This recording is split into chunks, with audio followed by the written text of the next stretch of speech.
Hello. What is up, everyone? Welcome to the first of the Tuesday evening streams that were originally the Wednesday afternoon streams.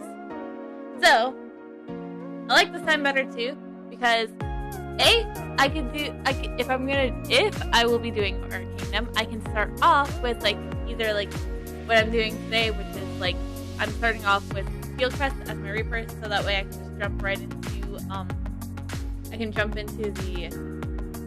into Sky Realm. So also then so we're gonna be doing Field Quest while we're at it. Or what I could do is kinda go podcast style and just talk about whatever I'm feeling for an hour. But I didn't think I could do that. So Field Quest in the background. So yeah, so that's kind of the idea for tonight. And then I'm gonna hop over to Nictavia so that we can do Obelisk Woods, which is the last of the 3 areas that we have to do for her. But before we get started, Alexa, Volume 5, Volume 7. Tell us an interesting fact.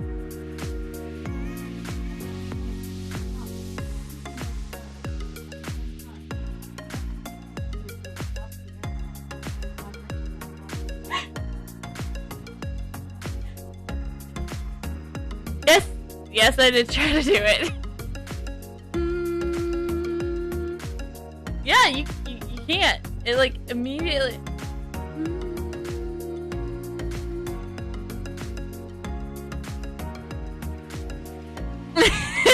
I'm really trying, but I don't want to pass that because I do have a stream tonight. So.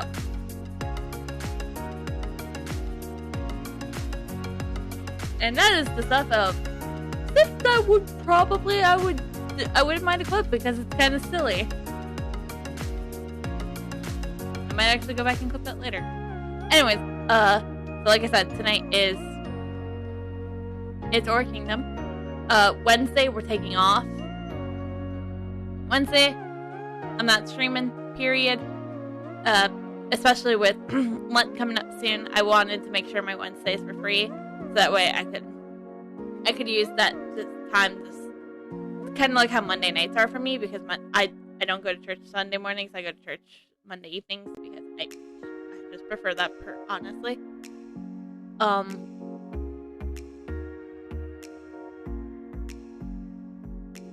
So also, I know earlier today, Gameo did their Tuesday, because today is the Tuesday, because it's February 22nd, 2022 on a Tuesday. So just lots of 2s. So should we do everything in 2? No, we're just doing 2 different things. Nice. So that's my celebration for it.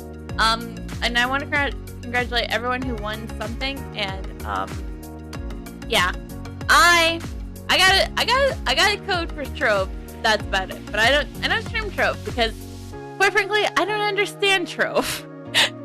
But I like prizes, so I'm willing to give Trove another shot. So yeah. So I'm not really doing anything for it. If maybe I won something else, an actual Art Kingdom thing, maybe I would have a little giveaway, because that's something I want to do. Maybe on a monthly basis. I work up towards getting people Ruby coins in Art Kingdom, or a costume they've always wanted or something. And that's something I feel I want to do going forward, because that sounds like a really, really nice idea. Because quite frankly, I think it's kind of cool.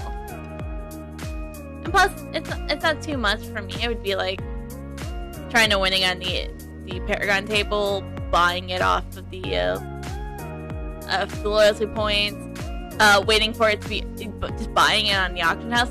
For me, it would not be that much of a deal to do a monthly giveaway for something. Either it could be it's a costume of your choice, a headpiece of your choice, or heck, it could just even be 1,000 Ruby coins or something like that.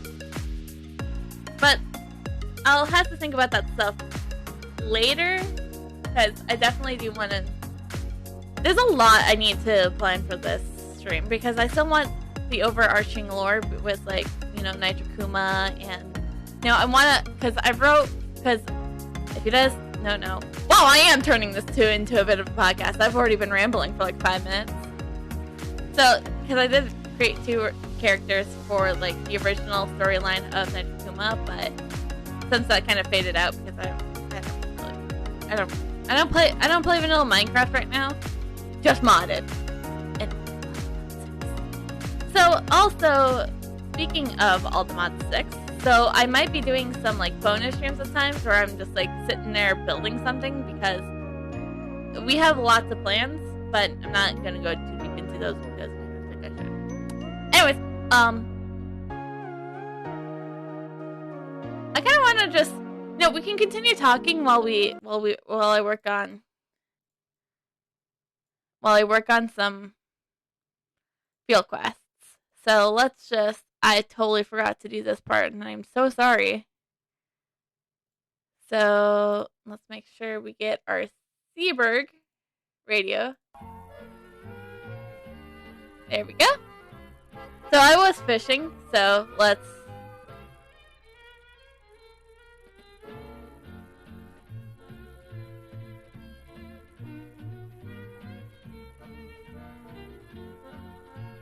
So let's just, you know, collect our profit from this, and then...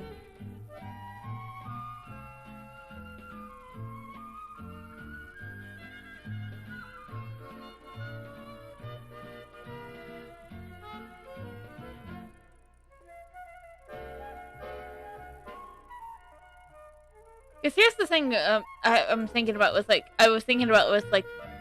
costume giveaways. I would think I would want to, like, lean towards more of, like, the unisex kind of stuff, because, you know, I don't know if my character is male, if the character I would be, the person winning this would be male or female or whatever. I just literally have no idea or something. But we could always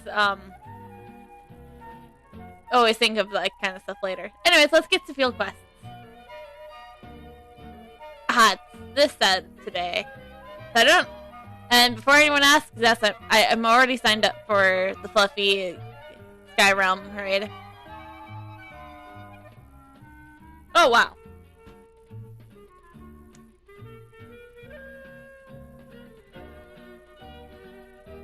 And yes, I got the Reaper up till S13. Yeah, that happened a few days ago.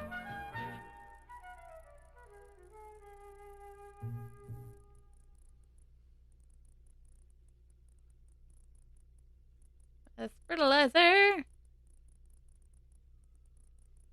Oh, we're gonna be returning to her anyway, so.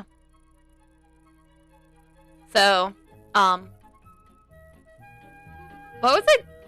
I was talking about something else earlier.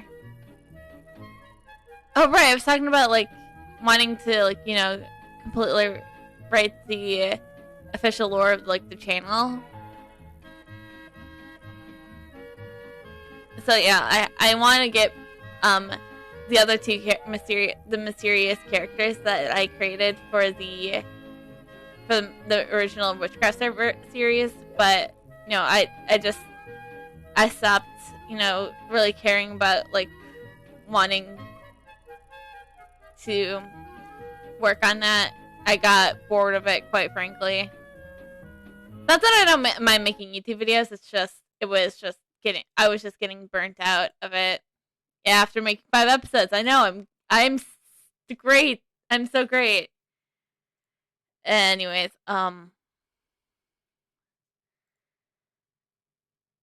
and at some point I wanted, like I said, always, I want to do Kartik with the crew at some point. Maybe invite some other streamers. You know, that kind of jazz. So.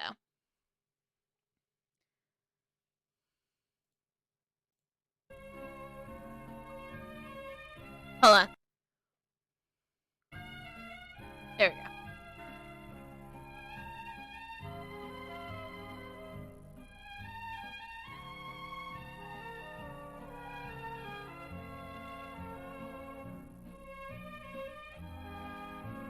So there's just a lot I want to work on, so. But you should know that, most the stream schedule for now won't be changing much. Because I think the schedule I have now is kind of great. I stream 4 times a week. Well, two to 4 times, I should say. So with our guaranteed, or I should say, maybe 2 to 5 every week. Because a bonus stream isn't guaranteed. But I definitely do want to do, more community stuff. I know I do Gmod, which is technically very community forward, because we do allow our viewers to play with us. But I want to do more community stuff. Maybe, Gartic with the community, or, Jackbox. Because I still have Jackbox 3 and 4, which I do want to get the other ones.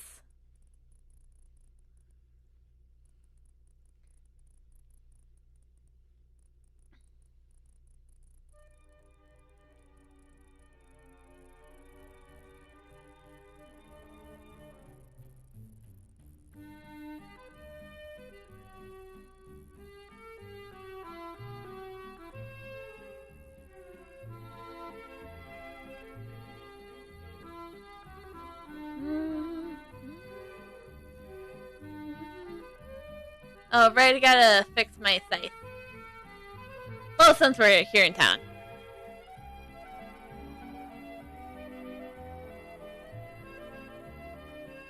Repair. Thanks.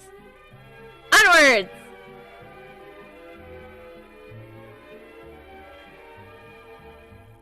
So, and also with, literally anything at all, if you have any suggestions for the stream, whether that be, maybe, a point to add to the lore, or something I could play on, something to play on stream.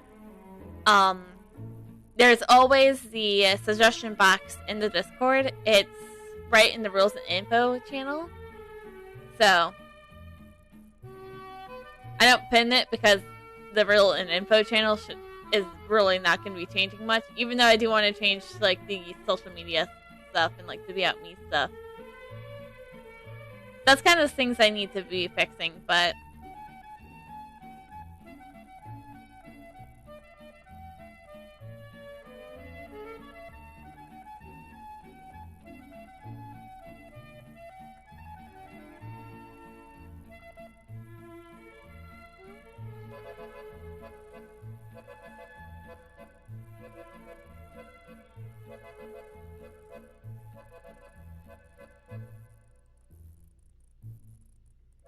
no, it's time to seriously hurt a bunch of iguanas. I'm sorry. Sorry to everybody who likes iguanas. I must murder them. Because apparently they're making it hard to trade. I don't know. I just get requested to murder things. And I'm like, okay, because I like murdering. In game, of course.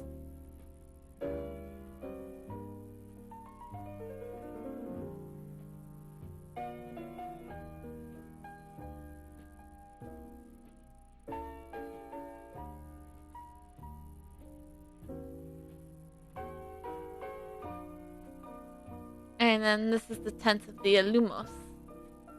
And then here's the 9th Dusk. And the final of the Dusk Laguanas. That means it's the final of the Laguanas. It's okay, guys. We don't have to murder any more Laguanas. So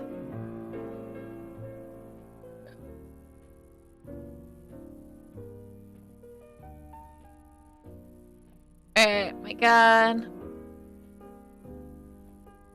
Now time to go get medical supplies. Now that we cleared the road. I get assigned to do lots of things, apparently.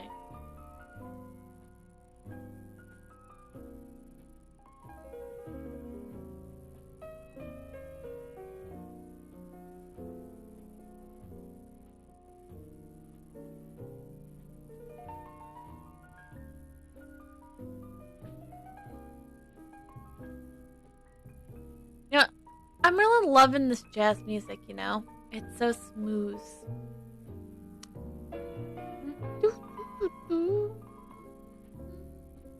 Alright.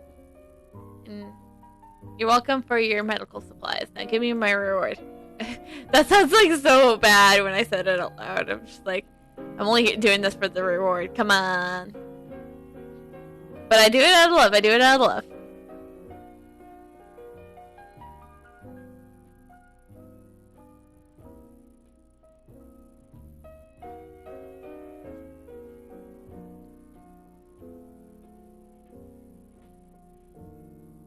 Also, I kind of like this thing I like about Or Kingdom streams is they're more chill, and so it's like I feel like the jazz goes really well with my Or Kingdom streams because what I want it to be is more of a just like I'm actually more focused on chat than I am of the game, even though I do read like the storyline now.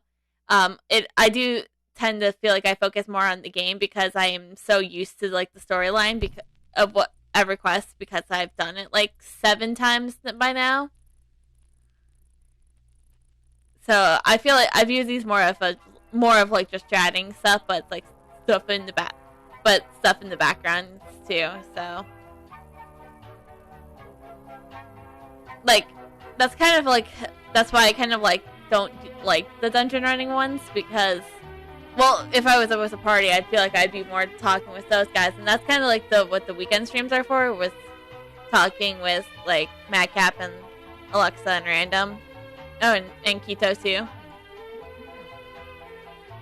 Not RM's on Echo.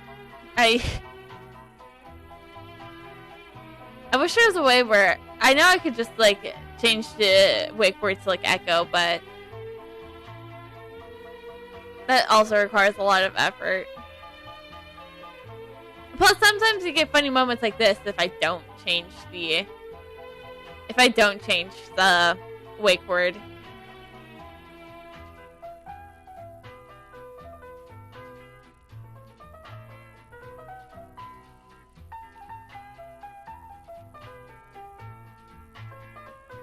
So, yeah.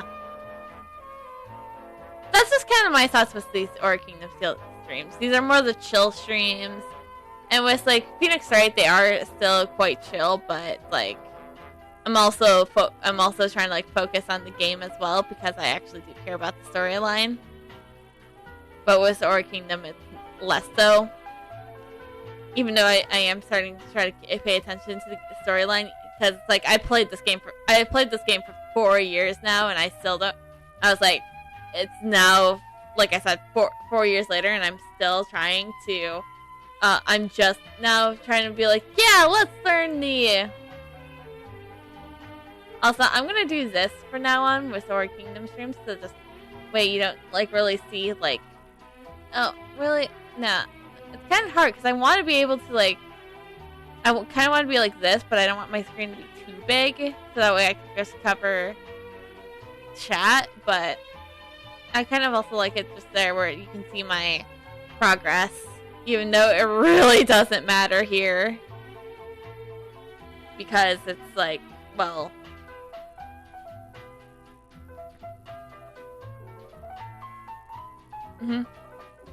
It's like, really, it's just like... It's not going much.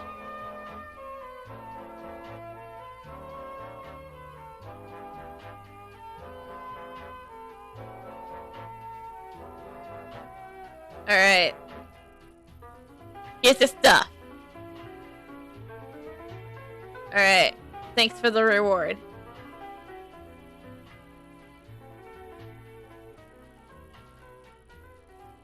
And... Hold on, I have to do something. I thought I was going to be doing this earlier. I don't have my fortification... My sleep scrolls.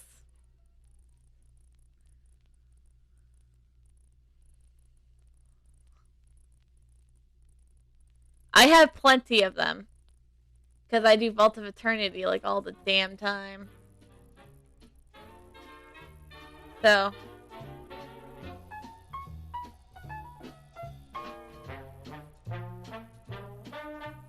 Okay, so. Like, it's like, these things are like all or nothing, baby, which I like. So.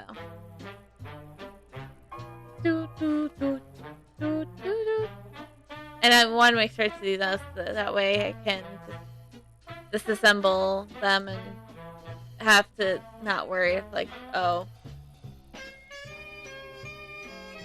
Anyways, let's continue on with Field Quest.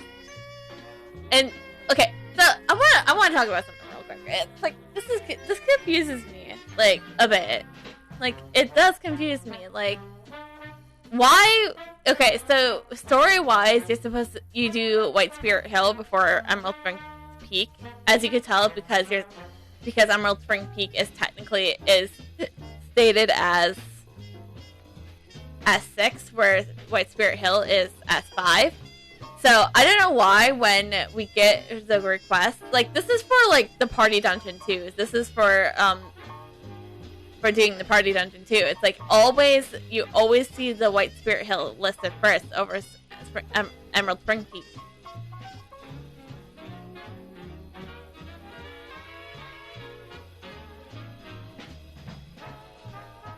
And also, the one thing I feel sad about stopping the Wednesday afternoon streams is because like I said before, Aura Kingdom patches typically go out on Wednesdays, so I can't just do read the patches off. Like, I'll have to do that like 6 days after the patches are there, because Tuesday night will be the first time, unless if I do something like where I turn a Tuesday into like the bonus stream, and then Friday is like the regular Aura Kingdom Fridays night. Because here's the thing, I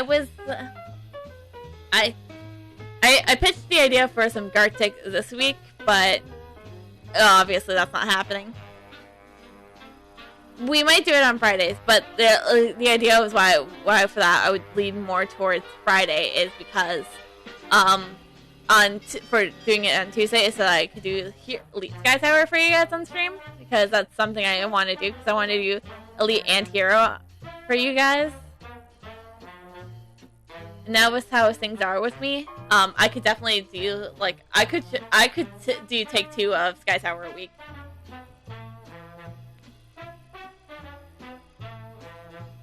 Like, obviously those would just all be bonus streams throughout the various days, because I know tomorrow, sometime Thursday afternoon, I will have to do, I want to do Elite, because I want to do Sky Tower so I can do Elite, so I can do Elite so I can do Hero. I've only done Hero once, and I don't have all the achievements. That's why I care so much right now. I'm determined to have all the Sky Tower achievements, even though to just get your gold adventure medal, all you need is the first 30 floors. But it's still, man, come on.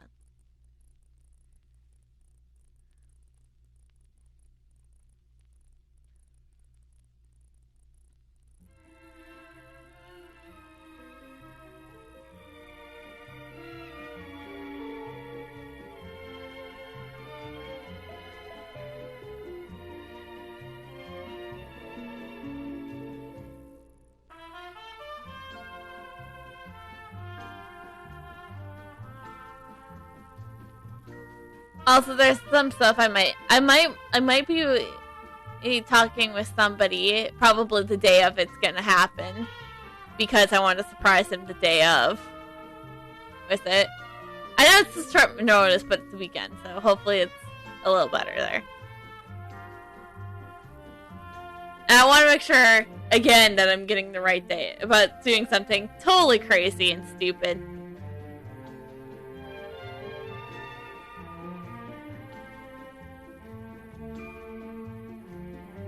This is the Seaberg1000.com background music broadcast, streaming live from Los Angeles, California. Thanks for listening.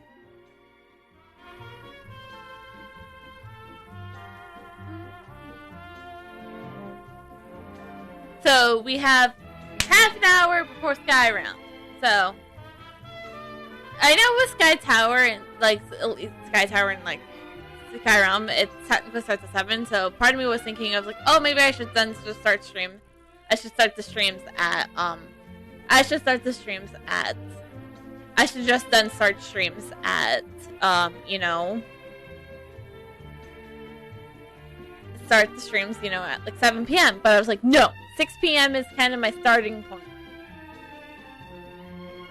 So I was just like, okay, so what do I do to fill the time? I was like, I could either podcast style it, or I could just like, you know, have something going on in the background as I just mindlessly talk for like an hour, or like somebody in chat peek up and be like, hey, what's your thoughts on this or something? Or like, hey, do you have any like advice for the games? Because I was like, I'm new to the game or something. That's kind of stuff I like, you know, I like kind of like telling my thoughts and opinions to like newer players, because here's the thing too, is that I don't have the best, I'm not the best, I may not be the best person to talk to like as a new person, but I'll give you like a different perspective of like how because everybody plays the game differently. That's the thing. And I find that really cool that like everybody plays the game different, which I feel like it's kind of cool. Like some people really care about, you know, their high damage. People want to nuke. People want to, but then there's the other people who are just like, you know what I want to do? I want to focus on the efficiency, and that's fine too. I would say there is no wrong way to play Aura Kingdom. And then I was, oh my gosh, I was about to be like, unless you play as a Lancer, because fuck the Lancer class. But I was just like, you know what, my next character is going to be a Lancer Tachi, so, I mean a Tachi Lancer, subclass Lancer. So I can't really then you know, to be fair, I can't really bash.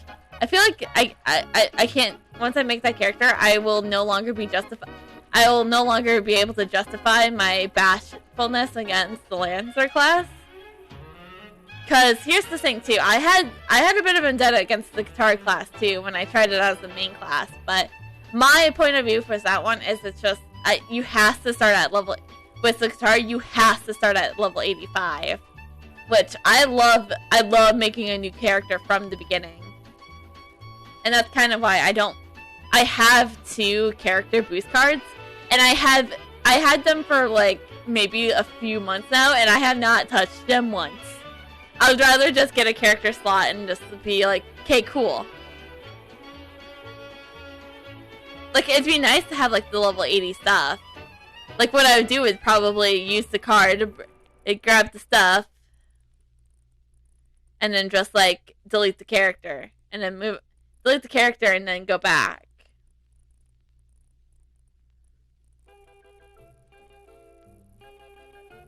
That might be like kind of something how I would end up doing it, so.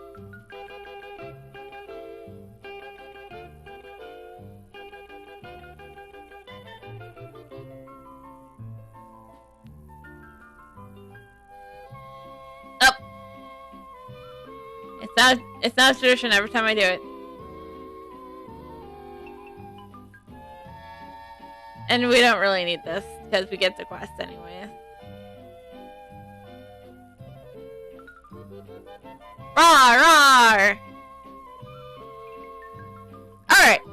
Let's go get a request. I know if I get too far away from it, it will not count. Oh! Still got it! Vile temptation.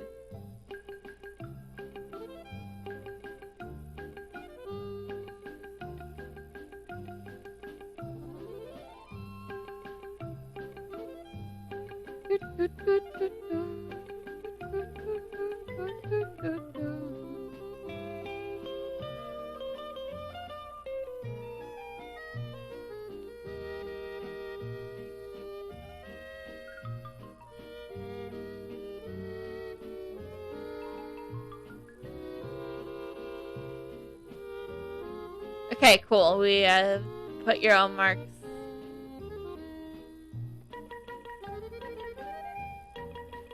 Now time to deal with demons. Wait, what am I talking? I'm the Reaper. I'm my Reaper, so therefore I deal with demons all the time, even though my demons are definitely not summoned right now. Whoops.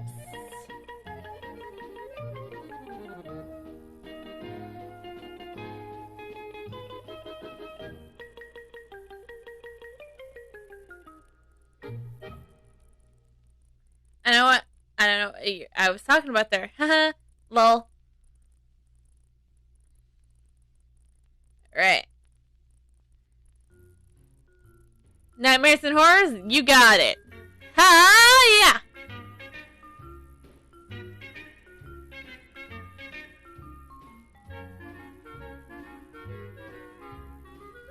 I could have also dungeon run, which is also kind of like if I solo dungeon run, that's kind of like more mindless kind of thing.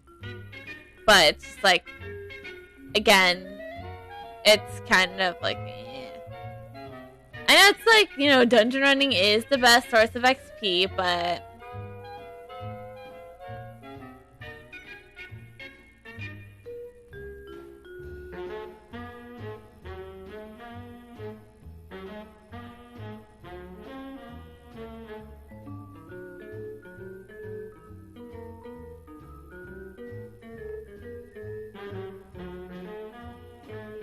you know, doing field quests is to like just mindlessly, just like doing something over and over again.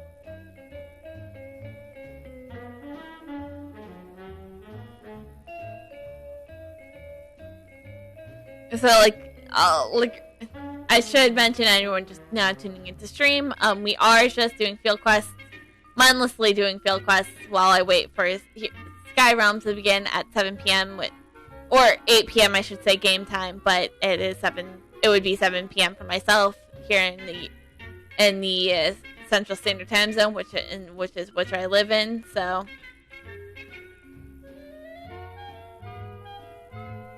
I would love to do like a stream where it's dedicated to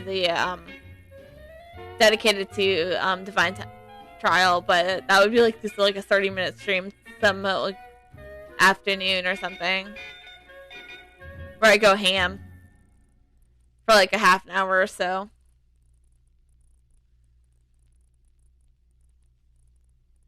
Show you how cool I am, how good I am at Divine Trials. When I get lucky, that is.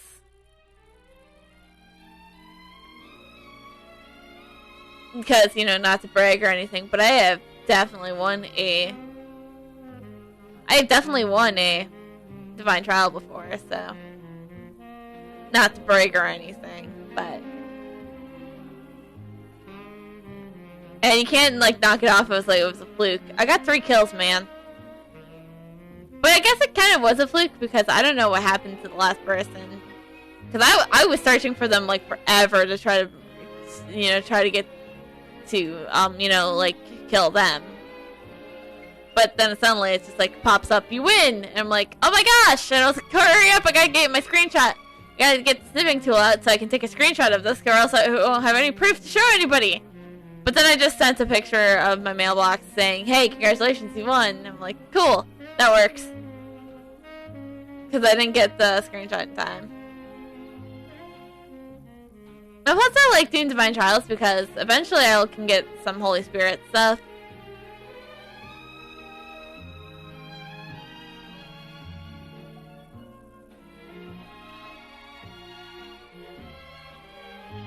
I know there's like upgrade stuff too, and I'll have to look into how to get those. If it's just like some splitting out more crystals, that's fine, because I think I paid like maybe like maybe like I didn't spend too much gold on my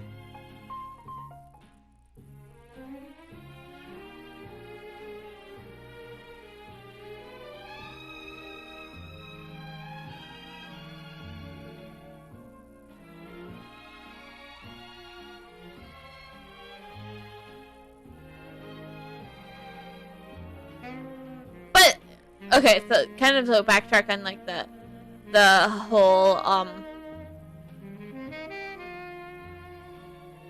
like maybe like doing giveaways in the future kind of thing. I'm like seriously gonna look into like what I can trade and can't trade, because that is definitely stuff I would love to do for you guys. Like I would love to be able to just like be like, okay, so I can get this off the auction house and then like trade this to another person. So I'm totally fine with, like, you know, wasting all my gold in AK just to get you guys cool things. But I would probably want to do it on a month, like, maybe like a monthly or bi-monthly kind of, like, deal, because it'd be, like, too much if I do it, like, all the time. And plus, then, like, I feel like people would only start coming to me to get like free things in game. Especially if I'm like, you know what? Let's make it Ruby coins let's do Ruby coins like all the time, or it's like some lucky eggs or something. Because I'll definitely like have like lucky egg. I know lucky eggs, and I think I can do Ruby coins, but I know for a fact that I could do lucky eggs. So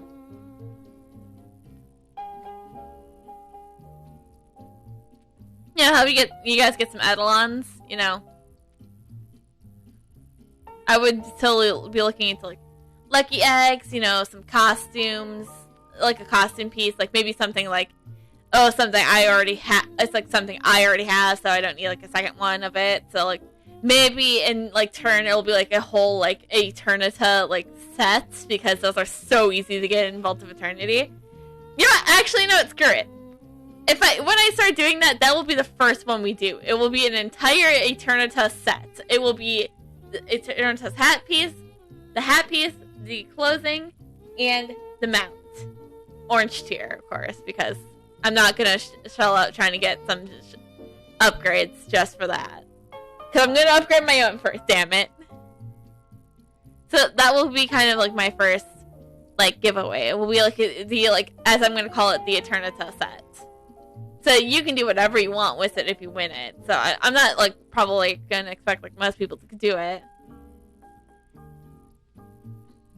But don't get your hopes up. That's not gonna be today. I don't have like all of Eternita stuff.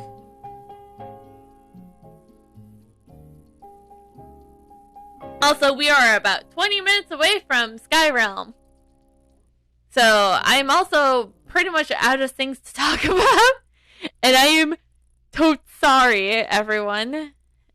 Do people even say tote anymore? Like, my lingo, it's going out. It's going out. Oh no, I'm getting old. I mean, I am in my 20s, so what did I expect? I wasn't gonna be young forever. You know how many times people... You know, the funniest thing ever in, like, the Phoenix Wright series is, like, they always, you know, make jokes about, like, how old Phoenix is. And, like how, like, Phoenix is, like, an out-of-touch man. But the joke is, he's only 26 in Trials and Tribulation. And it's like, damn. I was like, gosh, I feel like that, and I'm only like what? And I'm only a few years young. I'm a few years away from being 23. I mean, not 23, 26. I am 23 now, so. And it's just like, damn.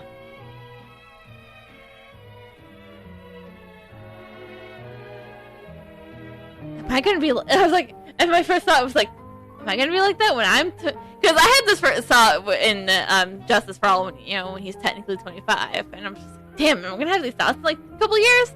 And it's just like, damn, maybe I will.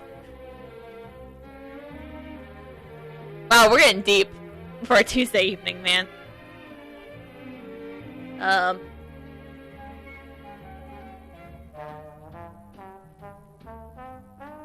So, also, I'll be taking a little bit of ideas because I'm not full with my house with all the mod 6. I'm not entirely sure what I want to do with it. So if you guys have any ideas of what I should do with it, make sure you can also just you could DM me on Discord, whisper me here on Twitch. Just do something to let me know that you have an idea. Just heck, you could even put it in chat, even if I'm not streaming all the mod 6, being like, hey, what if you did this? Because my idea is to be using kind of go with the Bonita blocks, because I think they're really cool and give off this magical feel.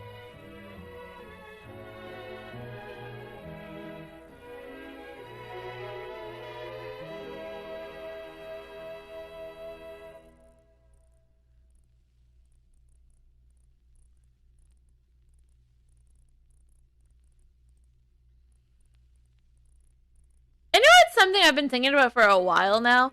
I've been thinking about starting a podcast for Aura Kingdom players, like we talk about like, you know, new patches, like new things in game, like the events and stuff, you know, like that kind of stuff, and it's just like something for the AK player base to listen to.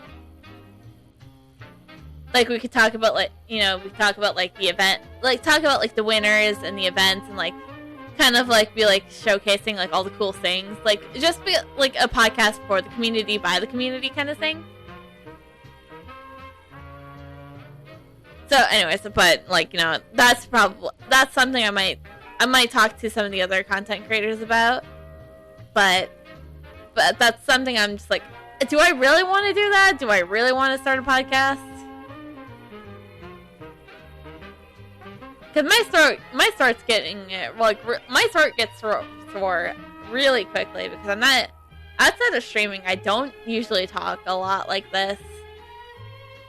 Like, ask anybody I know in real life, they'll be like, wait, she speaks? That might literally be their response when they hear that. It's just like, wait, she speaks?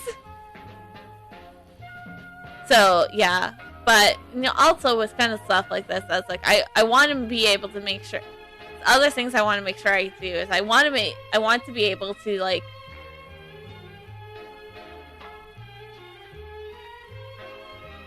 I want to be like, there's definitely a lot of things I would think about doing stuff. So, there's just so much, there's like, so much ideas that like I want to do, but I'm just like, I'm not sure if I can do like physically, because like, because I definitely want to do like a 24-hour stream where we have like a segment of like what I do in a typical week. Because we could definitely do like, because if I would do like a 24-hour stream, it would, first things first, it would be for charity, 100%, no doubt about that. And then I would plan it for like a Friday, a Saturday into a Sunday, because then I could just be like, okay, 6 p.m. Gmod. And like something like that. And so it's like, it's not like I'm like completely like deviating from anything and like doing a weekday of 24 hours of streaming. That would be insane. Doing a 24-hour stream on a weekday. That's why you gotta save it for Saturdays. And I might end up doing one for Extra Life this year. But I want to make sure, if I do it, it's kind of the idea of like, I want to do one like earlier in the year so I can like test out what it really is like doing a 24-hour stream, because it would be my first time ever doing one. So, and my only thing is, would I have enough content for 24 hours? Because I know like I play Arc. I could do like some Arceus. I could do. I know I haven't finished Let's Go Pikachu or Let's Go Eevee. I got my first gym badge, and I'm like, yeah, I have not touched it since. Because I picked up Let's Go Pikachu on the same day I picked up Arceus, which is, you know, the day Arceus came out. It's my first day ever getting a game on day one, so. Because usually by the time I get a game, no one really plays it anymore, so. It's just a lot I could do, so. Thinking about it, I could definitely totally do a 24-hour charity live stream. And part of it might be just like 6 hours of me playing War Kingdom.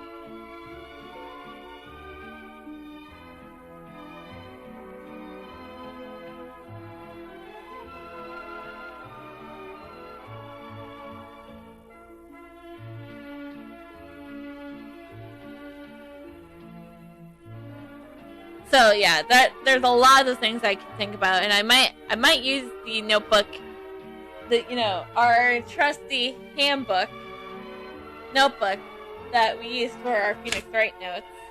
Have I been writing notes? Oh yes, I have been. See? Yeah. Yeah, because there's definitely more to this notebook that I could just like write down like ideas for myself. Like, because I mean, I got a planner, to work things out, like keep track of things. Like, I like writing. That's kind of the thing. That's kind of why I bought a pen holder for my pens.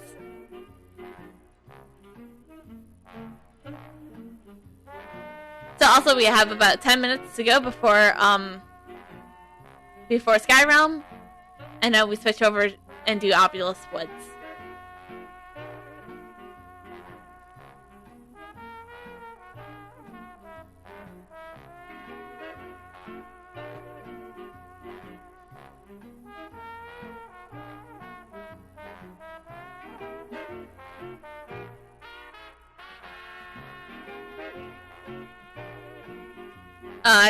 I think I am out of things to talk about now. Oh no! It feels weird. For me it feels so weird. It's like having like bits of awkward silence because when I started streaming, that's kind of how it was at the beginning. But now it's like I feel like I know what, if anything, I have like the in-game dialogue because guilty as charged of playing lots of visual novels. But that's not always going to be the case. She says as most of her future games on streams are visual novels. Whoops. But hey, that won't be the case for Pokemon. For the Nuzlocke. Don't worry. So I do. And that's the thing too. I also want to like do like a co-op game with somebody for that. For a Wednesday night stream too. That would be pretty, cool. But A, I would have to figure out who that someone is, and B, when a time for us supposed to be available, like, every week or something. Even if it's not, like, a Thursday or something.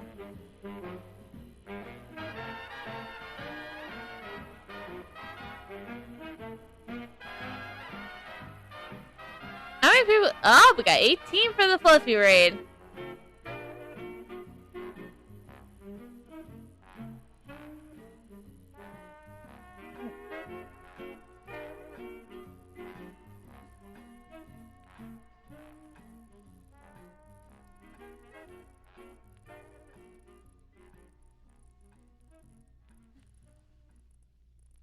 Oh, the wood beetles are after me!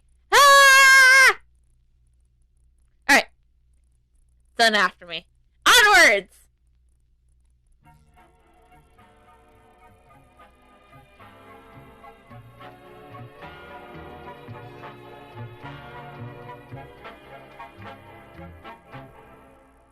And will I be doing Skyrim every week when we start these streams? Probably not. I just want to do Skyrim tonight, because I'm working on getting level 95 gear for my Reaper, despite the fact that she's S1 and I really should be working on S1 gear for her, but I'm kind of just in the mood for working towards getting S5 gear, the gold tier armor and weapons for everybody, because it's so much easier because I am overflowed with gold dragon points. Because the fact is, I am maxed out on golden dragon points as this character. Don't believe me? Yeah, don't ask about the dragon points. I'm working on potions. Wait, hold on. We have some rewards to open. So we got about 5 minutes for Skyrealm. So just in case everybody new coming in to stream is curious, we are doing Skyrealm tonight, and then we're going to be switching over to doing Obelisk Woods as Nightavia.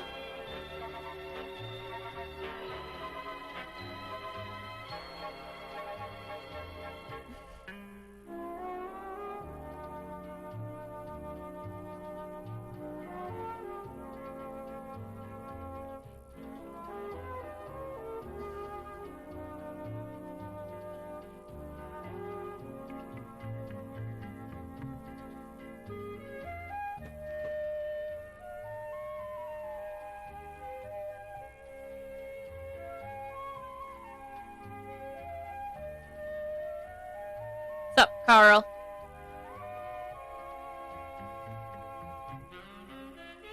Refusing believers. Alright, cool. Time to go murder some cultists. In-game, of course.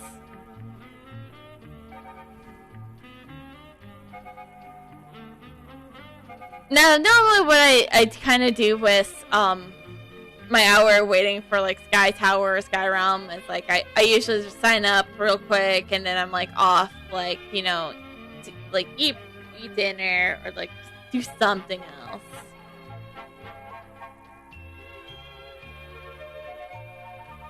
What I'm usually doing is just like I'm not usually just doing field quests.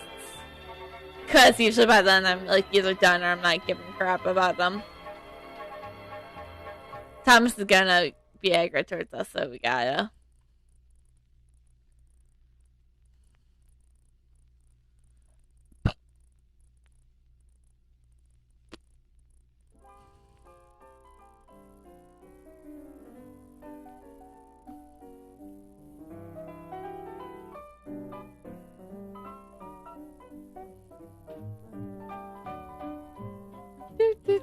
Am I literally too far away? Ha!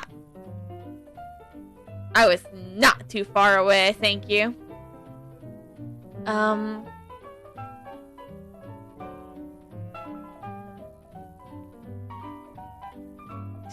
really am out of things to talk about. I'm just beating up cultists. In game, of course.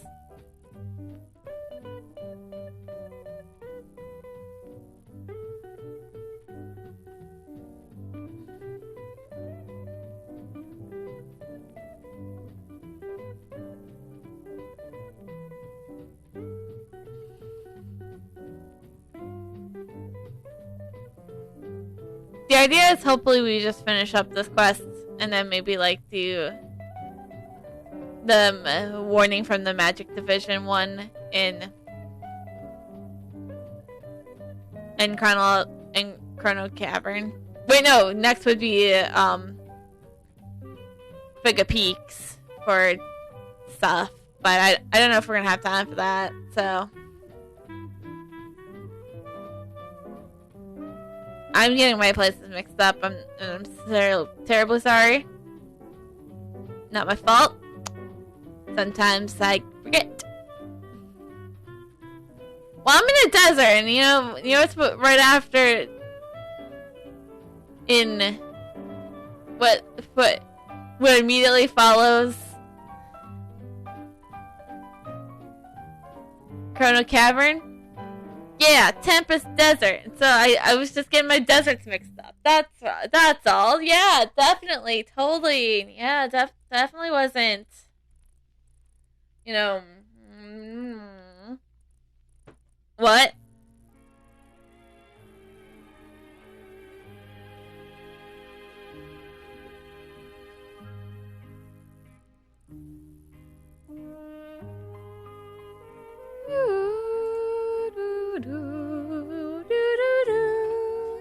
We are less than a minute away from the Sky Tower. Let's go round.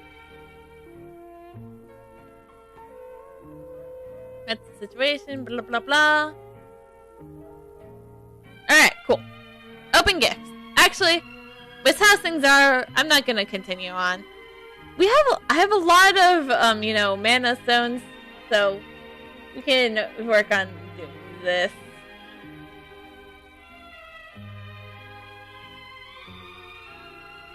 Oh right, can't have a million out if we want to fortify stuff for her. So now that we're done.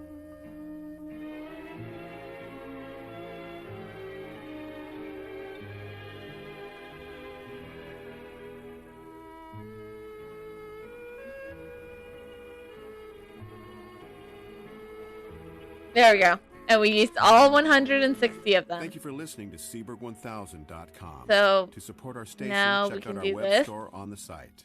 We also have an eBay store. Search Seaberg. Oh, and it is 7 o'clock, y'all. It is time for the Sky Realm. So, boom. 18 people going in.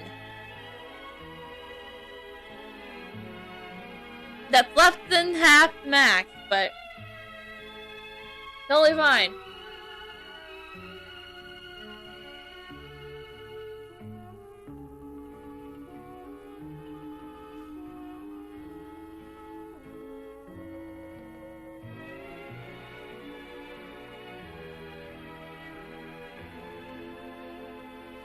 I'm just gonna put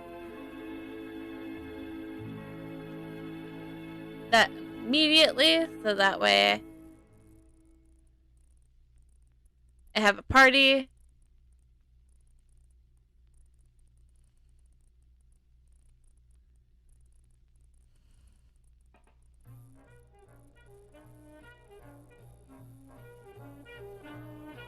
So the reason I'm going into my Reaper is because my Reaper can do more damage, obviously, so. And that way I can get more Sky Tower Agmas, or whatever they're called here.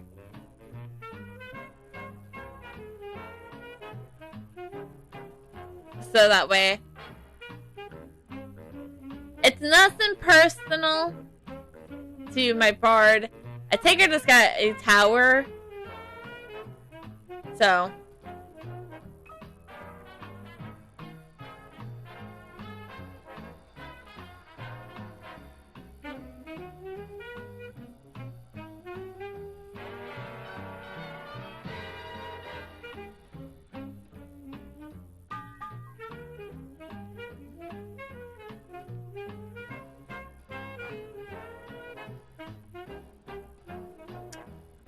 oh shoot, I kind of ran out of everything to talk about. Terribly sorry. I'm terribly sorry that I'm a failure of what it comes to talk about.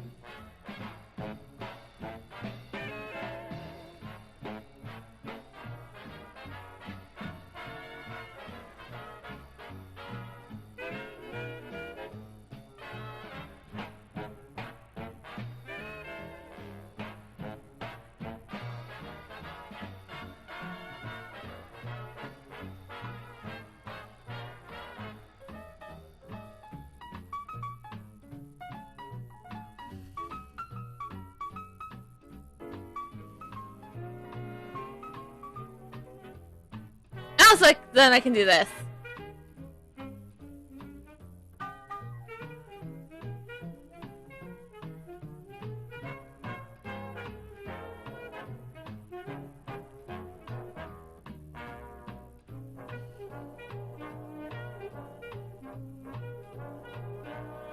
If people murder, I can grab the souls.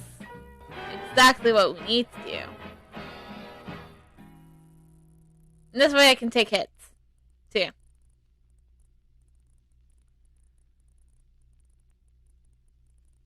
This might be, like, the greatest content in the world, but I'm just making it god-awful with my mediocre commentary.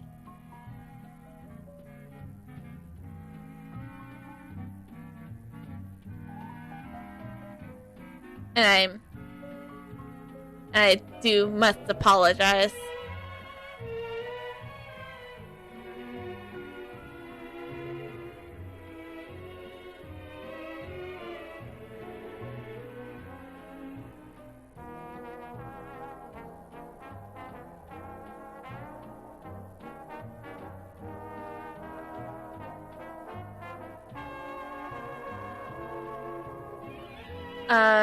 And sorry, I'm also kind of like really hardcore focusing.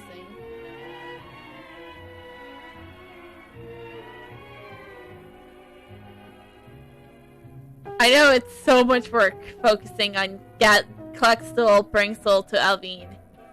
I know it's so much effort, man.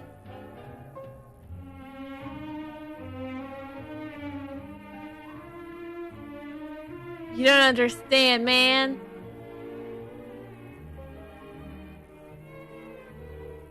Oh, I don't have a soul. So my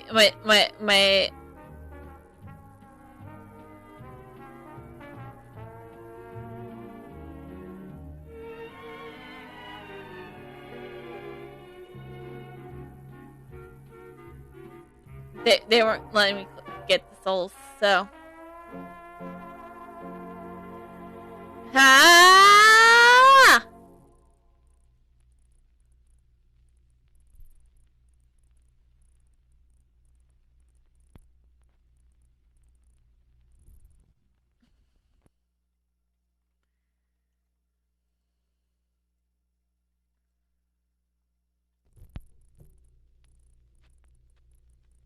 Alright, cool.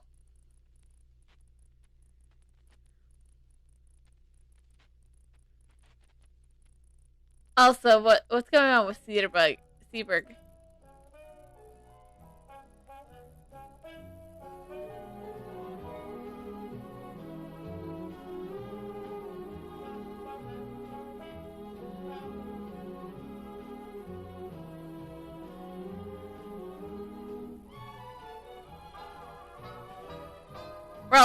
We're also already 7 coins in, and I think with those tokens I need 60 just for one piece, but I only need then 120, which isn't too bad. Cause that's all I need left, is 2 more pieces. Yeah, Beat's trying to get the Sky Tower and make Egmas.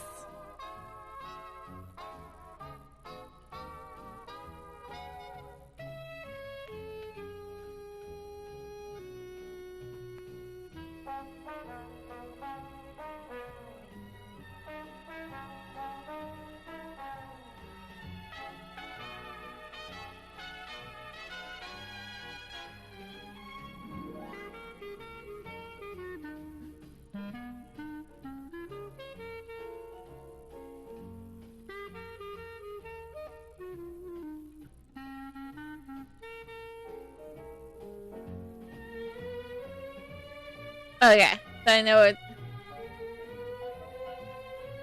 See, lots of dragon points, y'all. You liked. Also because I'm popping a premium super charm every floor. Why not? It's that way so that way when I go tomorrow I'll have 6 for Vault of Eternity, which is how many floors there are for Vault of Eternity, so it makes sense in my mind.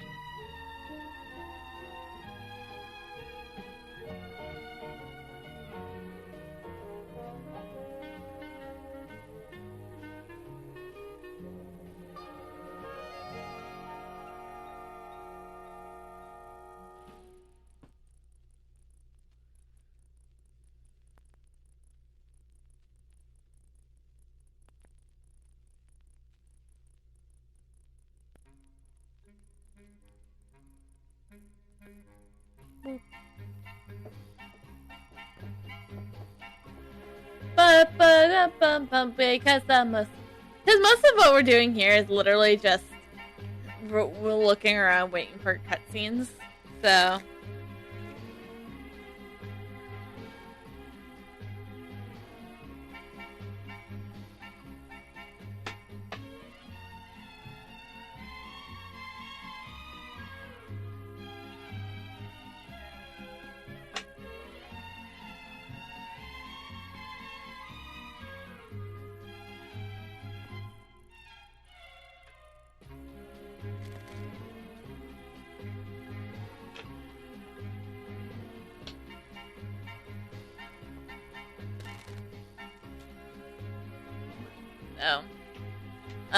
yeah. I guess I'm kind of folding the cards, just mindlessly shuffling the cards, so we'll have to see what's on top at the end of Sky Realm. Because I think once we get to that point of switching over to Nightavia, we're not going to have much to talk about.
Hi.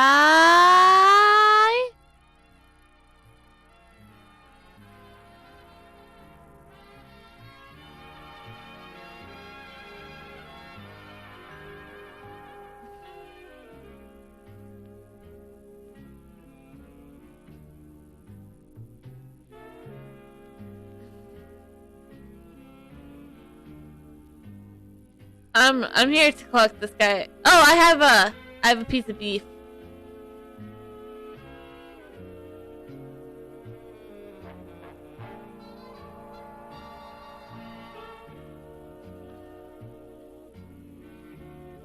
We have collected a lot of beef.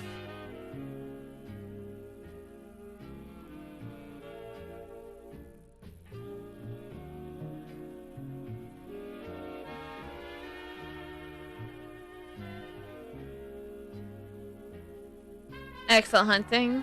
We are great. Wow, no one's really been doing the bird.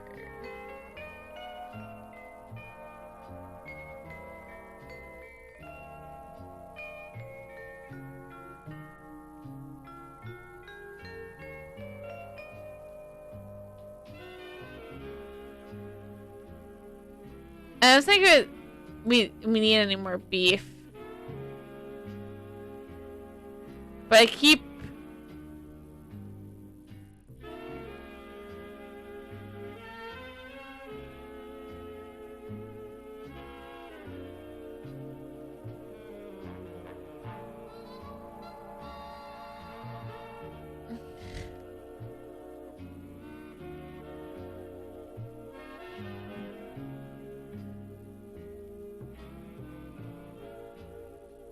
Yeah, we're done with the beef. I don't know why I keep fighting the beef.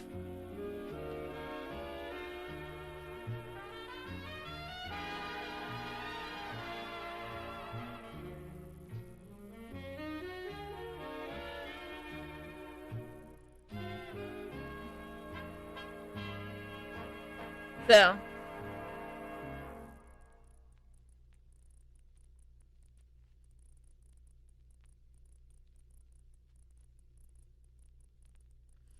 we're done cooking food.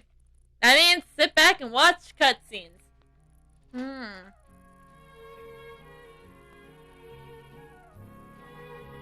not trying to say I sound bored, but I kind of am bored.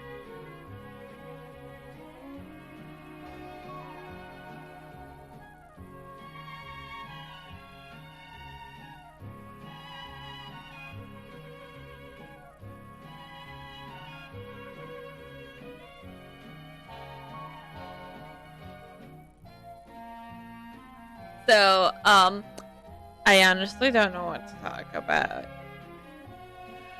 You want to get any ideas? Guys, we're literally just waiting around for cutscenes here. So, yeah,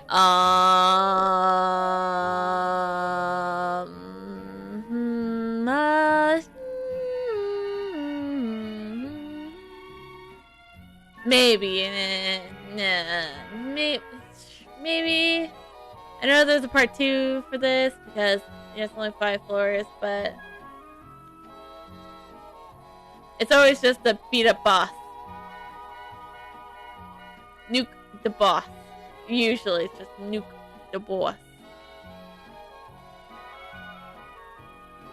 We're already up to 18. Wow, we almost like doubled it. We over doubled it.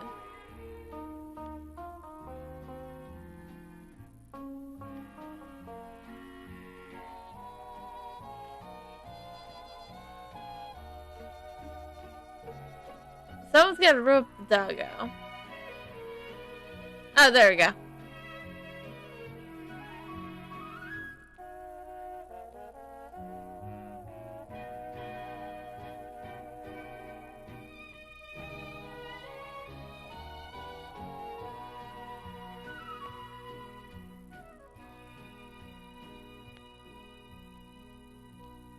Ah, Tanifus.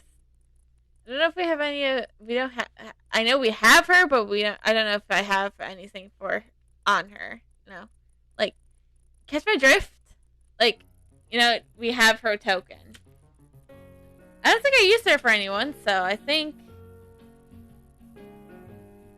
we could always just do this.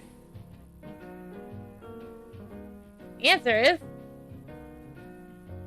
we have 117 as the bonus. 117 is literally the same. So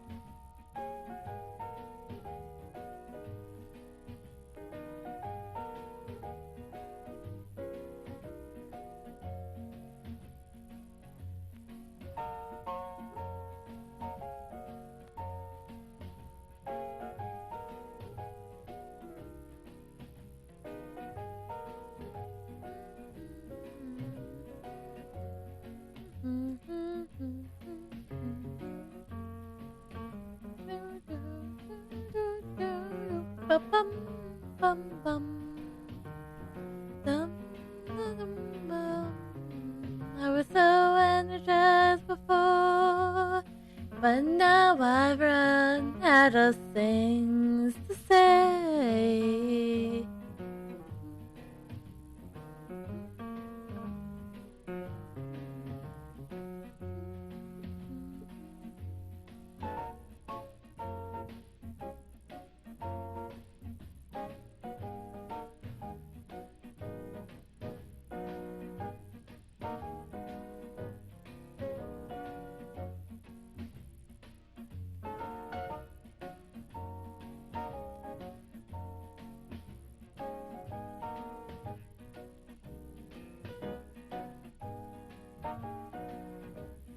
Now this is a beat up Crystal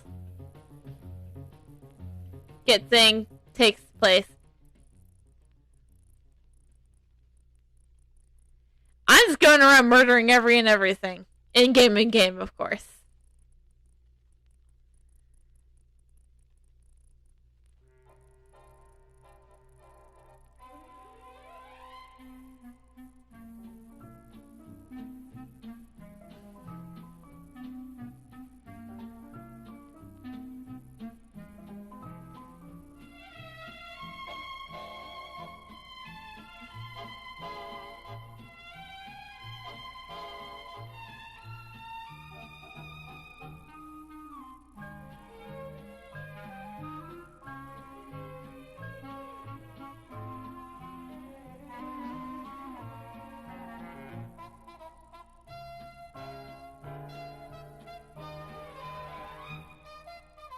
Sometimes I feel like some people don't understand how to do.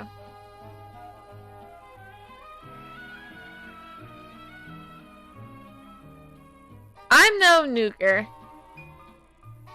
I'm more of the buffing kind of person.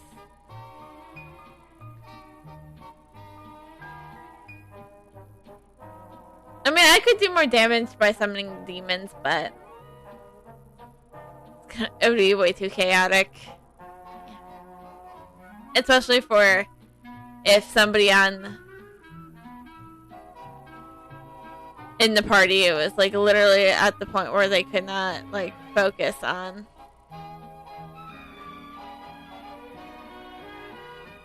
Oh, I have the light. 2 gram.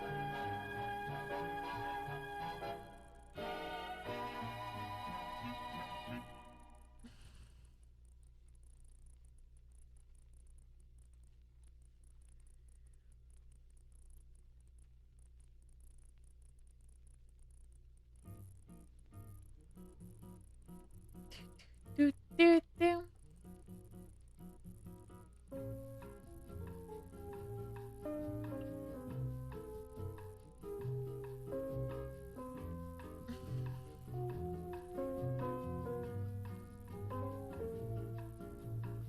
At least I'm getting Sky Tower regiments. That's definitely nice.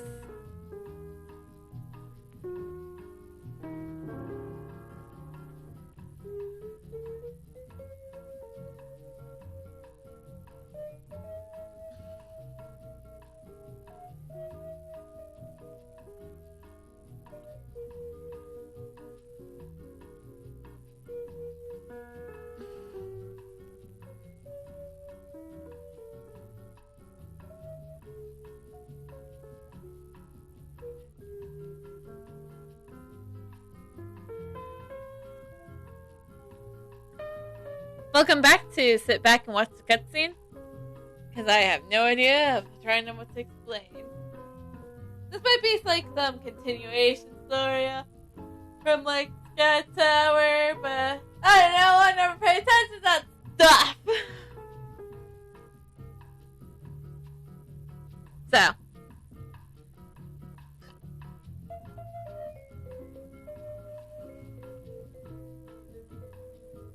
Sometimes you go too fast.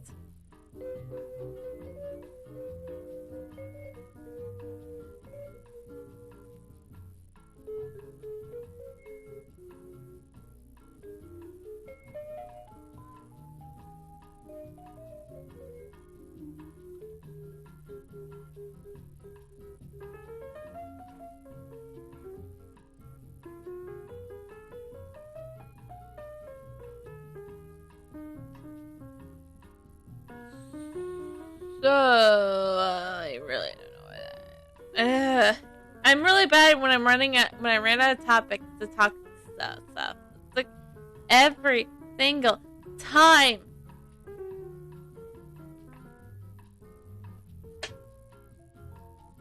But cutscenes, man, gosh, they're so boring. Especially when you're not really paying attention to the story. Even though you probably should because you care about the story now, apparently.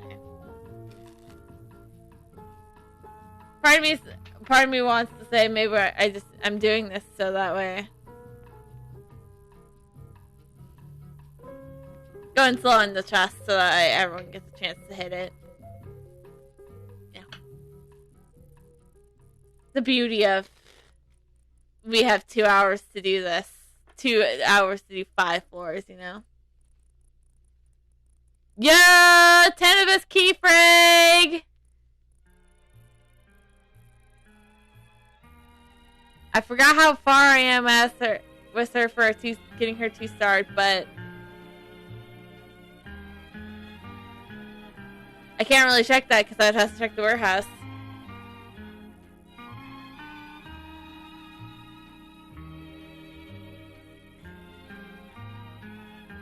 Ah, yes. This is the floor with like the 20-minute goddamn cutscene. Actually, that's exaggerating. It's not 20 minutes. So here we are. Dancing in the middle of everything.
This is what I think it's supposed to happen. I don't know. I've never really tried this floor before.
let's take a look at masters. I'm curious what they are.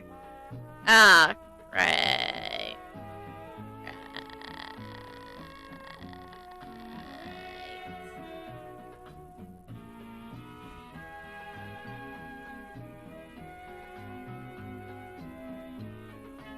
I want the gold tier of extreme speed. Anyone selling it? Because I'm willing to buy.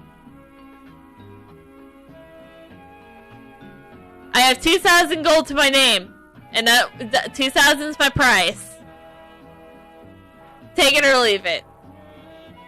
But keep in mind that I do want to start getting I want to start doing giveaways for the community. So maybe don't charge me 2,000.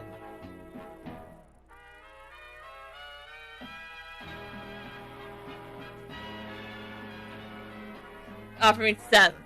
I'll take it for 1,500. That's my price. Take it or leave it. For a gold tier extreme speed. That's my price.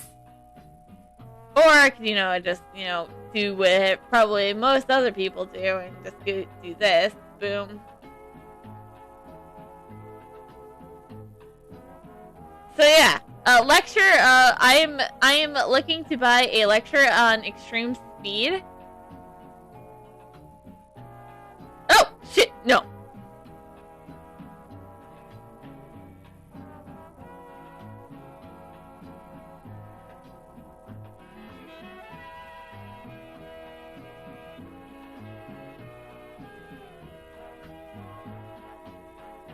For 1,500. For 1,500. That way I'm still left with some gold. So that way I can work on... Oh, that's worse. That's not as good.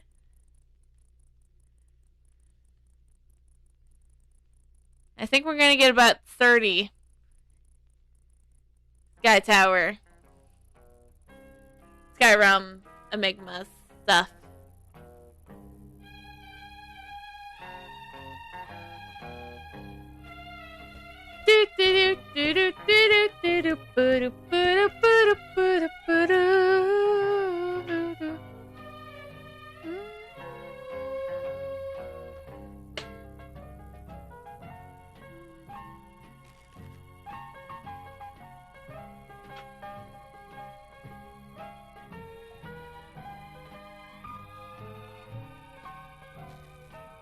Hi, this is Eric Singer, drummer for Kiss.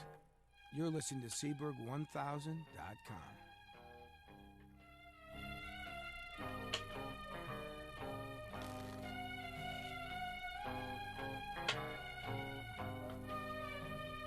If you don't know what I'm doing, I am overweight to fight things.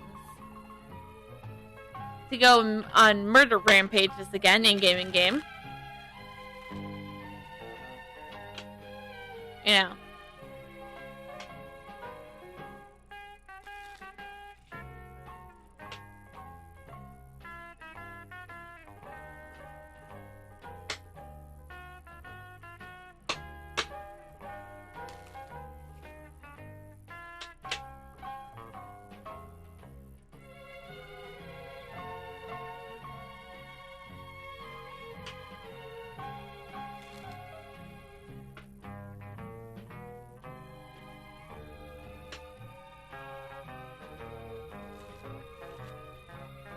I'm gonna go over here. So I can start so when things start coming to be murdered.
We get to murder things. Woo! What everyone loves to do. They love to murder. And game, of course.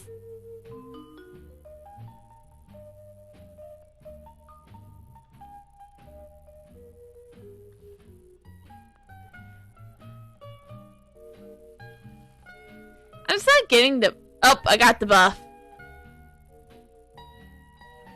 Okay, I don't have the buff anymore.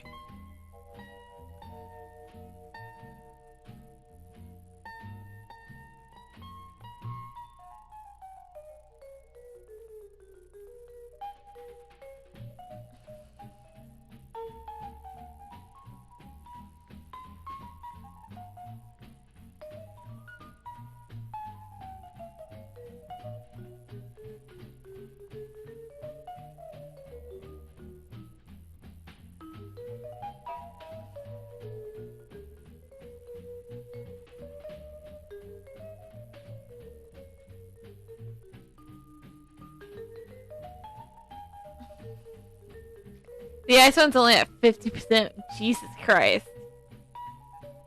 And the fifth one is the wind is currently at 50%. I'm working on dark. And the flame's already complete, because most people do go to...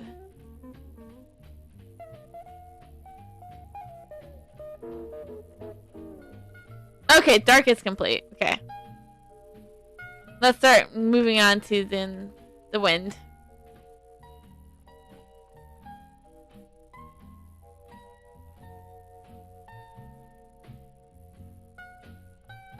Okay, and that's it.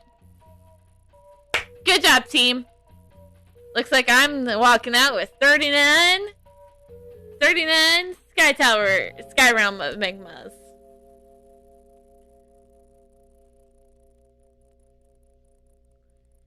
So, that's nice progress, because that means I am, I think, halfway to one of the things I need. I think.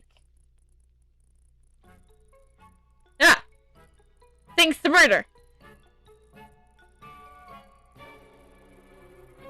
I would like to thank, I don't say this, I should probably say this in game chat, but I would like to thank Fluffy for hosting the raid. As always, they do a fantastic job, and I would 100% that if you like to do Sky Tower or Sky Realm, if this time frame is available for you, I would highly suggest joining up with Fluffy. They do an amazing job. They do an amazing job hosting. They seem really good. They're really entertaining to hang out with. They're really fun to hang out with, and it's so cool. And so I highly recommend that if you have time to, you should join the Fluffy raids yourself, because they're amazing. Anyways, I'm gonna switch over to the webcam and kind of, stop the music because we have our starting music going on in the background. Which is kind of how things go.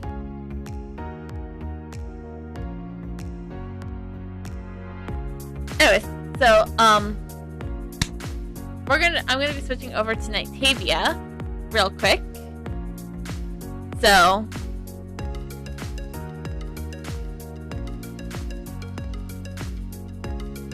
there's a few things I want to do first, but I can do all of this from the webcam perspective point.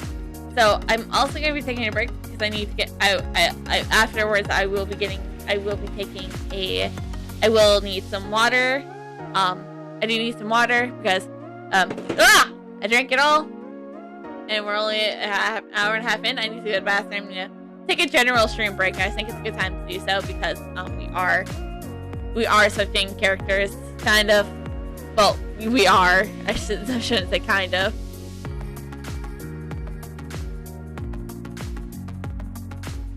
So anyways, I would also like to thank my party, but before we switch over, while I'm switching characters over, it's time to reveal what the heck is on the top of the deck. It is the Queen of Spades! Fascinating.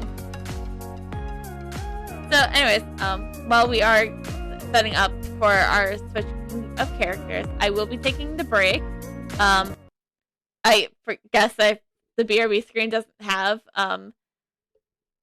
sounds, so see, but erg it is for you guys.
And we are back.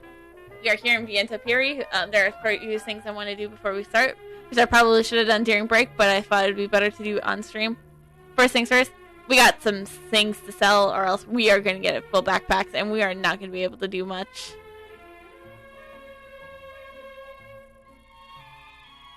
So.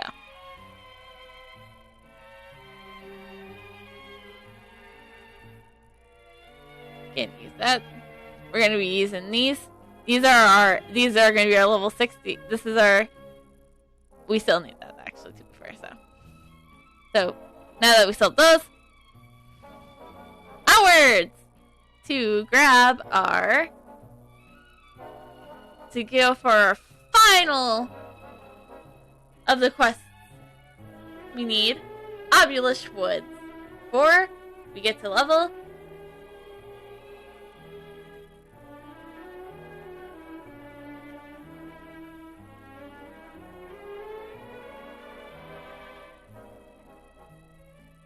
Now, it's weird, because I think we kind of did them in literal backwards order of, like, what, like, is written. What's written. Because I think it's like, when you get them listed originally, it's Obelisk Woods.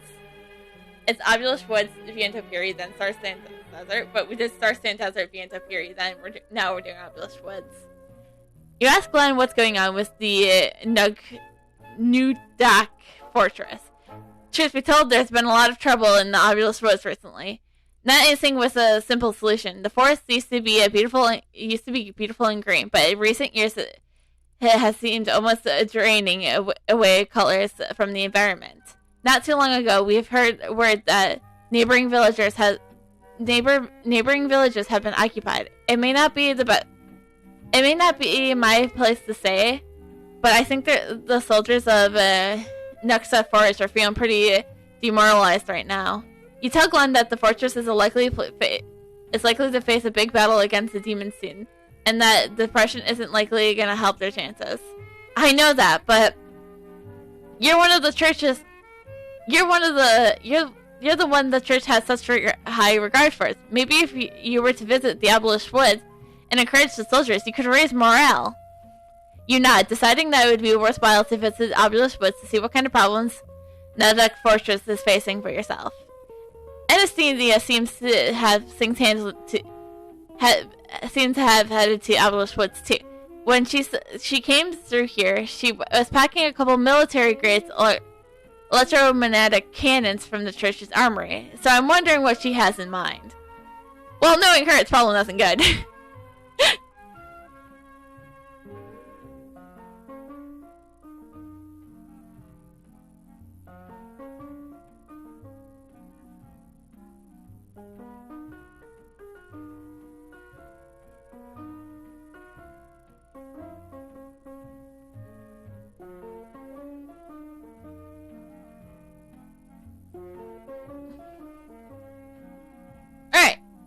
Let's go! We're going for guns, baby! You stand before Kakir, the Nudak Fortress's commander, and explain why you have come, telling him that this fortress will be a key stronghold against the Shadow Knight's forces. I understand. We have always served through valor in combat. Karik's words are strong, but he seems impatient, even a bit pained. Look around you. You see the kind of environment we're in? It's easy for the church to analyze the situation from their posh post in Nevaeh, but how much can they really know about what we need and what we got and what do we get? Some girl smith with a wagon load of cannons and an unexperienced lady. Who you calling unexperienced? I'll have you know I'm trusted by the Marks, and the Sankey Club. And the Stinky Alliance. And 2 girls that I'm not allowed to talk about. According to them. I think I am well experienced, Karik. If that is even your real name.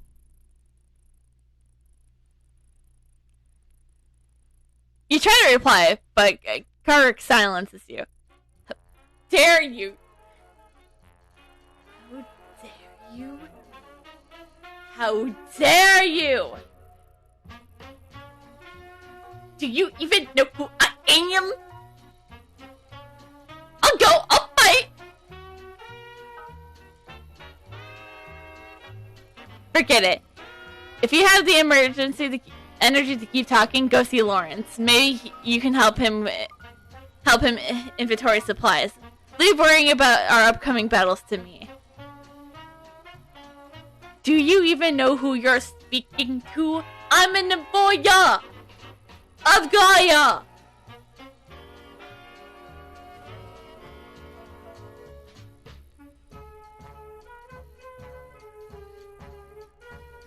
You text to Quartermaster Lawrence and tell him what Commander Karek said. You want to help us? You can start by helping us get supplies organized. I'm worried that the Crocus villagers won't survive the night. It's freezing cold out there. Instead of waiting for the supplies to be delivered to us, I think we need to get something gathered ourselves. With your help, I think we can improvise. Lawrence looks to you, seeking approval.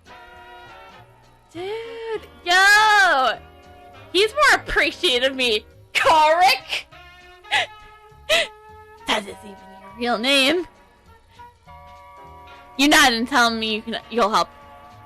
Good. We need first from the Sasquatch outside the porch. They are nice and warm, as long as you remember to remove the thorns.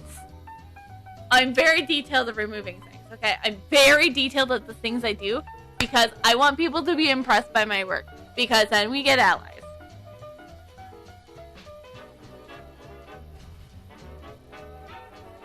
Alright, let's go.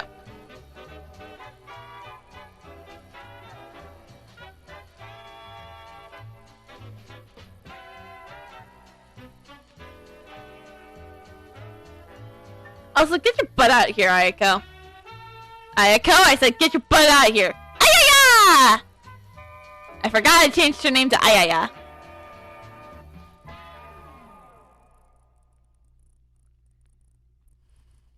Hi! Hi!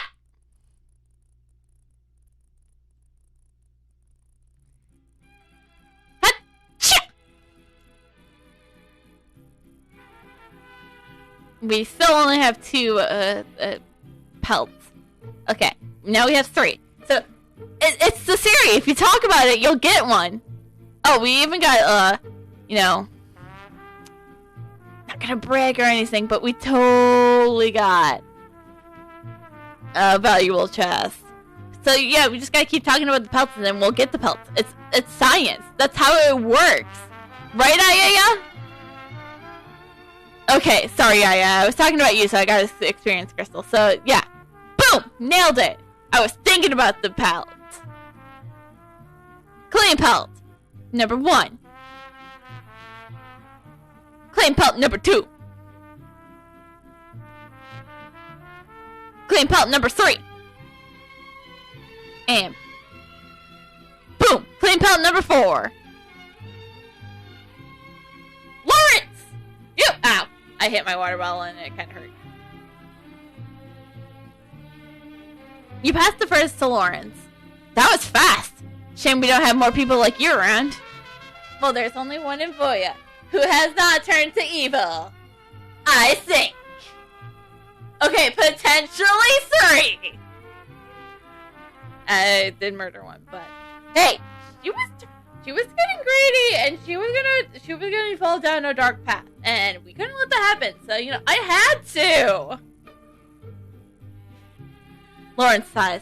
I hope this will be enough to tide the people over until we get some real supplies. You ask Lawrence what's happening. A real disaster. That's what. A number of Varans from the Silver Flash tribe attacked and occupied the Korax village without warning. We're preparing to launch a counter offense, but we have something for the refugee. But we have to do something for the refugees first. Good thinking, Lawrence. Yeah, you're way cooler than Karek. That's even his real name. I'm gonna make that joke every time, and it's gonna be great. Don't just stand around. Get those blankets to the refugees. Besides, the refugees know more about the situation than me. Why don't you ask them some questions while you're passing out blankets out?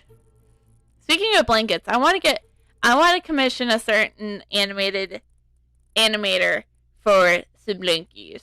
It's gonna be so cute. Oh, I forgot. I don't remember that night very well. It's all broken and confusing. I heard some people screaming right after all that Vernon happened. As you give the blanket to the refugee, she starts complaining. About time! I was literally freezing to death! I don't know what that voice was, but I'm gonna continue with it. Things have been getting much worse. The forest used to be a nice place to live, then the land's starting to lose fertility. The temperature's starting to change. Now this! You vaguely hear about the problems in Obulus Woods. You ask her what she knows about it. I don't know anything about it. Everyone thinks it's the doors and their confounding machines, though. Who knows what their crazy contraptions can do? Besides, they power as the blessed things with Earth. It wouldn't be a surprise if it drained the land. Go see for yourself. There's some sort of walking metal thing near the burning well.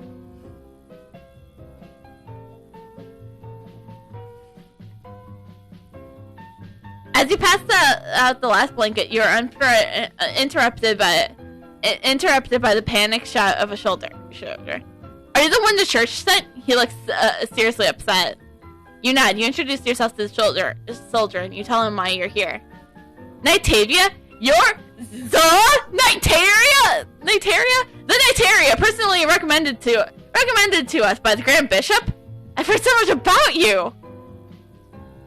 At least someone here knows who I am.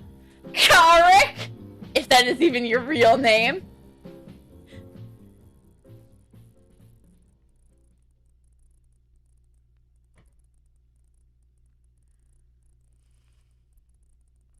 You scratch your head, not sure how to respond. You ask him why he was shouting. Sorry, I reacted a little strongly. I was sent here from Nitavia. Please help me.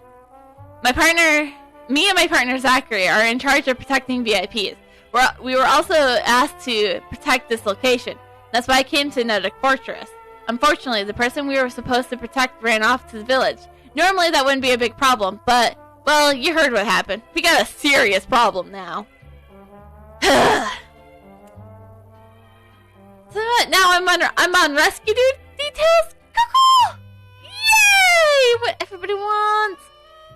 Motherfucking rescue operations. So their VIP ran off and is being held in the village? You ask Leonard about the identity of this important person. A very important person. Gosh, get your details right, script. It was Lady Annihilus, Leonard said slowly. And it's Alasia, the blacksmith. You recall her brilliant smile and her skill, and that she created a weapon for you. You look at your mount. Oh, Pegasus! What do you think about it? The capital saddle was her work, and her apprentice took you on a tour through Nevea. You asked Thunder for more details on the situation. Lady and Lisa came here to deliver an electromagnetic turret to take care of some jobs around the fortress. If you're wondering why she did it herself, I think she might have been interested in some changes in the Obelisk Woods. She probably wanted to investigate what was going on herself. You tell Leonard that an assault has been planned, and the villagers to rescue the captured villagers. I know, but they're far from ready. But they have you, they have me, and I guess they have Karik, if that's even his real name. By the time they're ready to go, Annalisa could be dead.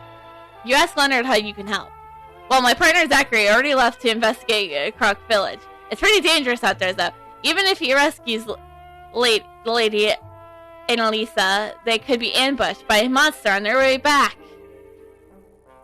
Think you could eliminate some of the squawks around that area? That will make things easier for him on his way back. Alright! Rescue mission! Whoop whoop!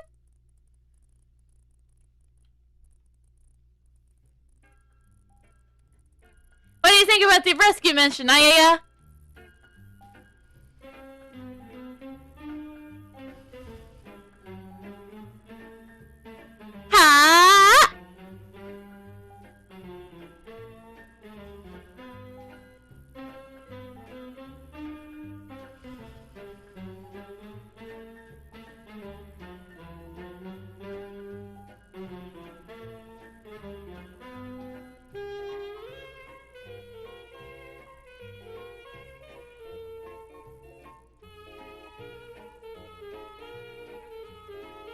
Also, Fish King has started for anyone who cares.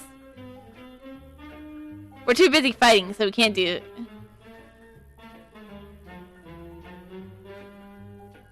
Oh, shoot. I meant to...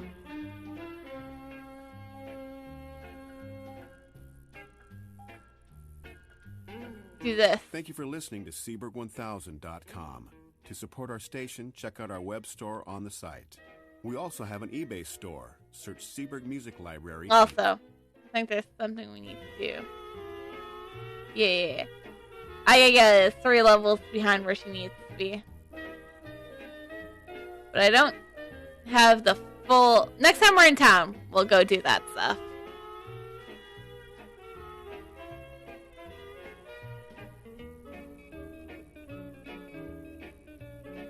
That was gonna work. That was gonna work. Hopefully Zachary comes back soon. Oh, we're level 60. Always. Okay, so what do we have for skills here? Pivoting fire. Bouncy swings and serves, firing continuously with your dual pistols. Okay, so that's damage.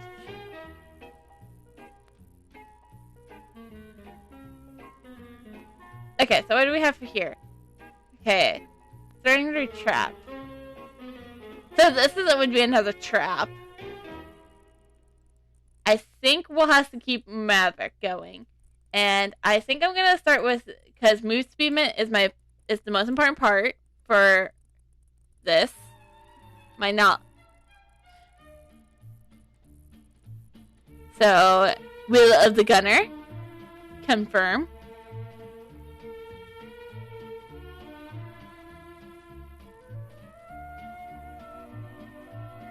I'll worry about this later.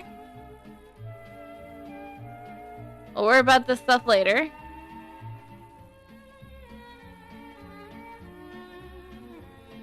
Okay. So, and now we can switch out this and switch in this. And be even more powerful.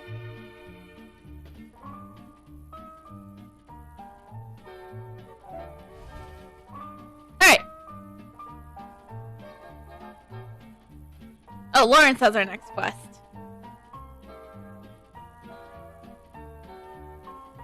Lawrence calls you over. We don't have a choice. We need to take Karak Village back. I'm not sure if we're strong enough. We have strong enough warriors to manage this without casualties, though. We need some medical supplies, but there isn't much in the fortress. You ask how you can help. Now that I'm level 60, things should be smooth sailing, because now I can even do Sky Tower. Whoop! The slime from the deadwood snail actually has some powerful medicine qualities. Smearing it on the wound would stop bleeding and not help it heal. So go get us some slime! Get us some slime!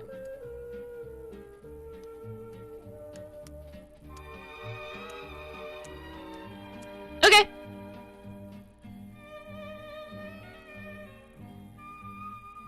Also, I'm gonna do this. Boom. I want to know how our pillaging... Yo! That makes us even more of a badass! We're already pretty cool. We're already a pretty badass, but we're even now more of an awesome badass! As you can tell, I'm pretty impressed that we are such good badass.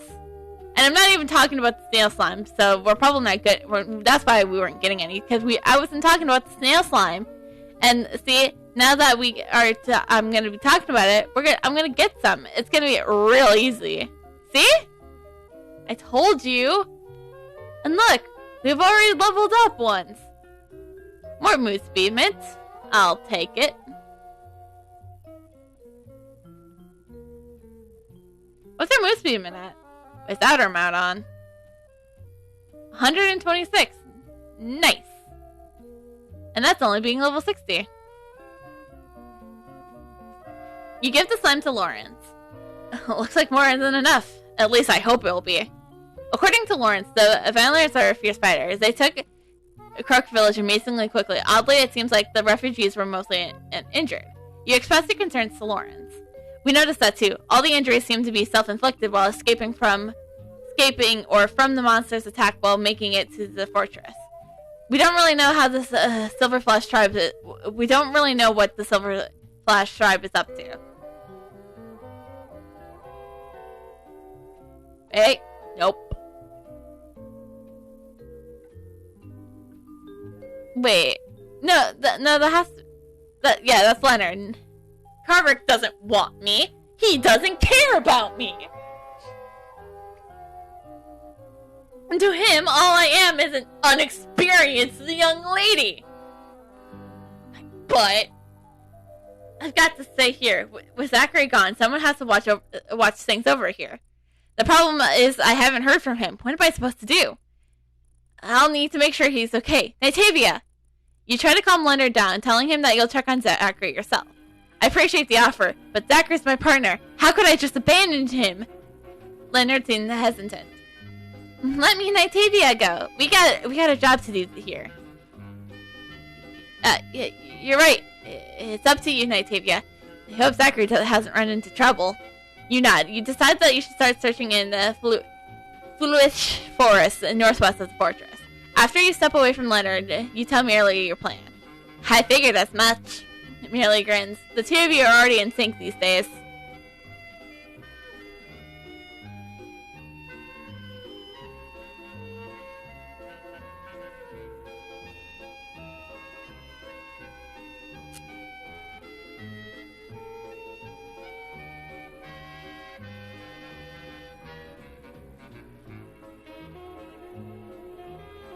You see the guard wearing the same style of armor as Leonard. That must be Zachary. You introduce yourself. Did Leonard send you here to help me? I'm glad he is such a warrior. As you can see, I've got my hands full. He glances at the children around him.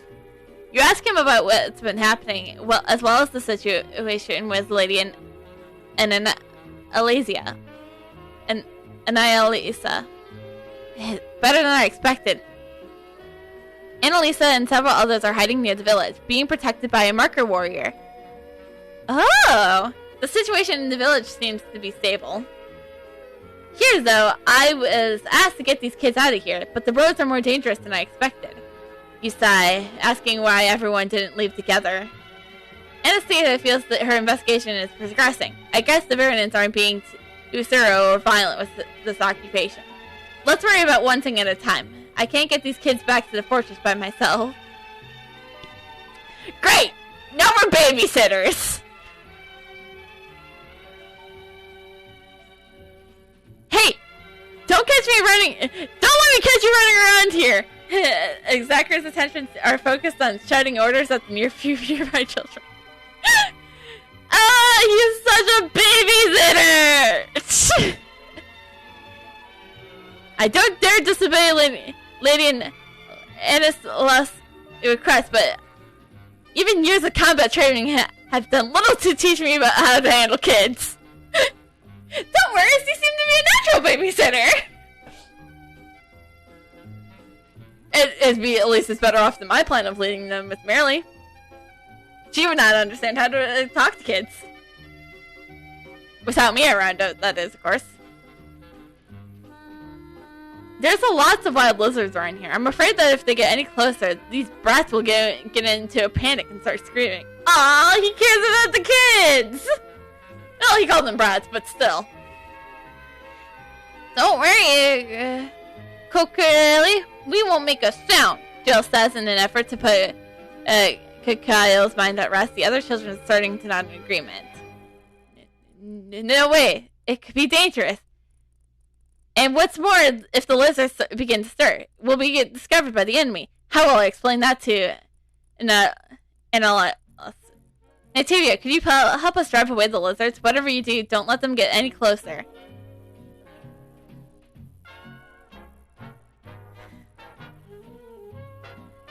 Before you got here, one of those blasted chameleons took my pack. I've given Given I had to choose between it and one of the kids. Made the right call.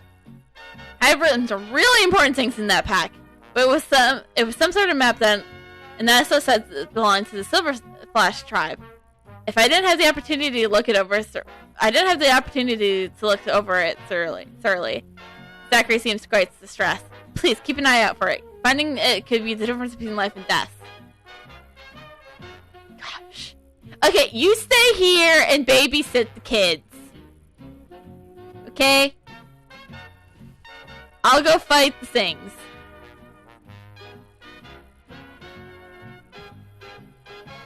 Hi-ya! So badass. Will it be part of the thumbnail? Oh, fuck yeah. Like a moment like that? Yes.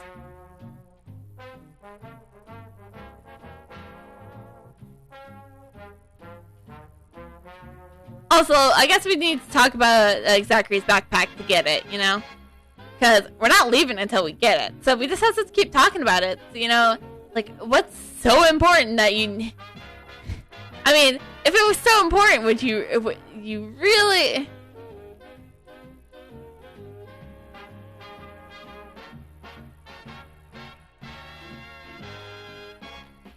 There we go, there it is.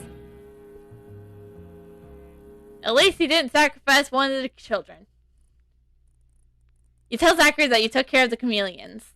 Thanks. I might have been able to handle them alone. But like this, well... Wow. You're such a good babysitter, Zachary! Yo, you should change professions. Stop being a soldier and just babysit kids. You give Zachary his pack. His tears though make sure... He tears through it to make sure the map is still there. Phew! Still there. We're lucky. You ask if the map was intended to retake Kork's village. Well, that's what it looks like. This map seems to indicate the troops' deployments, patrol routes, and shift changes. And Zachary looks over the map as he speaks. You're surprised that such detailed map exists. Is there something more to all of this? Could it help you figure out why the Silver Flash tribe is here?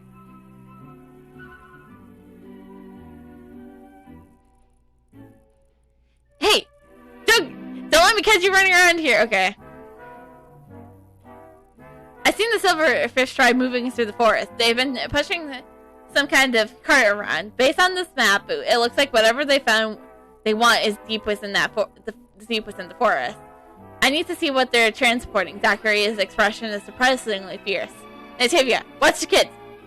I'll go in. Brother Zachary, are you just gonna leave us? Young boy clings to Zachary's shirt. No, it's too scary here. You said you would protect us. How can you leave us?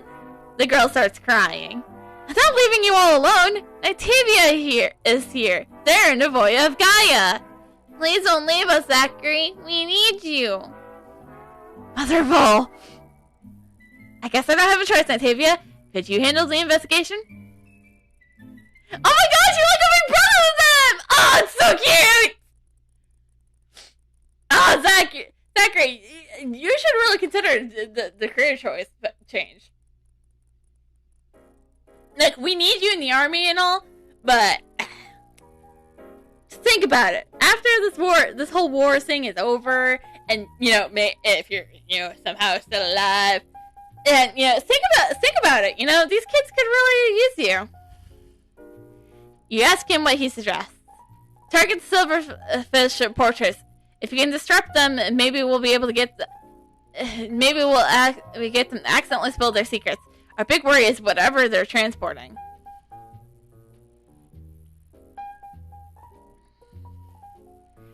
We need to figure out what the silverfish tribe is doing. Bring back anything you find. A clue! A clue is a clue is a clue. Zachary rubs his hands together eagerly. You can't just start shoving everything down into evidence. That's not how things work. It has to be related to the case. Zachary, you don't understand anything about a court of law. Even though this isn't for a court of law.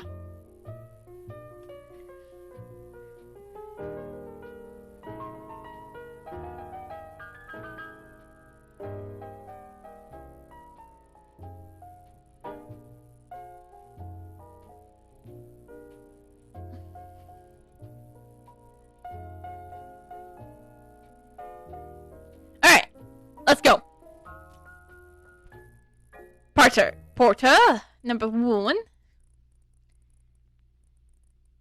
Ordinary stone. Nice. Hi, yeah.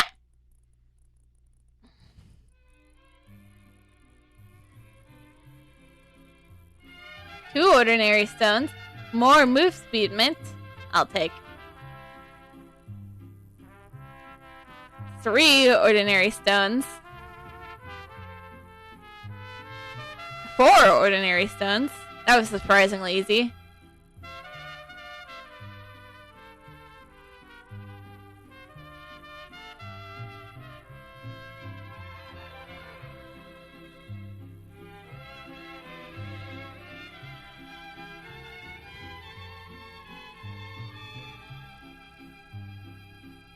$167. I am speed. You cannot. Alright, Zachary, what do you need now? Okay, but without, like, 127? Like, base? Nailing it.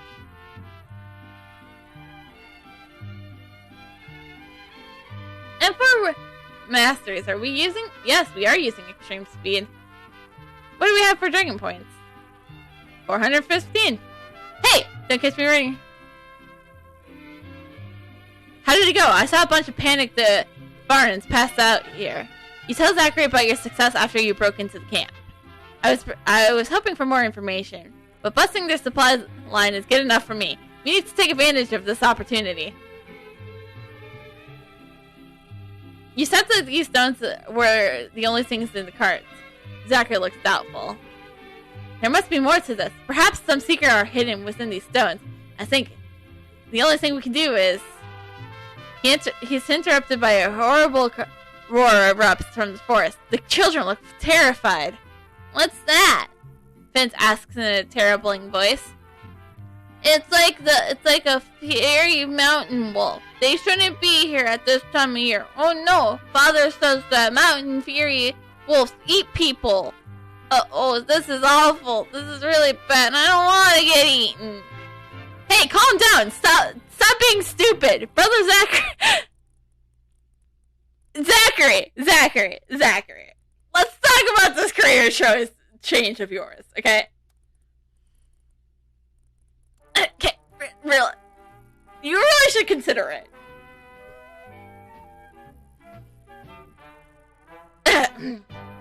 No one is getting in while I'm on watch. Zachary looks quite serious. You asked Zachary about the fierce mountain wolves. Right. You're not from around here, are you, Nitavia? Fury mountain wolves are vicious predators. Usually they stick to livestock, but people have disappeared. See, Zachary speaks quietly. It's not safe to leave the children here. We need to get them back to the fortress. I'm worried about what will happen if they follow us all the way back, though. There are warriors there, but there are also lots of helpless villagers there, too. You agree and say that you'll deal with the wolves. Be careful, okay? I'll find a way to make sure that they can't track our scent.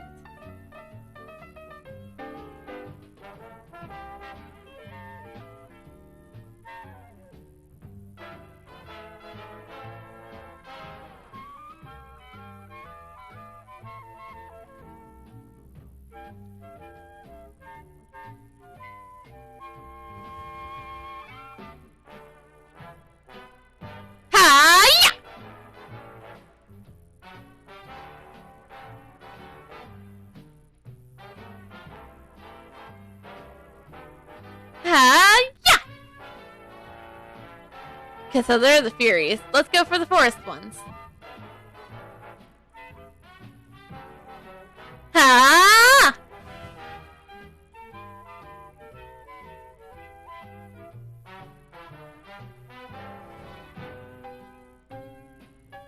2.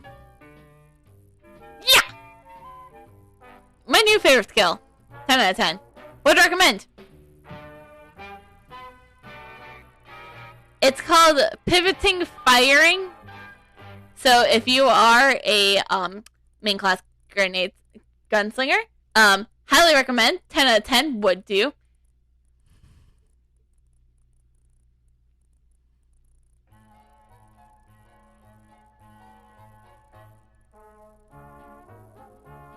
Okay, children, does everyone have a bottle? Zachary asked the children.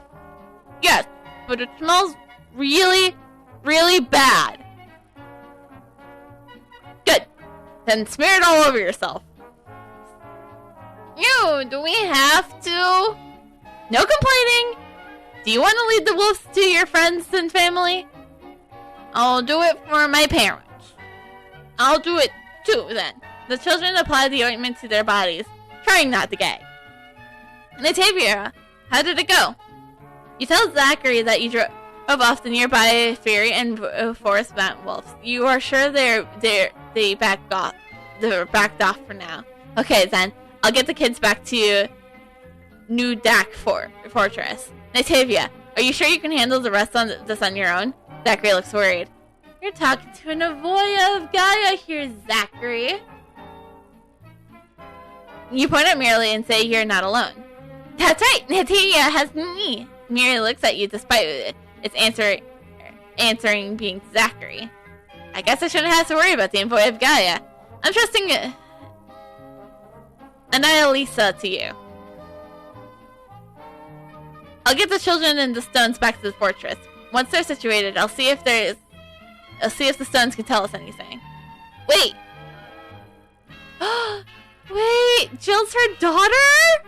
Oh, that's so adorable! Oh. Annalisa's daughter interjects suddenly.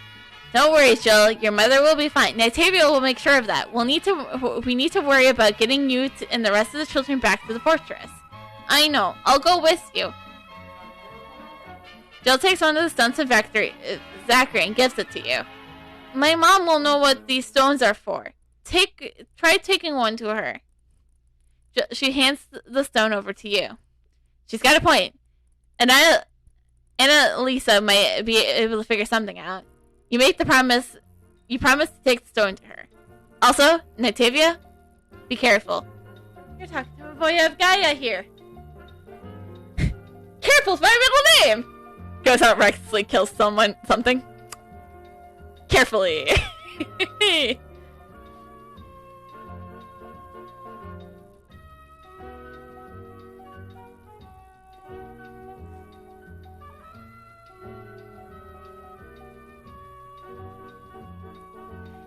You're surprised to see Odom Ryan again. It's been a while since you defeated him at Aswalian Temple. Natavia! Is that really you, Master Natavia? No doubt about it. That's definitely the third prince. You ask him not to call you Master, and then ask how he ended up in Croc Village. You defeated me at Aswalian Temple. I disbanded my guards and started wandering alone to hone my skills. Wow. I had planned the settling in Croc Village for a bit, but then, when I got here, the variants were everywhere. It was weird. So I decided to start investigating. Wow, you're pretty smart for a marker. Okay, that's a lie. The markers are actually pretty smart people. And I shouldn't say anything bad about your people, because they might, they might take back what I said about the Alliance. So, don't bring any of this up to your father, okay? Okay, Odom? Okay? I already got the Alliance, okay? Wait, you know Odom, Natavia? Annalisa stares at the two of you. That's right! Natavia is my mentor. Kind of. We dueled, and I was soundly defeated. What a small world. Well, we can dwell on that later. Give me everything you got, Natavia. You nod and give her everything you have. I never really thought of running into you again. I have to admit, this has cheered me up immensely. Things are only going to get better from here on out. Are Jill and the rest of the children okay? You tell her that Zachary is taking the children to the fortress while you are taking over the investigation here. Well then, Natavia, it looks like we're going to be working together, eh? I thought my work here was going to be fast, but I haven't anticipated the Silverflash tribe. Odom here has been helping me out. While I was trying to help the villagers get out, the veteran spotted me. It was getting bad. Then he helped me fight them off. He's pretty good in a fight, I must say. So, did you learn anything about that map I found? You tell Anastasia about the foolish forest and the fact that the Silver Flash tribe is transporting stones from there to the village. You give her the stone. Interesting. I don't think I've seen any piles of stones in the village. She takes the stone from you as she sinks. This stone. Isn't that strange? You don't find anything like them locally, so I guess that's something. I mainly came out here to help the church transport the electromagnetic turrets to the fortress. On the side, though, I was investigating the claims that the force natural energy seems to be decreasing. You seem to notice the same thing, but don't know what's causing it. These stones that you brought seem to have their energy enhanced by some sort of spell.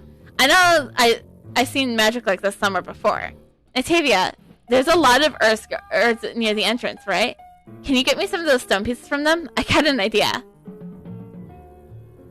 Mark my word! I got this. I got you.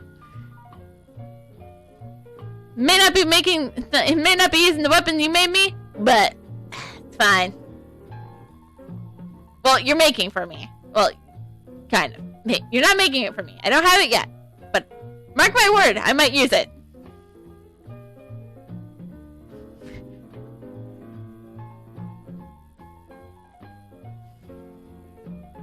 But we need these fragments, damn it. Aiko, we're getting food. Food is after stream, okay? Ayaya. Wow, I'm getting super unlucky. Also, more mastery skill points. Ha-cha! Finally, another one.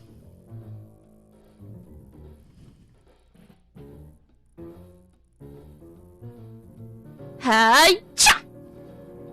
Love that skill. It's gonna be the greatest thing ever. Alright, 3 fragments.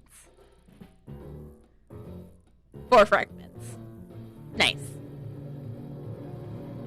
You give the Earth Guard's fragments to Annalisa. Yep, like I expected. You can see how similar the stones are, and the stones and the fragments are. Does that mean anything that they're using the foolish forest stones to summon the Earth Guardians? Earth Guards? Some of our tribes witches possess a similar ability. It's possible, but we need a little more information to prove it. I really need my tools. Without my tools, I can only eyeball things. I need to learn anything more specific. I need them to learn anything more specific. The problem is that my tools are still in Kark Village. I was more worried about the villagers and the kids, so I kind of forgot about them. Natavia, can you go get my toolkit? We can use this opportunity to survey Kark Village. Thinking into Kark Village is find Annalisa's toolkit and survey the village. You're pretty sure you can handle that yourself. Don't worry, Natavia. I'll continue to guarding the area. Alright. Good. Because you're the muscles and I'm the sneaky one, you're the muscles. Okay? I got muscles myself. Like, check out these guns. Quite literally, check out my guns on my back. But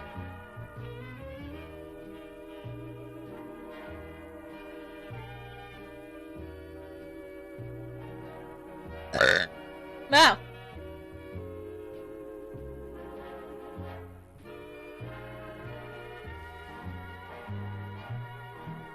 Alright. Toolkit. Let's go.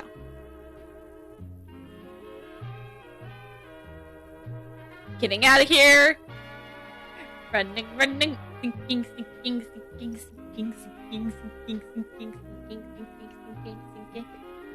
You give Annalisa her toolkits. Ah! I felt so naked without these. Now I can really get some work done. So did you know anything strange in the village? She continues to the conversation while she examines the stones and fragments. You tell her that the Silver Flash tribe is deployment inside the village, as well as the heavily guarded building in the pool inside the village. The heavily guarded building is probably where the chief is, but the pool. Annalisa frowns. Could you take care of something for me?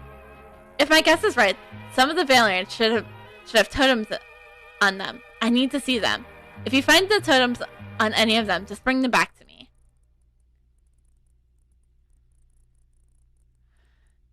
So Nightavia, we need more fragments from the Earth Guards. The problem is that the number of Earth Guards keeps decreasing. The Silverfoot / tribe will certainly notice. They're already increasing their patrols. If our location is discovered, Anasa probably won't be able to finish her work. I think it's our best bet to try and create a diversion. Draw their attention somewhere else. I know it's a lot to ask, but could you please attack some of the patrolling variants? That will draw their attention to you at least. But I'm supposed to be the sneaky one. Why don't you go attack them? Okay, I have to go kill them anyways, so.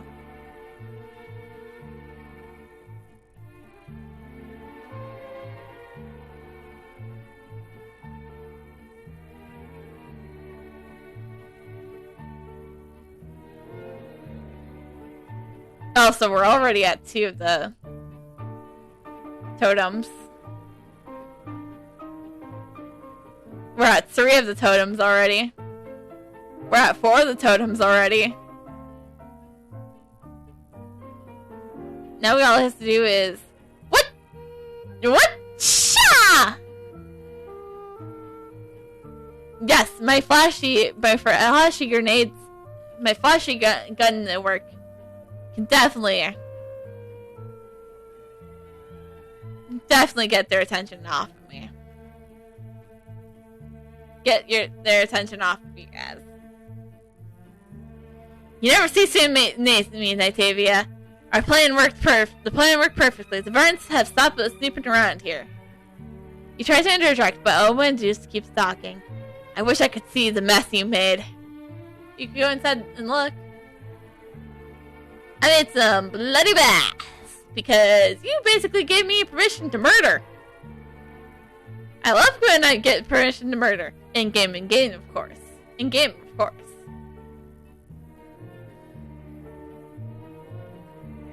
You gave the totems to Analisa. Like I thought, these totems are being used to create the Earth Guards. This isn't an uncommon type of magic. So the Earth Guards are being made from the stones from the Flourish Forest. The northern part of the Flourish Forest is one last area in the Abyss Woods that still has energy left. Using magic to summon elementals. Annalise looks doubtful as she speaks. What's wrong? Summoning Earth Guards is a lot of effort to protect a village like this. You ask Annalise what you mean. Owen wants to know as well. The invasion isn't clearly on a whim. They're invested a lot into taking this village and keeping it.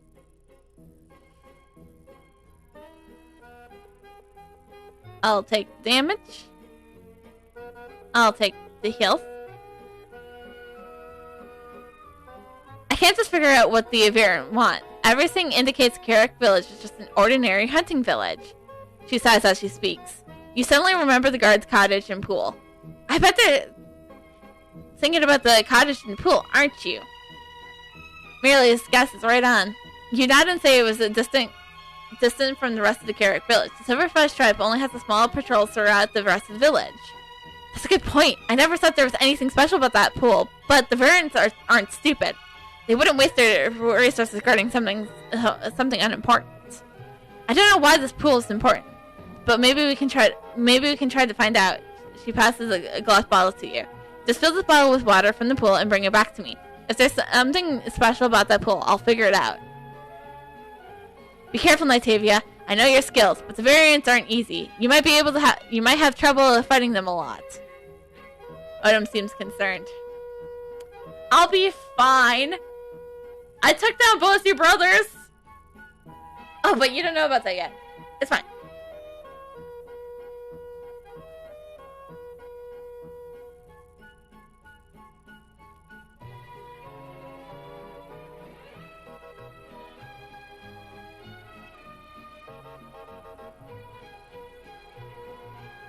Yeah!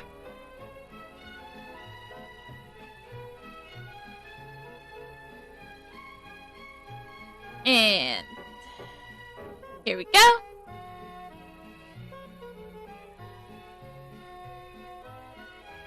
Yeah! That's right. No one messes with Nightavia. 3, You hand the water over to her, and she starts testing it immediately. How have I never noticed? This pool is completely normal. Anissa looks shocked. What does that mean? You wonder the exact same thing as Odom. The changes in Obelisk Woods have changed the energy in this area substantially. Drained combination warped energy in this water, however, is pure. They must be after this pool of pure energy. All the defenses in the Valen are established. How ironic. They aren't interested in attacking the village. They just want to protect the pool. If the Silver Flash tribe just wants the water, I think we can work out a deal with them to use it. I would like to end this quarrel peacefully. You relate to Ness that the fortress guards who witnessed the incident report that feeling the villagers in Karuk village were not pursued or hunted by the Silver Flash tribe. A peaceful solution would be best, of course, but they just won't listen. I told them. I didn't want trouble the last time I met with them. They attacked me anyways. It seems they only respect strength, which is something I also understand. We should attack them with all our might, but to prove ourselves. Only then they will open themselves to us.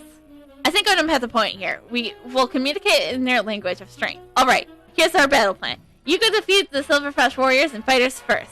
Then Odom will go and negotiate with the leader. Shouldn't I be the one? Because I'm the one proving my strengths? Yes. Because Commander Karuk, if that's even your real name, says I'm just unexperienced.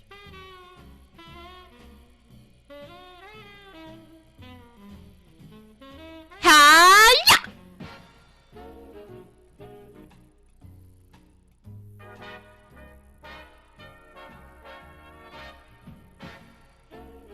Ha!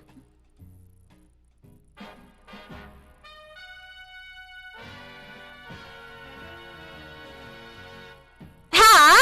Ha!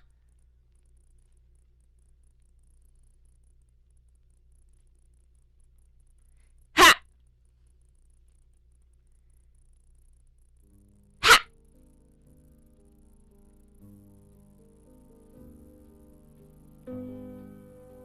I think I proved my strengths well enough.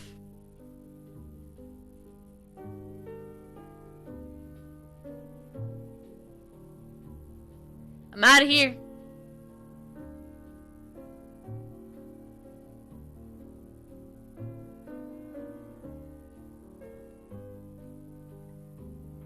Having defeated many skilled warriors and fighters in battle, he returned to her. Excellent work. I think we earned their respect, just like we planned. I have to admit, I wasn't sure about this plan, but it seems like a recipe for chaos. Luckily, the Silverflash tribe is retreating. Now's our chance. We must start the negotiation process soon. At least they'll regroup and attack. Okay, Odom, it's your time to shine. You're pretty experienced with negotiation, right? I just handle guns and shit. Okay, negotiation isn't me. You take a moment to warn Odom that Shay, the Flash is complaint has a compliment by many loyal and fierce bodyguards, accompanied by the loyal and fierce bodyguards. No worries there, Nightavia. I'm the Sir Prince of the DeviantART tribe after all.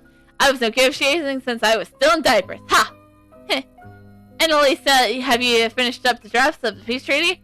If you're done, I'm ready to go prepare. I'm ready to prepare to go. She nods and hands the letter to Odom. It's all written down here. Be brave, Odom. I think they'll be willing to talk to you this time. After accepting the quest, okay.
Right, let's go.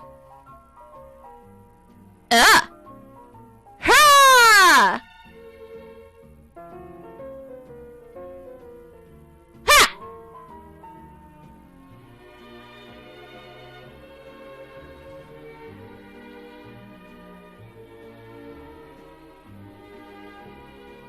Odom calmly approaches Shay with confidence expected from a prince. After reaching over a peaceful distance, Odom bows. Though you are remarkably brave, young marker. I witnessed your human friend display of strength. Is that really what you want? Is it what you really want from us? With respect, honored priest, I just wish you hear me on this. Neither of us want needless death. I am certain. Here, read this, and you will understand. Despite our show of force, we speak peace. Odin presents an anonymous letter to the variant priest. Depth. Hardly even an injury we inflict upon these people here. We are not here to harm you. We did all that so we could avoid such atrocity when we took the village. Thinking back to the reports, you did recall thinking it was odd that everyone escaped with barely a scratch. I know that you and your people are just need access to the water from the pool. With this knowledge, I'm hopeful that we can come to a peaceful agreement. I see. Surely you will let us use the water if we release the villagers back to the humans. After reading Analysis' letters, he looks doubtful. Yes, it is all the truth. I swear by the whole marker. The people of the village have no problem sharing the water with you. All you need to do was ask. As you fought with honor, I expect you to also honor this pact. We have a deal. After making a peaceful agreement with the Flash Silver Tri, Owen comes back telling you and Anile the good news. And with that, you went to the priest to discuss what to do next.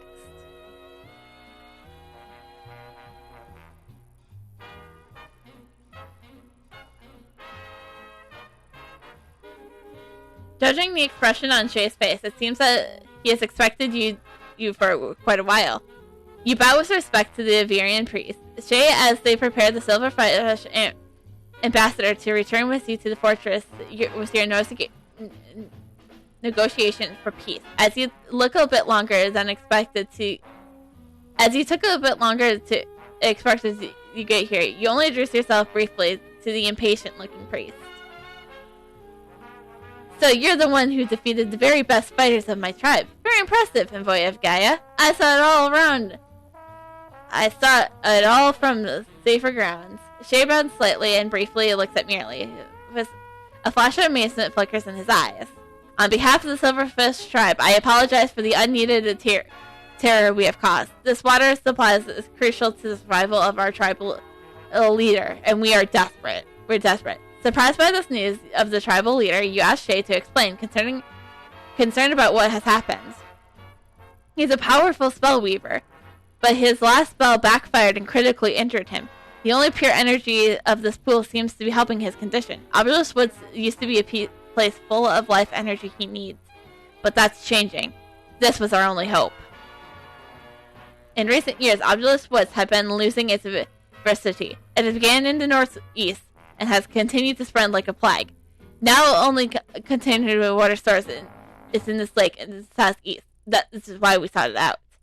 As per our agreement, we'll leave your village in peace in return of access to the water. As our esteemed leader will be using the pool frequently. However, we will be positioning Earth guards nearby for his safety. If they will be no threat to the people of the village. But we must keep our eyes on our injured leader. Fully understanding the Silverflash tribe's plight, you say that you're ready to turn to Naga's Forge to finalize your peace talks. Come forth, Ambassador. Go with this brave human to the fortress and express our tribe's peaceful intentions. It is as you done, Holy One. The Silverflash Ambassador nods to you as he is ready. Okay, time to go talk to Commander Karrick, if that's even his real name.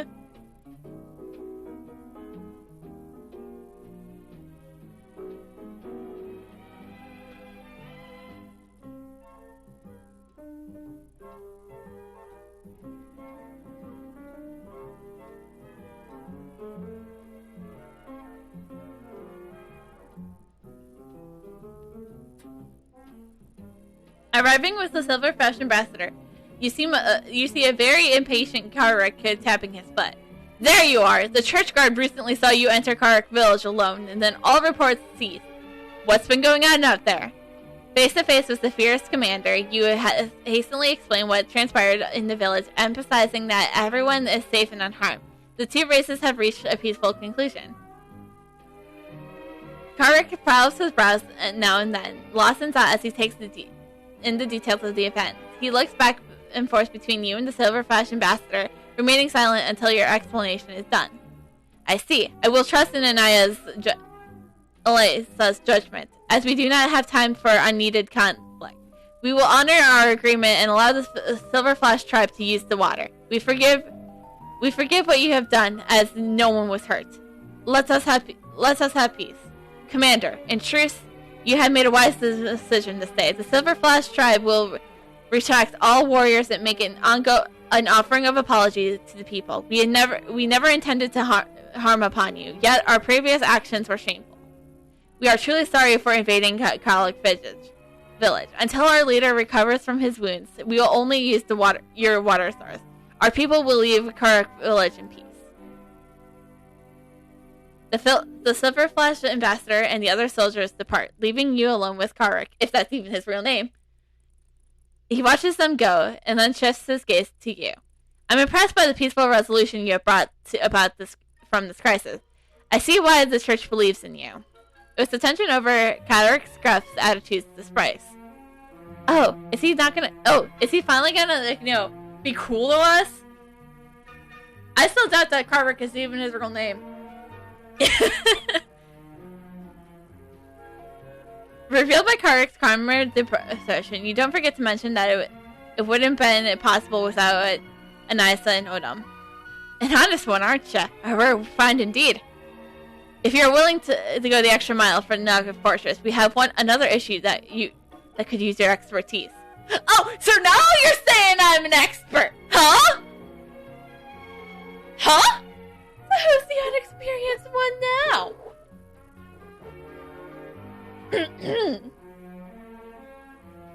According to the Silverflash tribe, all the changes in Obelisk Woods starting in the northwest. Now the Dwarven village of Tefis is up there, so they could be the prime suspects.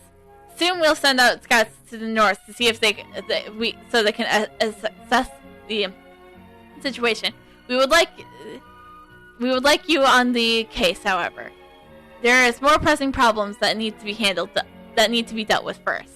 Hordes of out-of-control robots have wreaked havoc on the Berlin Wall in the east. If it's left unchecked, I fear they will desolate our fortress. I've already seen some soldiers to address the issue, but you not to Karrick to continue, already prepared for what will come. Our forces have been at the Berlin Wells are vastly outnumbered, Nitalia. We could really use your assistance out there. You must travel to the northeastern side of the forest.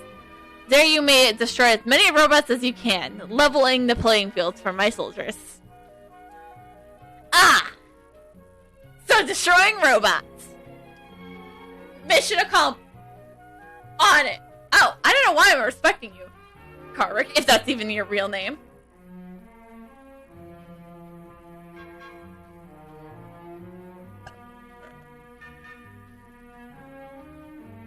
The commander must really trust you, huh? Hopefully he's not wrong. Since you're here to handle the robots anyways, perhaps you can make yourself doably useful. Oh, so now you're the one turning on me, Lawrence. I thought we were cool, man. I thought we were cool. People.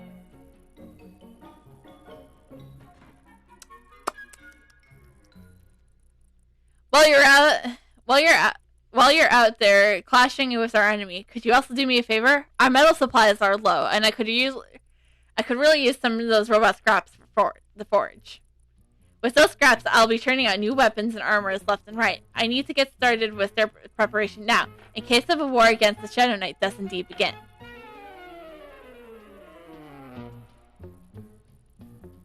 But we have the Thinky Alliance on our side. They were really impressed with me immediately, so...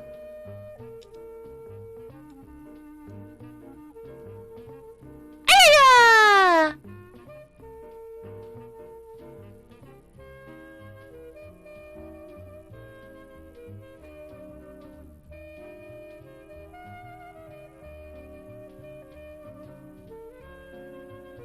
Ha-ya!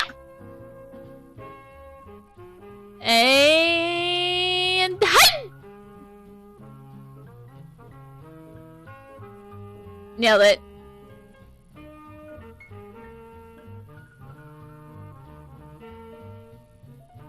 Hi-ya! One robot scraps. Oh, wow. We are leveling up quick. 3 robot scraps, because I forgot 2, because I was focused on my 4 robot scraps. Let's go get Lawrence the scraps first.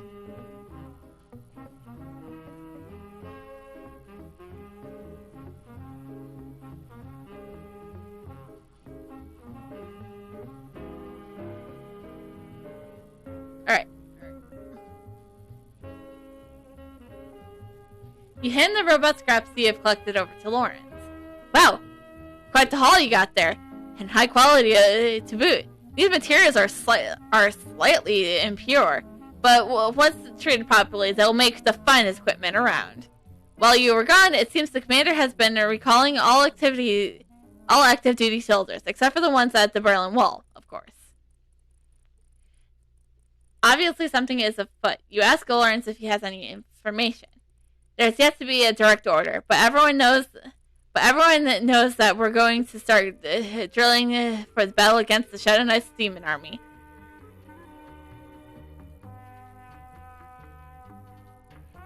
Okay. More health. No, not evasion. We do evasion after we max out our health.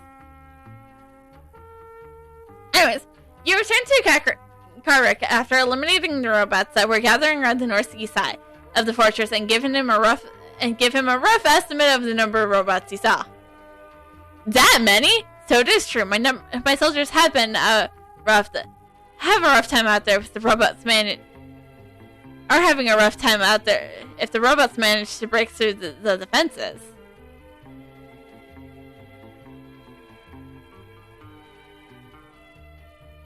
This is worse than I thought. Karvik organizes his thoughts for his next order.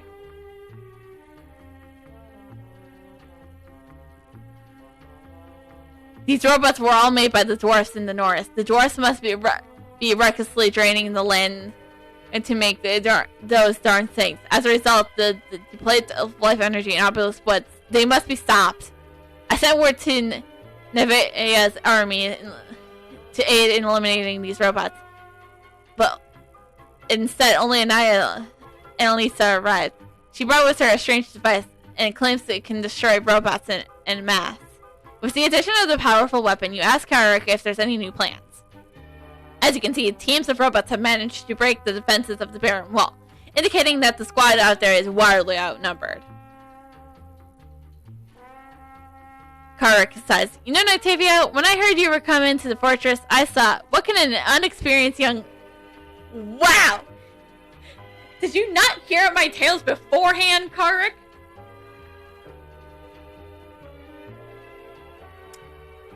Have you not heard about how I made allies with the markers?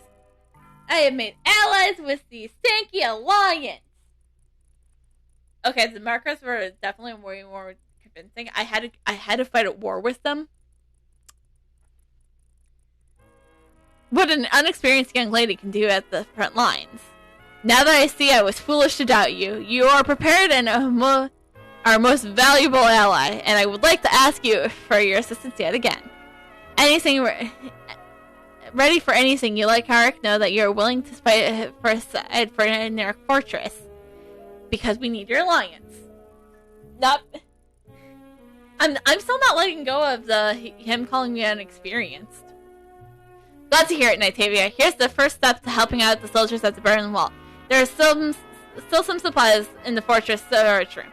Take them to the Berlin Wall and give them to Walker, the squad leader in command. I suspect my troops solely need the boost of supplies out there.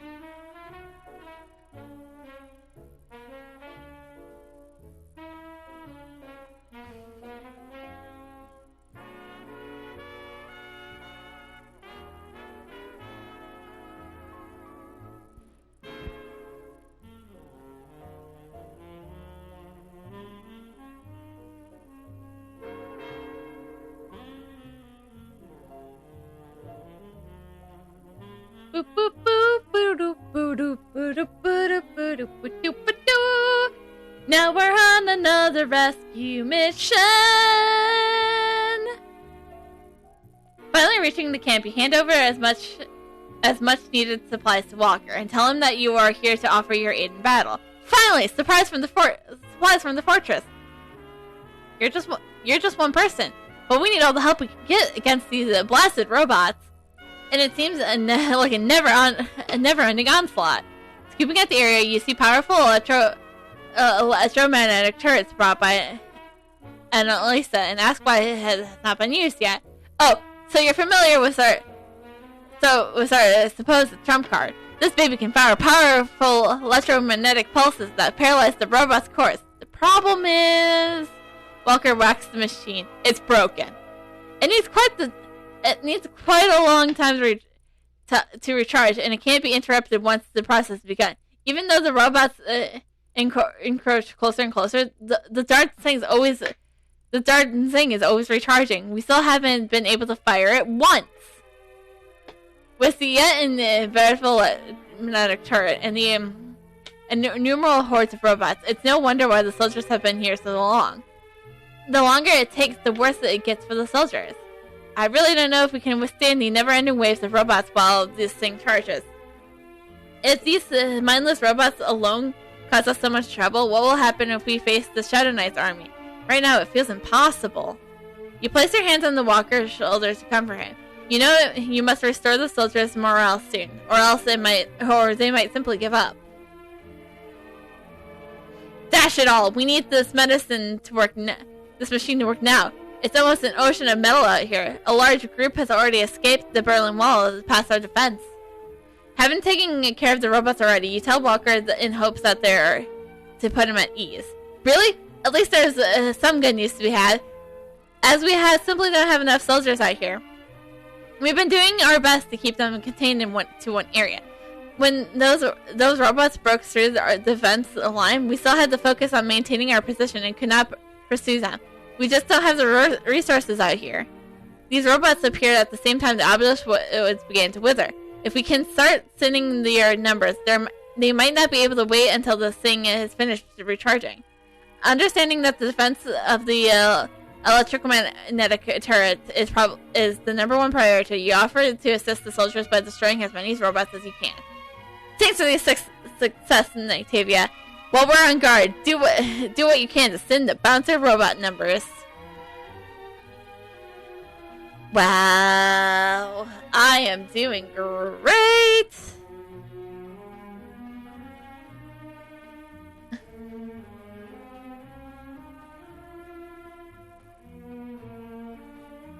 Hi-ya! Hi-ya! Heal.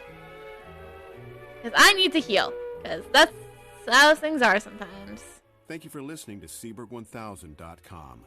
To support our station, Rampaging! web store I can rampage too! Ha! Search Seaberg Music Library, Inc.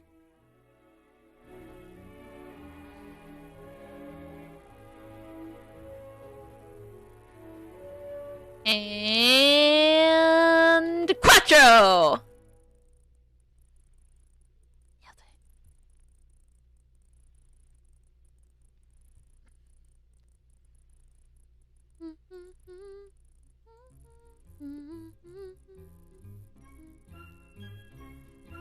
Returning victorious, you tell Walker that you had defeated as many monsters as robots as you could. Yeah, I saw everything from here. Nice moves out there. I'm impressed, Octavia. Your skills are far past any of ours. With your assistant, we should be able to hold out until this thing is fully charged.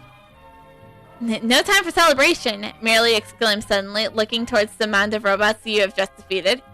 You and Walker turn around to see what Merely is staring at. Slowly, the robots you have been defeated were beginning to rise. Even though their outer armor was in a horrible condition, they seemed to be back in working order. No! This can't be! This is awful. Well, how are we going to stop these robots? Destroying their shell isn't enough. Maybe we could remove their cores. Now that would be easier. Walker looks at you hopefully. After a moment of thought, you ask Walker how to remove the cores and stop them from moving. It's pretty tough. I don't think anyone but you could do it. Wow, people putting way too much faith in me! Whip-de-doo! Why do we always have to deal with people who have way too much trust in us? First, you have to destroy their shells and expose their cores. Once you do that, you just extract the core and then they're done.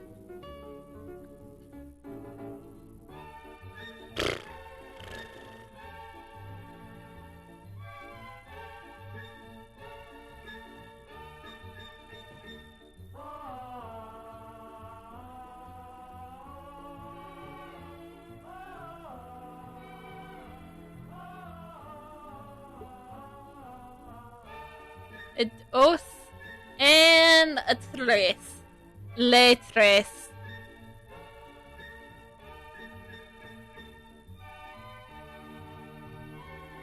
You return from the core removal mission and carrying out as many cores as you could handle.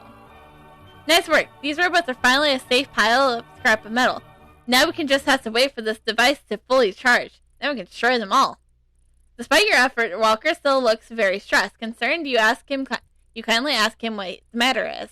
Octavia, we send a whole squad into battle at the Barren Well, who's supposed to report on the state of the battle at fixed times. However, their last report has yet to come in.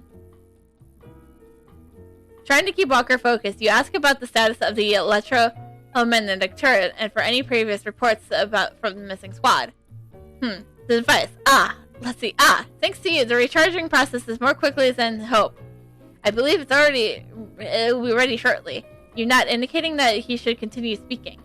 As for the squad, in their last report, they said they had been overwhelmed by butterfly hospitals soaring above the barren wall.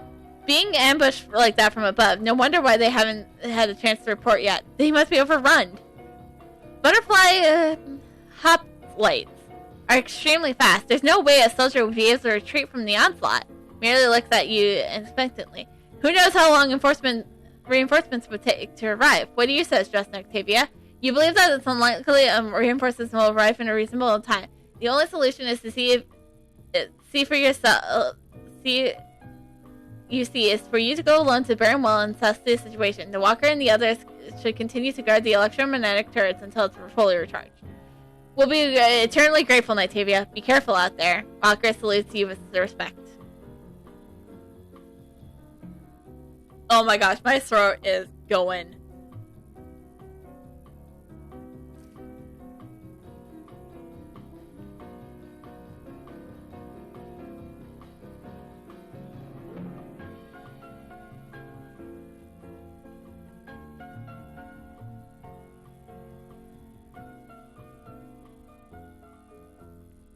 Hi. Wait. Hold on. Ha!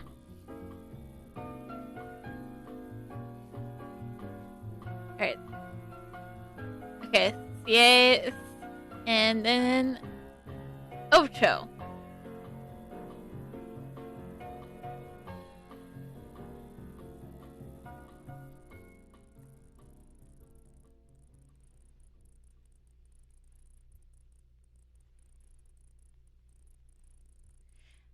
As you are returning from battle, you see Walker waving at you excitedly back at camp.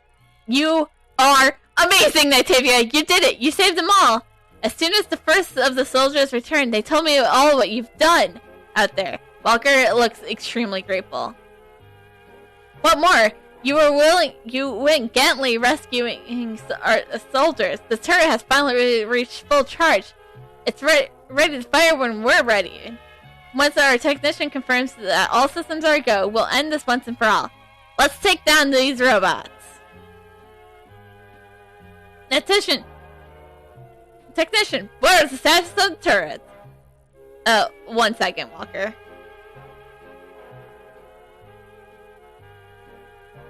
Alright, let's continue.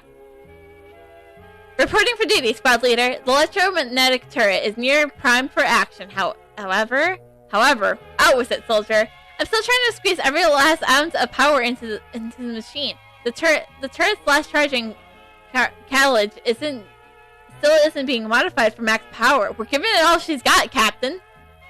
And another thing, our turret operator has also suffered terribly from the bots out there. We have no idea what else. We have no one else to operate the darn thing. What? Can't you do it? I can, sir, yes, but I'm also the only one who can override the charging carriage safety and prime the machine for maximum power. If I don't, the electromagnetic blast would simply have what it takes to knock out the larger won't have what it takes to knock out the larger robots. Nativia, didn't you learn about the Dwarvian technology at Kakarot Forest? You handled everything like a pro. I bet you can figure out how to operate this thing too. Merely whispers to you in a low yet excited voice after expecting this machine. Time to shake charge. You tell Walker that you can operate the electromagnetic turret, just as you need a moment to inspect the controls. To the rescue again, Nightavia? We're all counting on you. Set the machine for maximum power. And technician, engage! I imagine a fifth one in the air. So after accepting quest, okay, blah blah blah.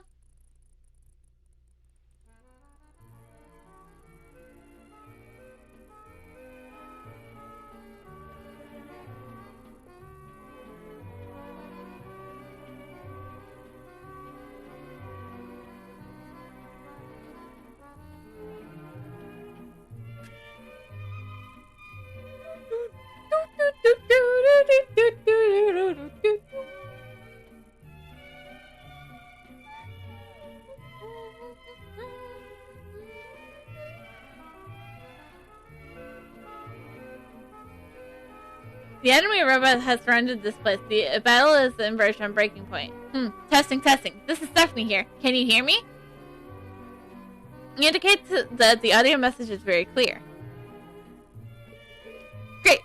Got a clear signal. Have you taken a look at the operator manual? You should have 3 new skills you can use. The first is Pulse Wave. Use it to attack all enemies in a line. Second is Railgun, which is effective against the aerial enemies. The third is the medical field that can fire bursts. Okay, whatever. Basically means fire at will. These robots seem like they're coming for us. Okay, I'll leave everything in your hands.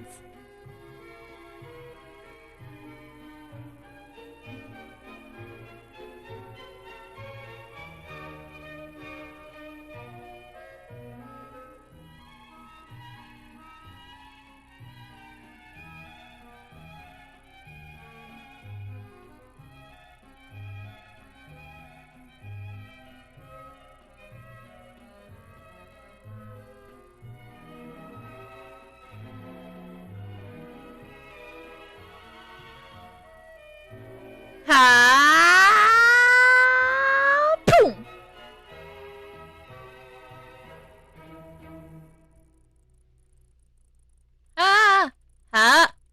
Okay, so it looks like everything so far is just...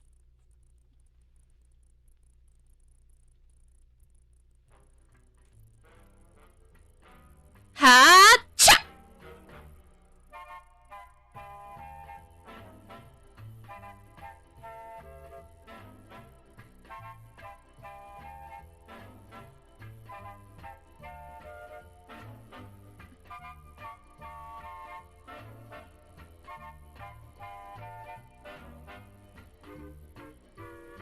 Let's go!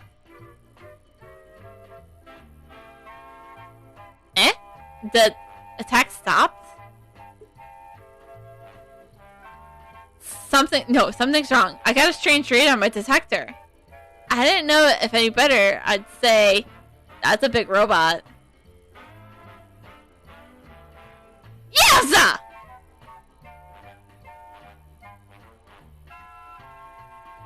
It's a giant robot! These are the parts installed. We can really correlate this set. Great. Before the getting attack, check your equipment skill again. The soldier installed the last group of components to the electronic counter. They will be able to deal with power problems.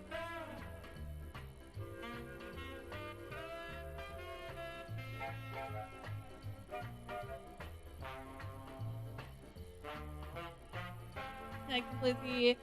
Okay, the last giant tyrant rope.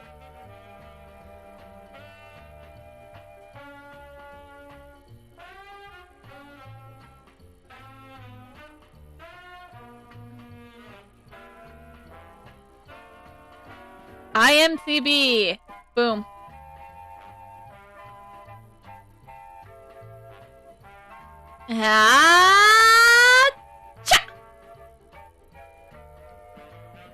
Nailed it.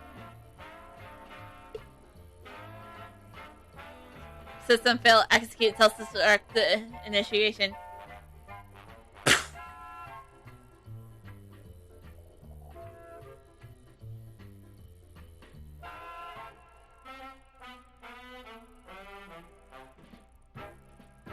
Nailed it.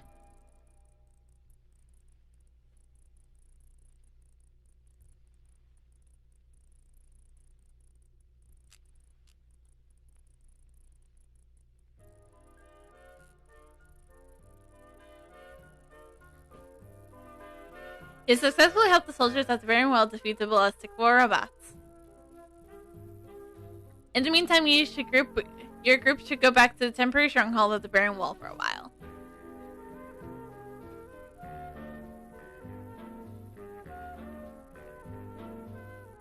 Natavia! You've done this before. Have you done this before? You look like a pro on that thing. Oh! They weren't kidding when they said this thing was packing a punch. It destroyed most of the robots. It was ease. I can't believe I doubted the church's machine. Never again. It appears that the crisis has been lifted. For now. If we don't stop those doors from making more robots, we'll be in the same awful situation very soon. Thanks to you, things have been taken care of here. I'll take the soldiers back to the fortress. Our commander has given us new orders to fight against the Shadow Knight's army. So we have to make ourselves ready for battle. Natavia, will you be accompanying us back to the fortress, or do your journeys take you somewhere else? You tell Walker that you would like to investigate the problem with the Doris production of robots and ask if there's any advice on the matter. If you're interested in finding out the source of the problem in obvious woods, you should head to the Forest of Thorns in the north. We've already sent the scout Variant ahead to see what's going on there. He should be able to provide you with information on the Doris village. Alright, but before we head there, I gotta go to the bathroom again. So, yeah.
let's go talk to Vince.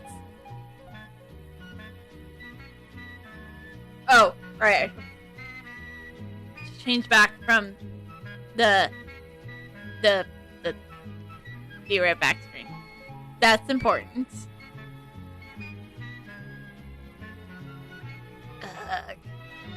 You see a scout, probably Vince, who collapsed on the ground and pinch. You run up to him and ask what happened. Are you need relief? My name is Vince. I'm quite embarrassed here. I've been poisoned. I was reckless and got pricked by one of the poisonous thorns in the forest. I had no idea it could be this potent. Whoa there! Be careful. You're walking right into near poisonous thorns. You get pricked. You'll start itching and aching, and then we're completely numb. It's no joke. I consider myself pretty lucky that you showed up. Otherwise, who knows how long I'd be waiting for someone from the fortress. By the time they realized I was missing, I'd probably completely paralyzed or even eaten. I can hardly move now. Could you help me neutralize this poison? Don't worry. I'll tell you what to do. You can hear the strain that takes Vince to talk. Assuring Vince that you'll do what you can, you ask him what he needs to be done. There's a special kind of rough hide lizard in the forest. The lizard's skin is a sacred mucus that neutralizes the toxin, thus immuning itself from the poisonous thorn.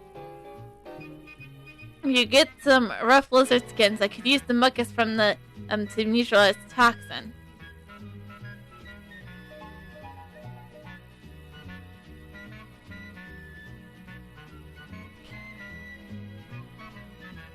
Whoa, those thorns poison don't kill. Those thorns poison doesn't kill you instantly. There's a lot of hungry lizards in the forest. So if people get poisoned and get fully paralyzed, they'll be easy pickings for the lizards. If I'm going to avoid becoming a lizard meat before I recover, I'll need to trust you to eliminate the lizards wandering around here.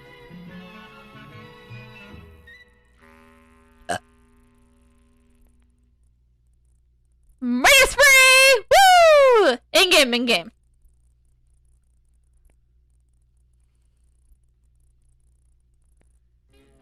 Already with 2 heights from the lizards.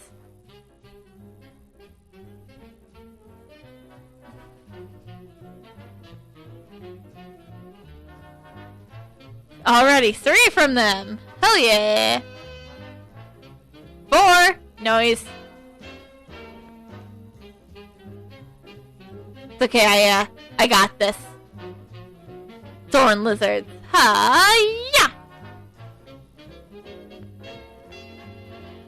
I love that skill so much.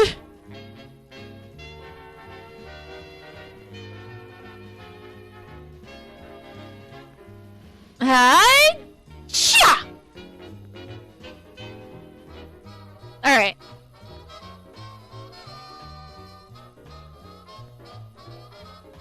Vince is kneeling down weakly, trying to catch his breath. He looks to be struggling dangerously. You hand the rough lizard skin to Vince. Thank you for getting these skins. There should be enough to counteract the toxins. Seeing him struggle, you kneel beside him and offer to help. Vince's hands back the skin, and you successfully treat his wounds with the detoxifying mucus.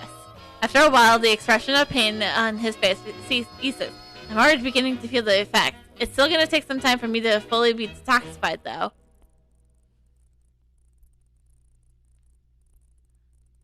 You even managed to scare them off now. Thanks for your help. I didn't plan on being eaten by a lizard anytime soon. Don't worry. Nobody ever plans on being eaten by a lizard. Just a little longer, and I'll be ready to return to the forest. While you're here, you may as well make yourself useful, right? While saying this, Vince tries to raise himself off the ground. Octavia, what's your opinion on the situation? If the decay of Obulus Forest is in fact caused by the dwarfs of Trife Village, then Necroforce will have to begin a potently grueling negotiation process. If that fails, we'll have to send our armies to the Borean village and negotiate with their force. You agree with Vince. If indeed the withering Obulus Woods is caused by the dwarfs, then the Necroforce could potentially have a resort to force against the Dwarven village. However, you would like to avoid such an attack if possible. However, whatever choice we make, our army will be passing this way when the time comes. The forest of the Sorens is a maze of poisonous vines. Only the Deviant robots and lizards can wander through unharmed. A forest full of robots, vicious lizards, and poisonous vines aren't easy to traverse, as you can see. Do us all a favor and trim back those poisonous vines as much as you can. That way we'll be able to cross the Dwarvian village under slight less peril. Wow. I see, like, I am really...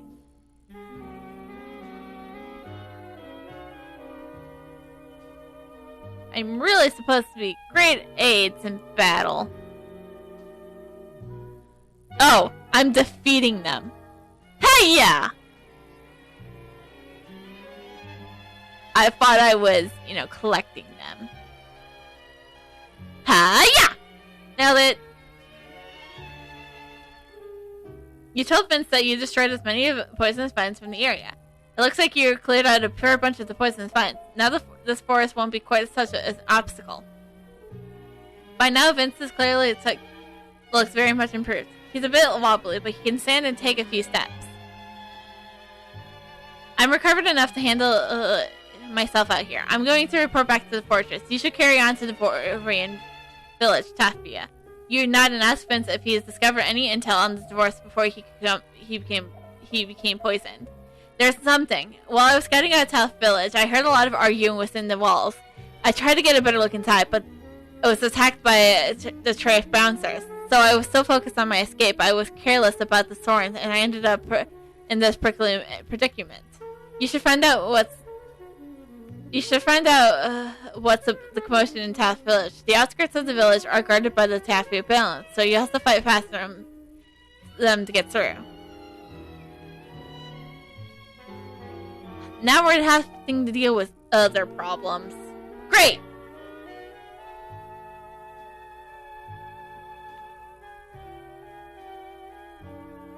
Ha-ya!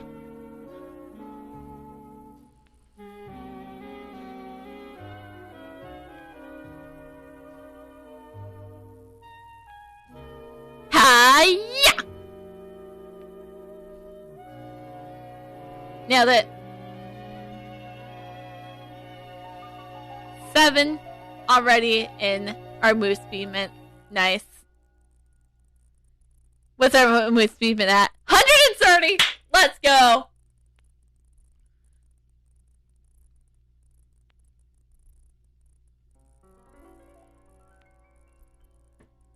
Also, speaking of Envoya Path, there's 2, so we can get 1 right after we get Gale Runner. So this will be 63, 66, 69, 72, 75. Heck yeah! We'll get both. But we will have to not will on Revolver of Doom. But I'll take it. Worth it.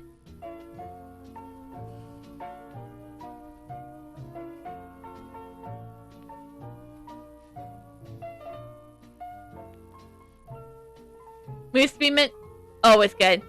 The elderly dwarf shouts at you as loudly as you enter the village. What have you done? Why have you destroyed our protectors? How dare you invade our home? Grumpy old dwarfs are serious business, so you quickly explain your intentions. So you think you can change Obulus Woods? So you think the change in Obulus Woods was caused by us, eh? Ha! Ignorant human. The dwarfs care about the life energy of the forest more than anyone. That is true. That is kind of how dwarfs work. If I remember right from, like, Catgrip Forest. So. Yeah. The surrounding dwarfs of the village glare at you furiously. Use your brain, human. What a benefit we get from recklessly sapping the forest of its life energy. We don't want to be living in a rotting, withered world. Here, let me give you a chance, let me give you a chance to even begin to understand our lives. Deliver this energy amongst these 3 villagers. While you're at it, talk to them. If they'll even speak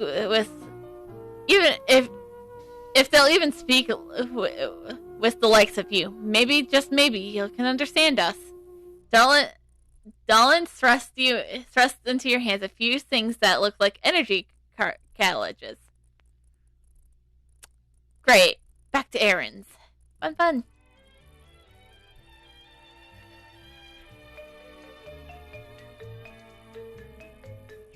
A human? How rare is that, isn't it? You hand the energy to the dwarf farmer before you. The supplies are finally here. Since obelisk woods begin to wither, we have become very short of energy in our village. The robots we use to drive away monsters in the fields are all silent. Now most fields are occupied by monsters. The food stocks are getting dangerously low. If things go on like this, our situation will be dire. So it's not the dwarfs. I figured it wasn't the dwarfs. Great music 24 hours a day. The dwarf standing before you is a mechanic from Teferi village. He looks troubled as you approach him. You tell him why you are here and give him the mana. Thank you for everything you have done. Our village survives on a small amount of mana every day. We use it to maintain basic functions around town. We don't know how much longer we can last like this. At present, most of our robots have stopped functioning. The ones that are still operational are affected by the strange energy and have lost control, causing them to turn on us. You ask him about the robot in the Berlin Wall. We are worried about that too. Ever since strange occurrences in Obelisk Woods, the robots ran out of energy and stopped moving and were stored outside the village. After a while, though, they started moving again and headed straight towards the Berlin Wall.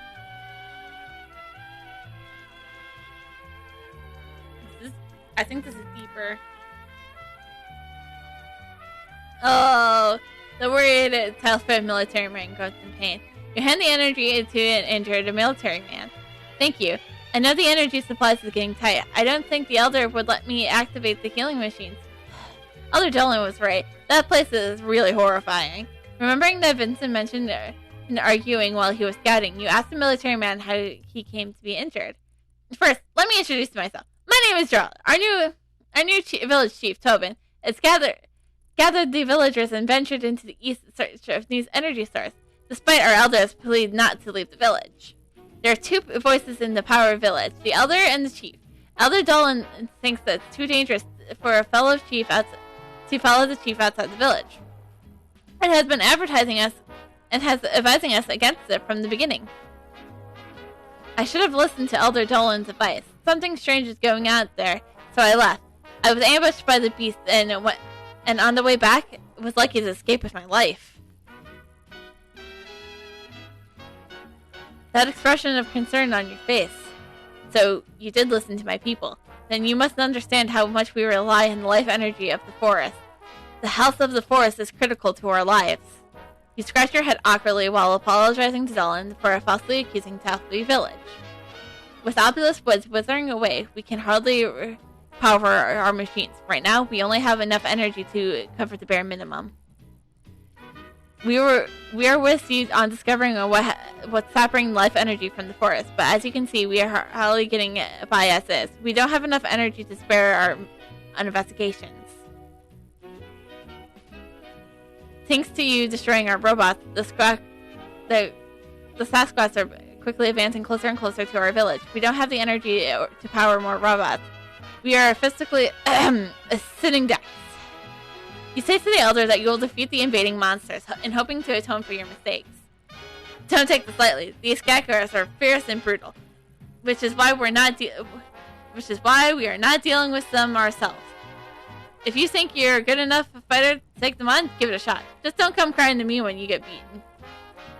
You don't know who you're talking to. Do you even know who you're talking to? I took down your robots. Do your best not to die out there either. That would be really hard to explain to your human fortress. So be careful, for all our sakes.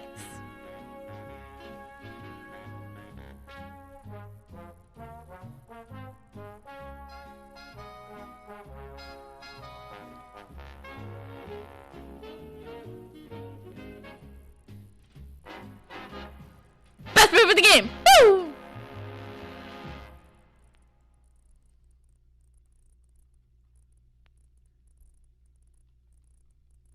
Alright, dose.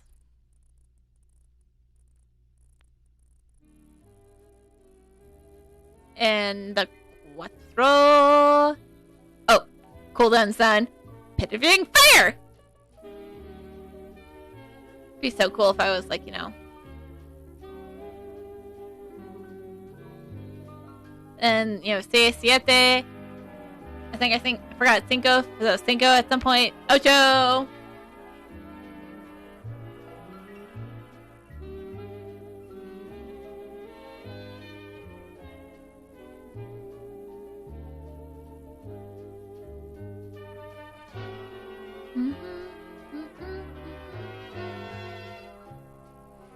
Back so soon, eh? Were those Sasquatches too much to handle? You shake your head and tell Dylan that you have taken care of the Sasquatch problem. Dylan sounds shocked to hear that you work so quickly. I've been wondering how you managed to defeat our robotic guards outside the village. I guess you're actually quite skilled after all. You apologize for destroying the taskless village guardian robots and offer to help in any way you can. Well, we certainly won't turn down any extra assistance. I was young and strong villagers have gone off to assist the chief. We could use a strong force back in the village to help deal with the issues here. I appreciate your offer. Our farmers have reported grassland squawkins are tearing up their crops and destroying their fields. Our supplies will run out soon if we don't get those pests under control. It's your lucky day. You can continue to take place the place of our destroyed robots. Get out there, get to the farmlands, destroy the grassland Sasquatch, and bring it back any crops they were carrying off. Can do! You're asking me to murder, and I'm totally cool with that. In game, of course.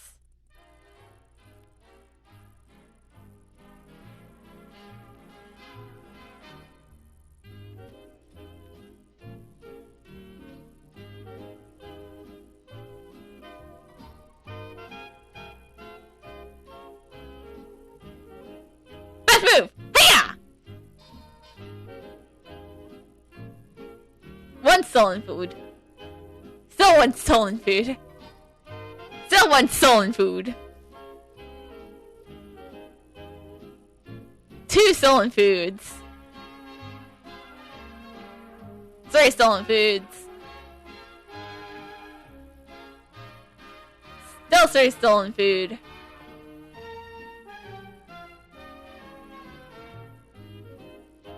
Still three stolen foods. Nope, that's a lie. There's four now.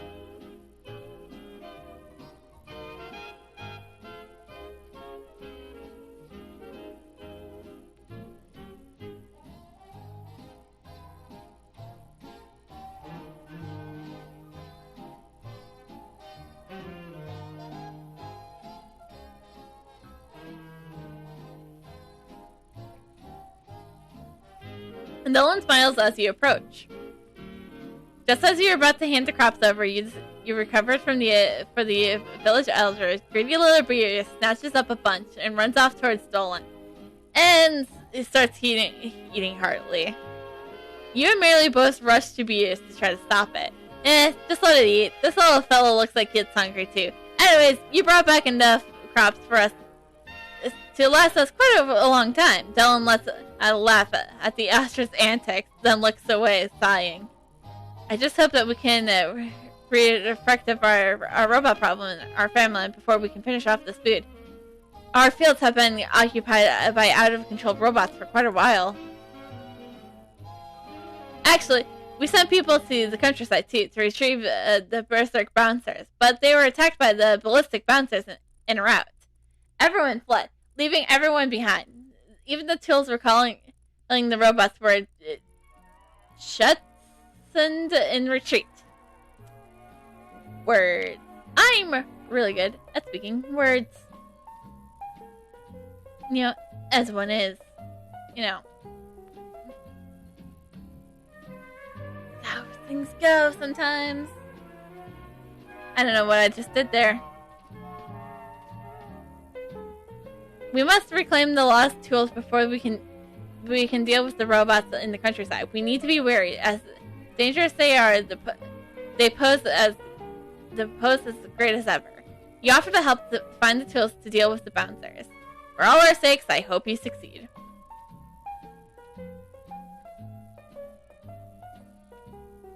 Oh. Ah.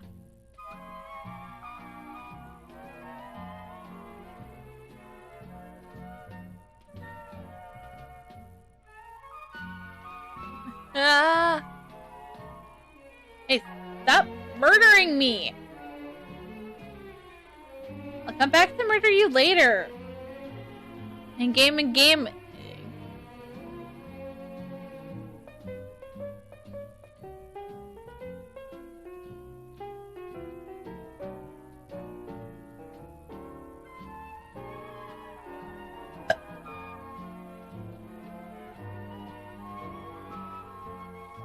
Upon seeing your approach, Dolan seems quite happy.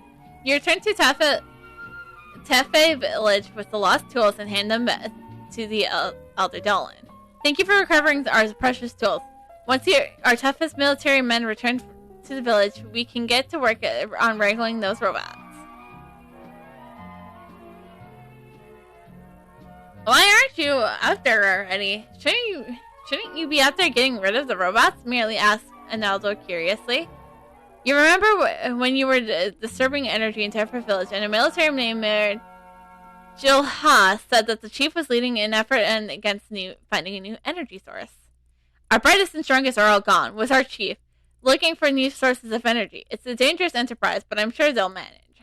You suggest that you'll head to the effort to paralyze the robots in the field, ensuring that the problem gets solved as quickly as possible.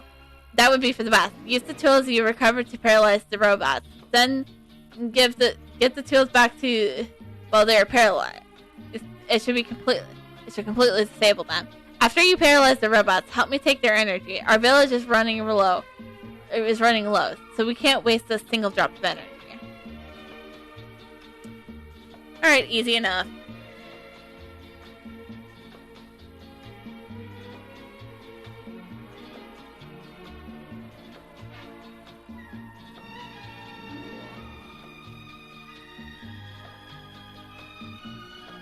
Hey!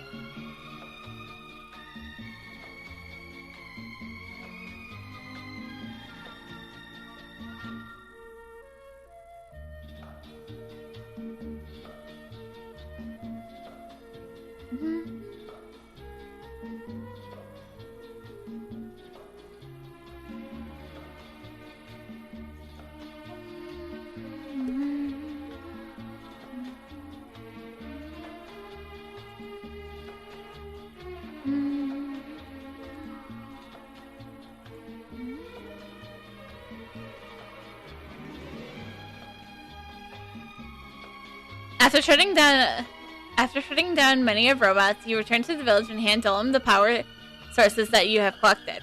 So you really shut down the rogue robots out there? We're all in your debt. I hate to admit, we are quite at a loss until you showed up. I can hardly believe that you alone have recovered our fields and bolstered our energy supply. We will able to hold on a little longer thanks to you. Yep, no probs. Even without our robots, us doors will not go down easily. While we do not have our machines, we still have our hands. Dolan stands proudly, masking any worries that he may have deep inside. With the Dwarf's small physique, it may be a struggle for them to farm without their machines. However, you can see no other way, having a newfound respect for the Dwarf's determination. You have gone above and beyond the duties of a normal soldier, and your fighting skills are most incredible. Tell me, why are you here? You must serve a greater purpose. You tell the elder about the war brewing between the Shadow Knight's army and the church. A noble endeavor indeed, Nightavia. You have done so much for our village. If our chief were here, I know he would agree with me. Tefe village would pledge its service to fight against the Shadow Knight and the good for all of our lands. Curious about the overzealous leader, you ask about why the chief Ta'Abin has so passionately leading his villagers in the dangerous quest of finding a new energy source. Village chief Tobin succeeded his father for a few years and became the youngest village chief of Tez village. He's passionate and full of ambition. However, he's a little rash. Perhaps he's too eager to prove himself to his people.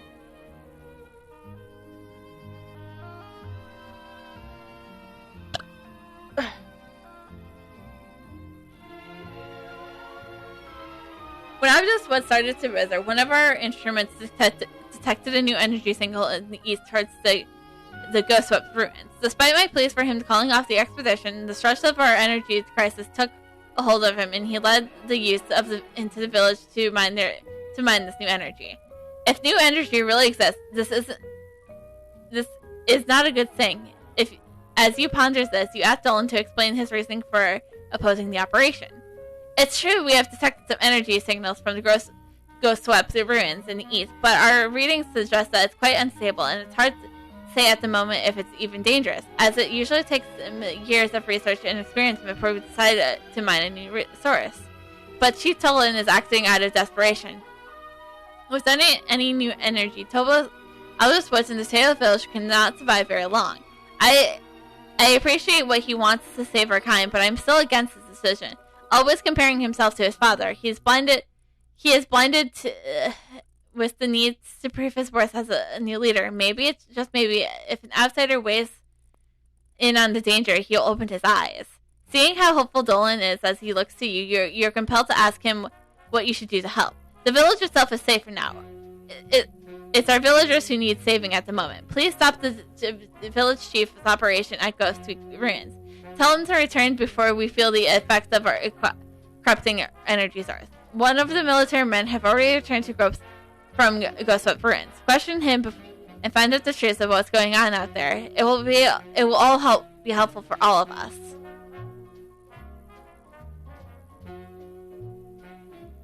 Okay.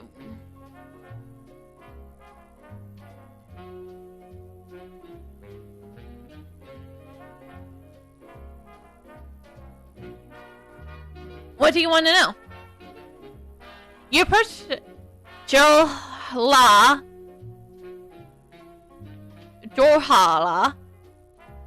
Nailed it. About the situation at Ghost Sweep Ruins, and let him know that you are on your way to try to persuade the villagers to return. I've seen what you've done around here, Nightavia. But even if you go on our behalf, I'm afraid Chief Telem will still not listen to you. You won't believe the horrors I've seen at Ghost Sweep Ruins. Walking corpse, I've asked the chief to stop this madness, this cursed operation. But even the threat of the monsters these monsters will sway him. Walking corpse.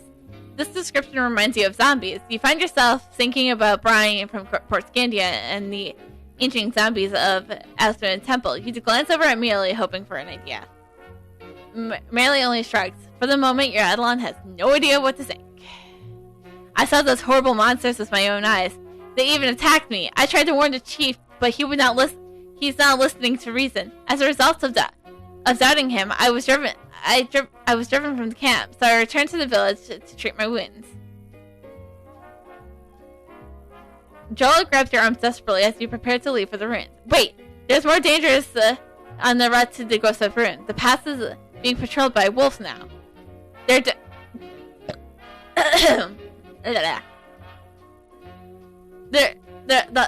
howling wolves are now warming along the path of the fields towards the Ghost of Ruins.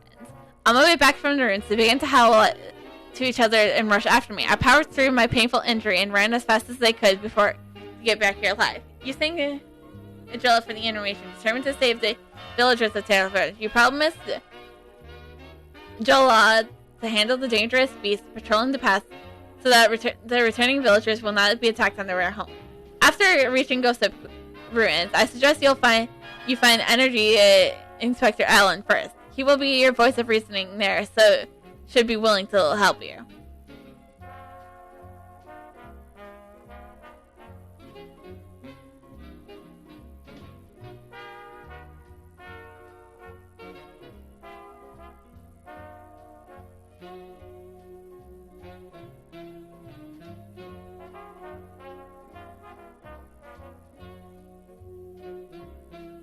And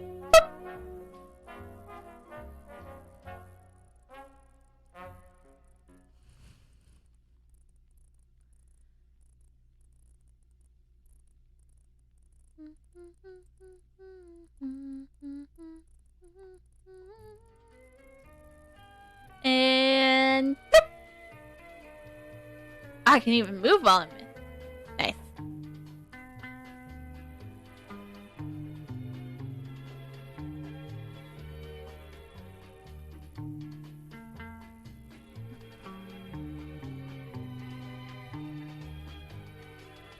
Iron Clawed.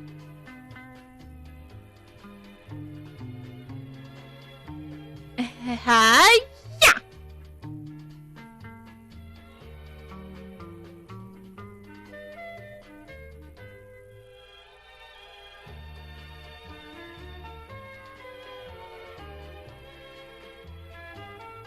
Alright.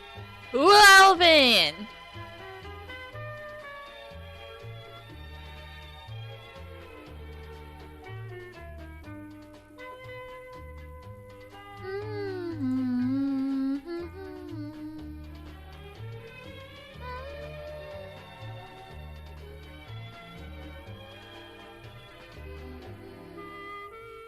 We're working here and don't have time to mind visitors. You better be going on your way. Alvin seems very agitated as he tries to shoo you away from the other workers.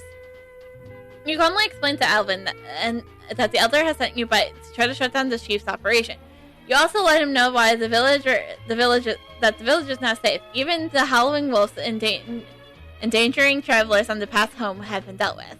Ah, so you were entrusted by our elder to deliver this message. Alvin sighs as his gaze lingers towards the direction of Taffy Village. The elder is a smart man. He also senses great wrongness in this spot, doesn't he? We should heed the wise of our white elder's advice. First thing I did upon arriving was inspect the new energy source. There is clearly something wrong. Its energy fluctuates wildly and is very unstable. I feel pretty confident in saying that this energy source has been corrupted by something as well as very different from any other natural energy that we would normally mine.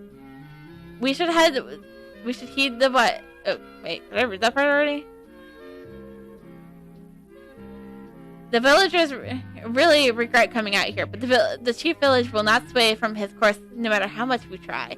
Since Jorah was driven out by the chief, many people have become increasingly unsure and nervous about this whole operation.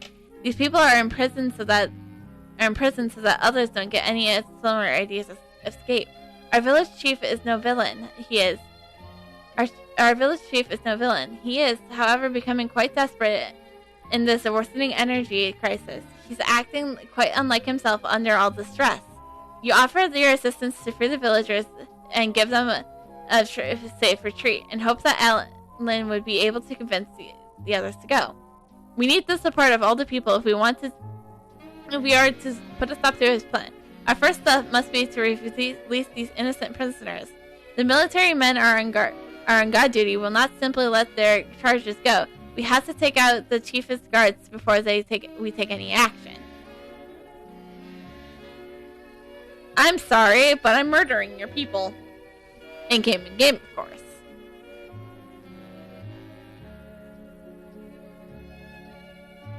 Ha! That is not the skill I wanted to use.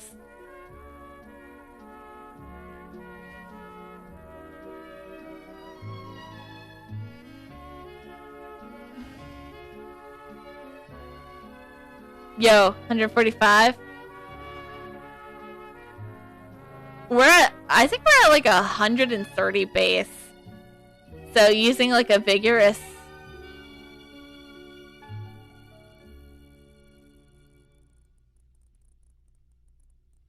is amazing because that's 145.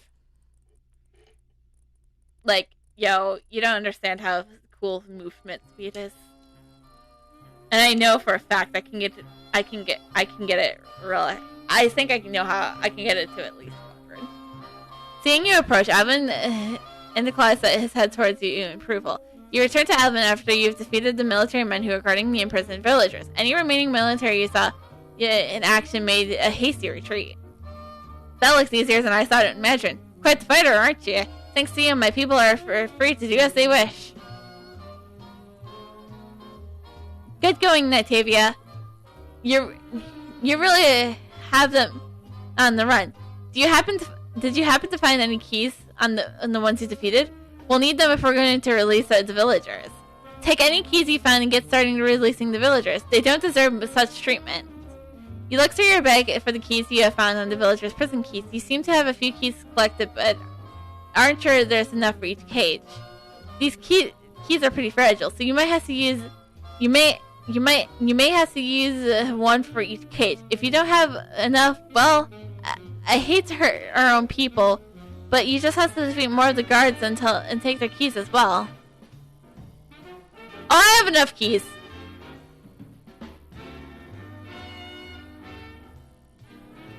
I have just enough keys. You're welcome. I don't have to defeat any more of your people.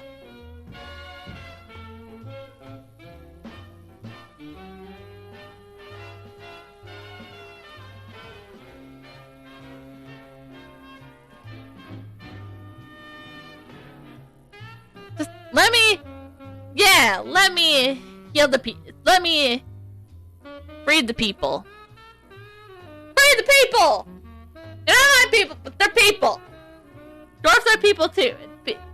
Dwarfs lives matter too.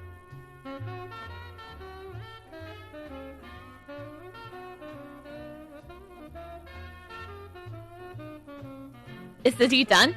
You informed Alvin that you just released the last villager. Alan nods, sighing as he tries to aid some of the military men that you have defeated. It pains me to have to hurt our own military men, but they had to follow orders. Thanks to you, the villagers are now making their escape. Seeing their companions escaping, the others will hopefully be brave enough to start doubting the chief again. We must make sure that everyone wants to leave this place, even though the chief is stubborn. Perhaps if we all approach him together, he'll finally hear us out. In order to convince everyone to oppose the chief in his fully operation, we must prove to them that the energy here is corrupt in some way.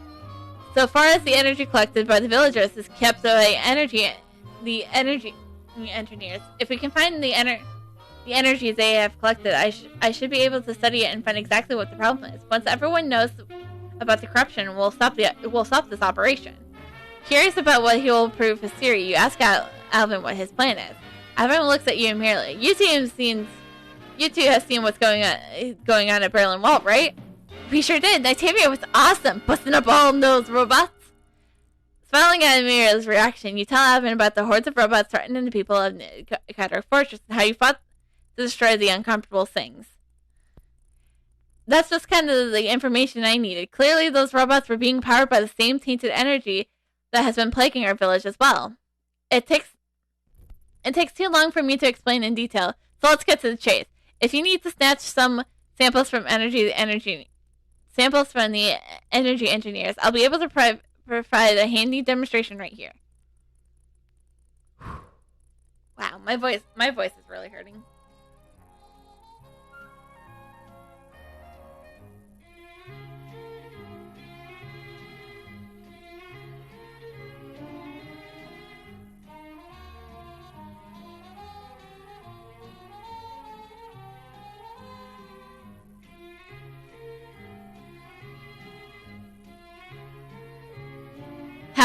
Yeah! Maybe if I don't...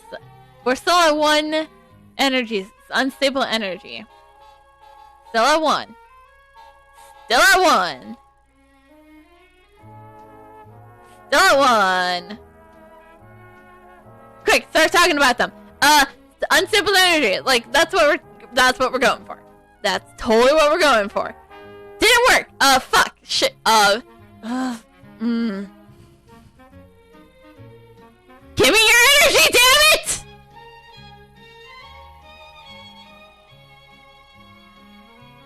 Ha! Thank you for at least cooperating with me. I hate to murder you all, but in game, of course. Thank you for your energy! Poop!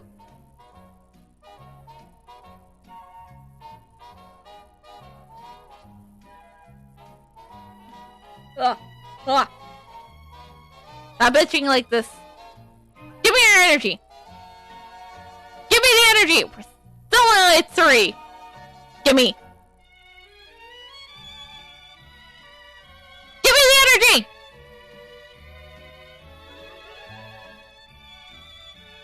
I said, give me the energy! Thank you. 131.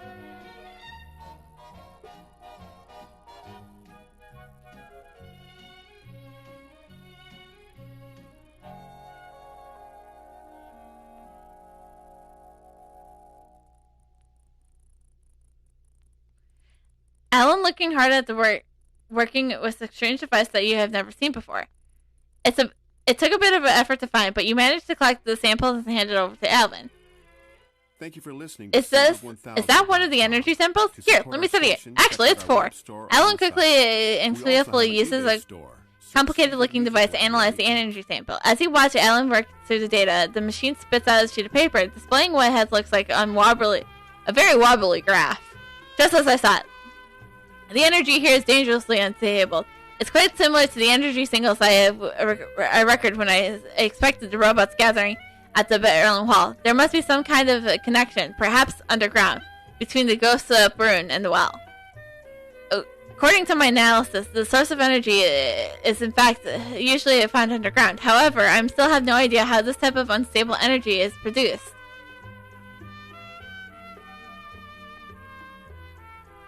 Rather than explain to everyone how dangerous this energy is, I think we should hold a simple demonstration instead. Alvin sets before you a small robot and it slumps to the ground, clearly low on energy. Alvin opens the energy compartment and solves one of the small unstable energies sample and takes a piece upward. Wait for it. Hold on 1 second. More health, thank you. The robot suddenly springs to life, the ashing and wildly acting quite out of control. The sudden motion caused you to jump in shock. Even though you expected it would happen, the little crazy things you gave you quite a start.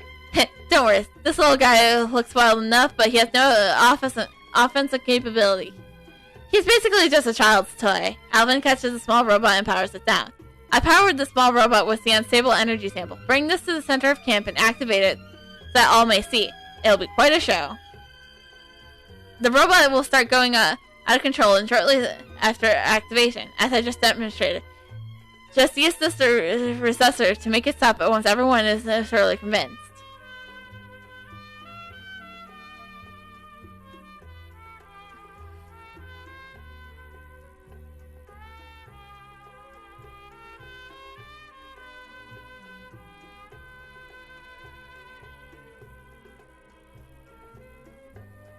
Okay, cool.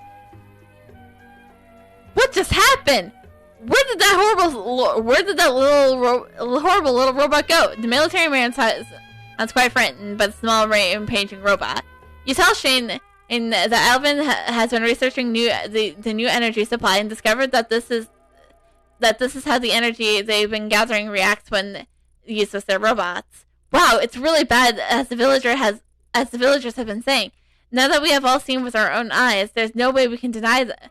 Alvin and the others say, we have received so many complaints and worries, but the chief completely disregards them. If the energy here was that dangerous, we should head back to the safety of the village. I'll spread the news about this and advise everyone to head home. Are you here to help Alvin? So he's run out of ideas to the village chief to leave with us. Shane asks you restlessly. You shake your head and say that the village chief will leave, but not until everyone else is gone. That won't work. No one will leave here without the village chief. Besides, he leads the group of people to the Ghost Up Cave. They've been being held up by monsters and can't get through. Though, hearing about the monsters remind you of something. You ask if it has anything to do with the zombies. You give merely a look, merely nods. Master will go ahead to Ghost Up Cave and clear out the monsters.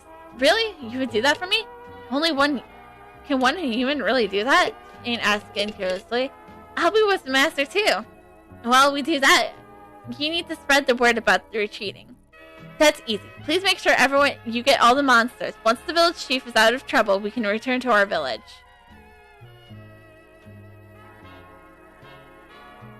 Alright, cool.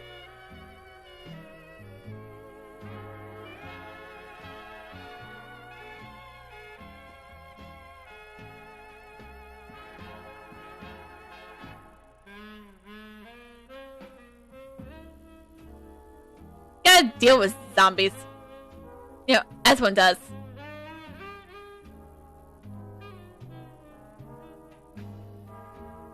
Hey-ya! Come on, give me that vigorous bullet.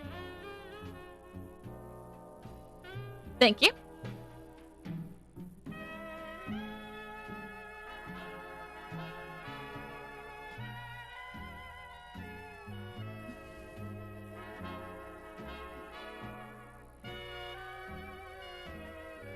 Hiya!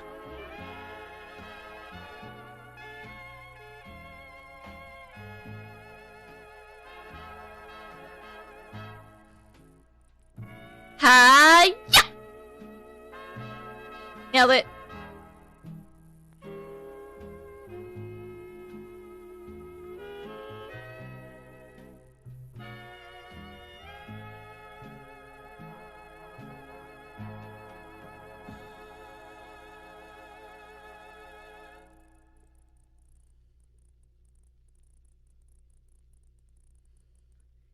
You've done it! The villagers from the cave have safely returned and are on their way home.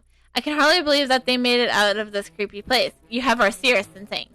With a heavy heart, you think back to your experience with the Absalom Temple. You can feel certain that the zombies you killed were once fellow envoys of Gaia. All villagers were quite impressed by the way you put a stop to the monsters chasing them. One second they were right on their tails, but they looked back and saw you taking them all on. Since the Doris don't seem to have seen this type of monster before, you explained to Shane that the dreadful creatures are called zombies. So you take a moment to point out that you have found some unusual crystals on their body. The zombies, really? I've only heard of such things in legends. I didn't think they were real. Well, let me tell you a little something about me. Shane Silver sets aside, recalling the hundred stories he'd heard of such monsters. He absentmindedly picks up one of the crystals he found and pulls it up, letting it catch the light of air in different angles. Ah, I'll bring this to Alvin directly. It looks like the sort of things he really likes to see. It could be some sort of clue to our problem around here. Everyone's preparing to leave this place, but we can't find the chief. Did you see him? Shaking your head, you tell Shane that you have never seen the sheriff of the village chief. So everyone has returned except for the chief? How can we let this happen? I've already given the orders to return to the village. Shane paces back and forth trying to think. Okay, Natavia, since we're busy packing up and looking for our village chief, we could use an extra set of hands around here. Some of our energy collection machines haven't turned off yet. Could you take this key and shut down the activation keys at the camp? You know, take the key from Shane and get to work. All right. Now we're just turning things off. We can turn things off. Boom.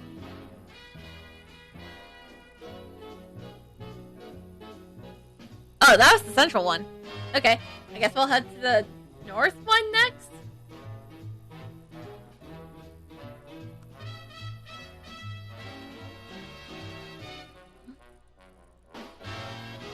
Yep, that was the north one. Now time for the southern one.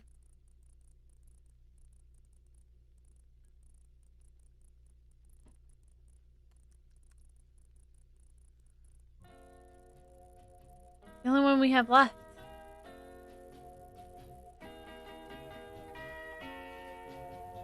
Alright, let's go.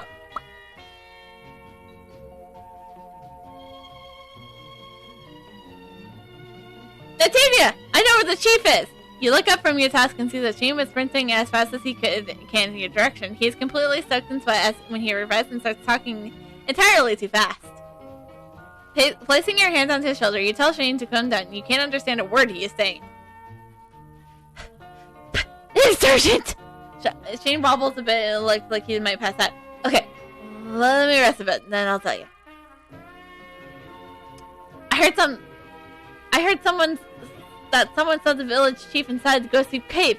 He intense desires having to save the village, obscuring his own voice of reasoning. Shane wipes the sweat from his forehead, finally a bit more calm. You can finally understand him now. With so many monsters outside the cave, I imagine there's some abundant of horrible monsters inside. We must convince him to come back to us before he meets his end. Inside the cave, you sigh and tell Shane that you will have a look, hoping to calm him down. I certainly feel like you're the only one who can save our chief.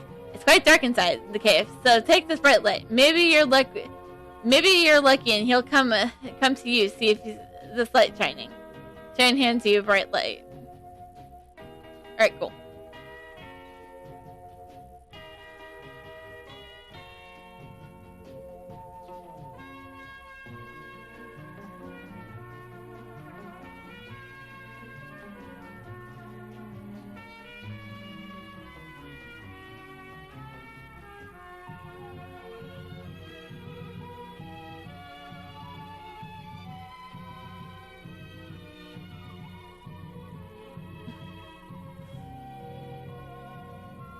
Thanks for bringing me the lighting device. At least someone is willing to listen to me.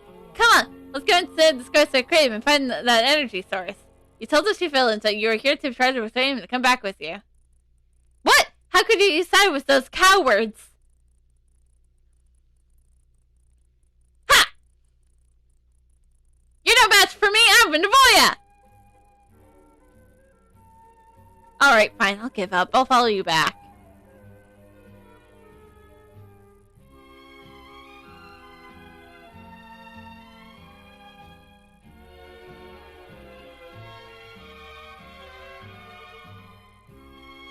Any news, Octavia? Have you seen him? Returning from your encounter with the chief in tow, you tell Shane that he snatched the bright light from you and took off further into the cave. No! This is a disaster! My past experience has never covered something like this. This whole situation is over my head. Shane is worried. The sounder is slightly less panicked. I don't know what else to do for our chief. I should lead the others back in now to report to the elder. I wish I didn't have to leave him, but it's too dangerous in that cave. After I apprise the Matilia leaders of the situation, we're gonna head back to Tifa Village and ask the villager what we should do next. Oh yeah, I almost forgot. Evan told me to let you know that he discovered something particular about those crystals. You should go and see what he has to say about them. Wow. This is a lot of words. Oh, there you are. I've been looking for you all over. I've discovered some critical information about these crystals. I thought you should look at them as soon as possible. The energy on the crystals is representative of life energy, but it looks like they have been corrupted in some way. If I guess correctly, those zombies are what's draining Obelisk Wood of its vitality, in the similar way that we Doors are also driving our life force to the spirits of the forest. You realize that an Avoya draws to the power of Gaia to produce an Eidolon. So do the Doors absorb the essence of nature, perhaps feeling their greatest skills with machinery. For some reason, this connection gives you a bad feeling. You see, the zombies absorb the forest as life energy, sapping it directly out of Obelisk Woods. This is what causes to wither and decay. This is unusual energy we see emitting from these zombies after they absorb the pure energy life. By now you are familiar with the strange powerful energy tingling in the air and gasp as you realize there are many more powerful zombies hidden in the depths of the Ghostside Cave. From the amount of energy reduced on the crystals, I suspect it takes quite a lot of these zombies to have such a resounding effect on nature. I think there must be many more powerful zombies inside the Ghostside Cave itself.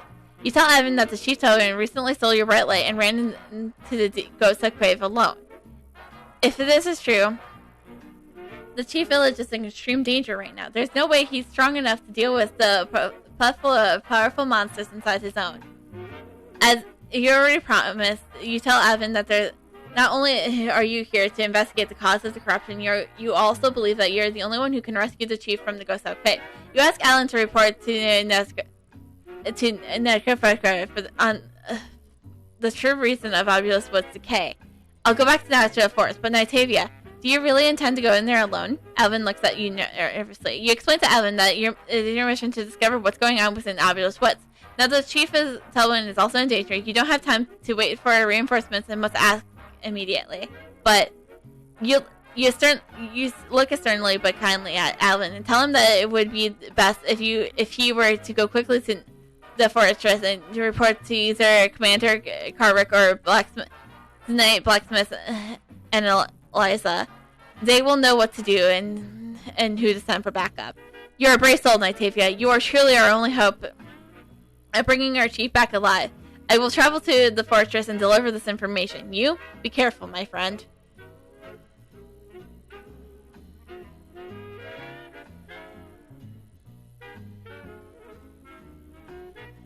I didn't go the right... I did.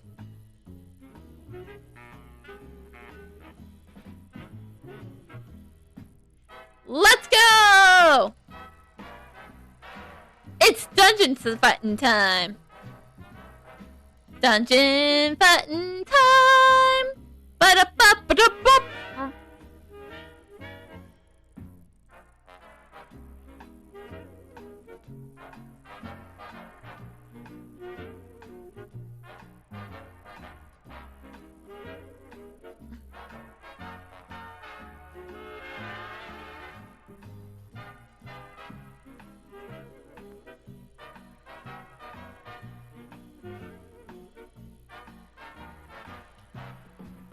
Now, I'm going to continue going this way because the beauty of this dungeon is you can, like, knock out, like, everything before you...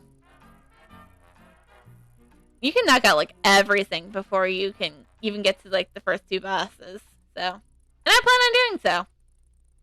Hey, level up! I'll take that extra damage, thank you.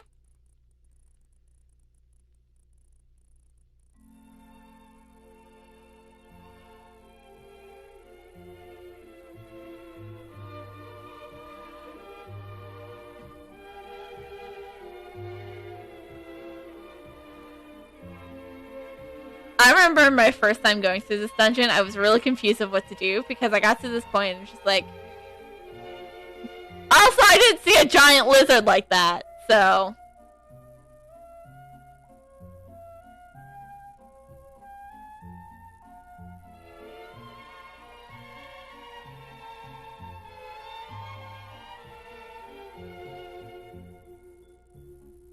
Okay, don't just leave. Yeah, it won't let you go any further, so just making sure that. So yeah, but you won't appear until you defeat your first boss. It's kind of how things are.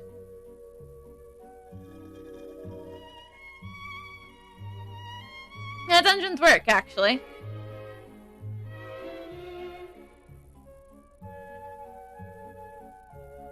This dungeon is a very particular one, and it's kind of weird, you know? But weird in a cool way. Kind of, like, weird in, like, the really cool way.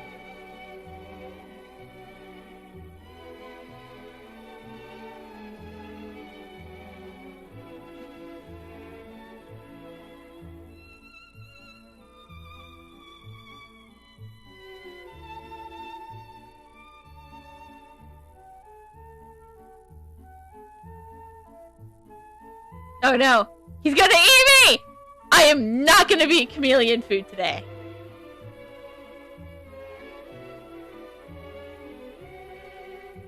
Not today!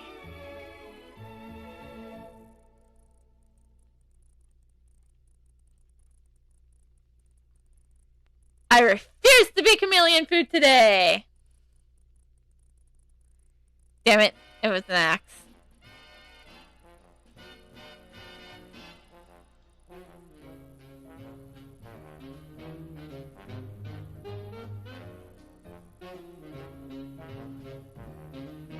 Alright. Alright, we're already at 133 for the base. Like, yo.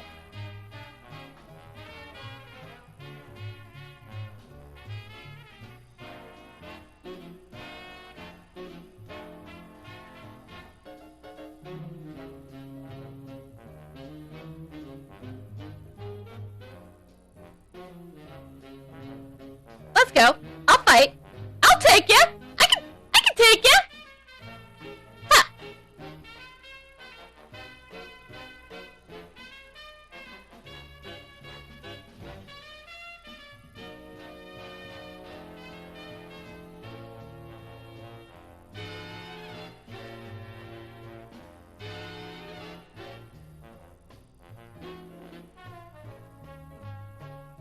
Hi-ya.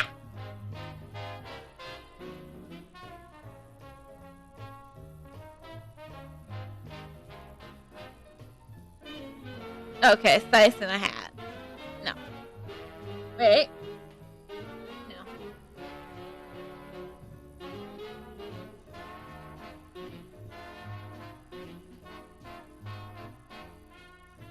Alright. More move speed, mate.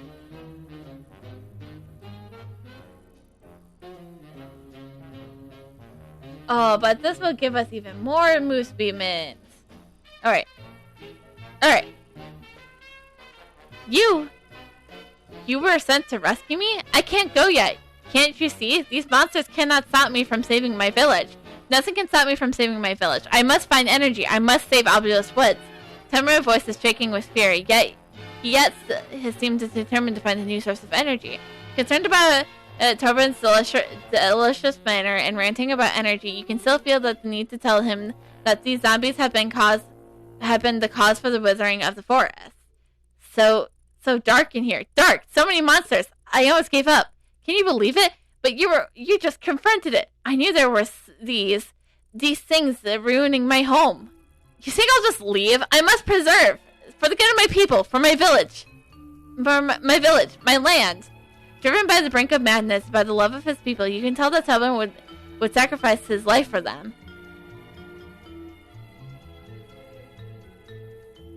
For my people! For Talifair! Talon has no commission to take on the zombies of the Ghost Up Cape. You ask him to tell him what he discovered in hopes that he will let you take it from here. You!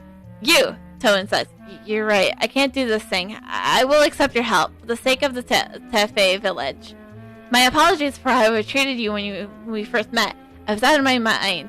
If you had not come searching for me, I would have continued deeper and deeper into madness. I am certain you have saved me from death. I discovered that the energy signal is being emitted from deep within the cave, probably from a very powerful zombie, you called them. I advise you seek it out to end this. Gravely, you nod to Tubman to tell him that you will not fail, and you mention that his villagers are already returning home and anxiously wait for his safe arrival. Before I go, what is your name, brave envoy of Gaia? A bit surprised that he knew that your status of envoy, you give him your name. Thank you, Nightavia. Be safe.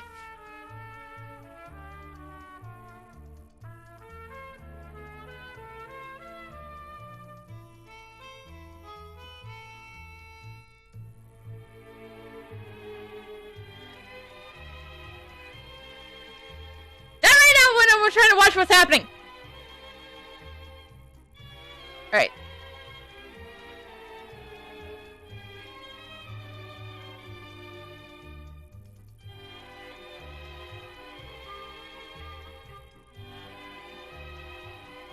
Oh, that's a Tati. Why can't I just get what I want? Shut up and let me fight you!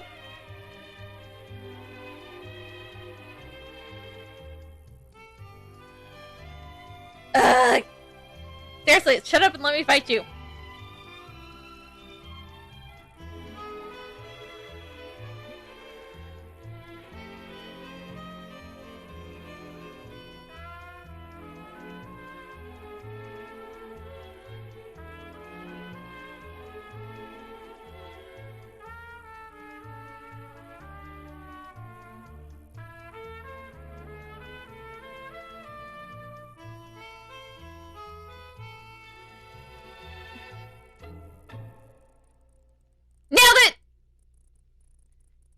you think defeating me would have cleared the forest immediately?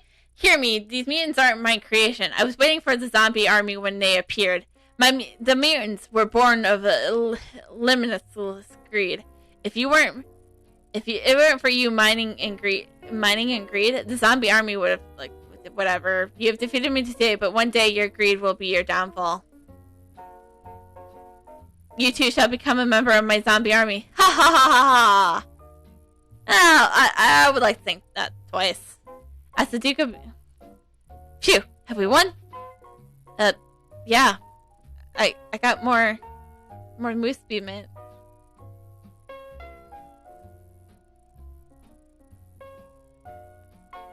It's a whip?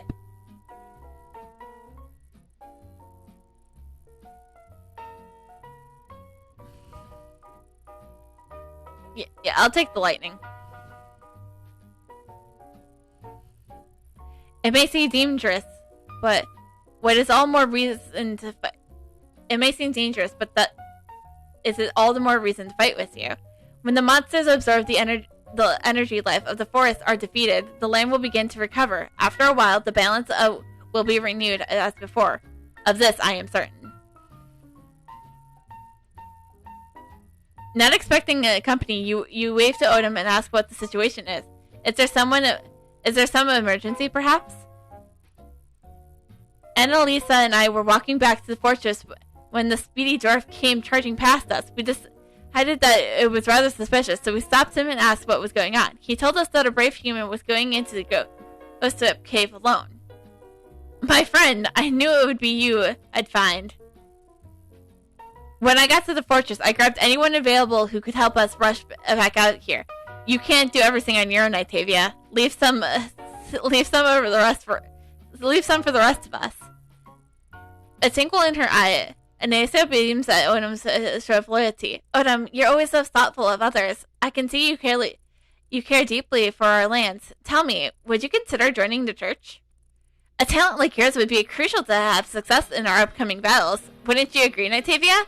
We'd be honored to have you as one of our Templars. Me? A Templar?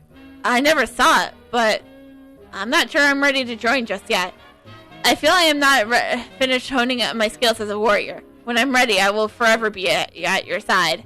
Natavia, you should go back to the fortress and tell the commander what's what. I'll hang back here and pick up any zombie stranglers. Hurry and spread the good news.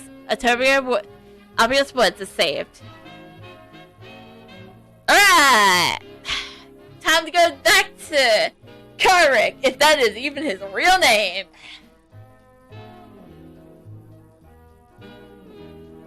Teleport. This is why you keep it on your heart bar. Because it's important to have. When you get lazy.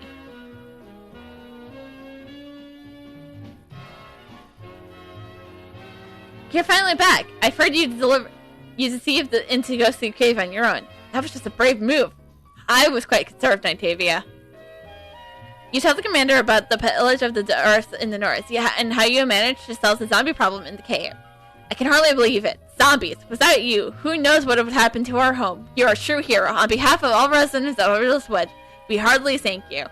Karma salutes you with the newfound deep respect.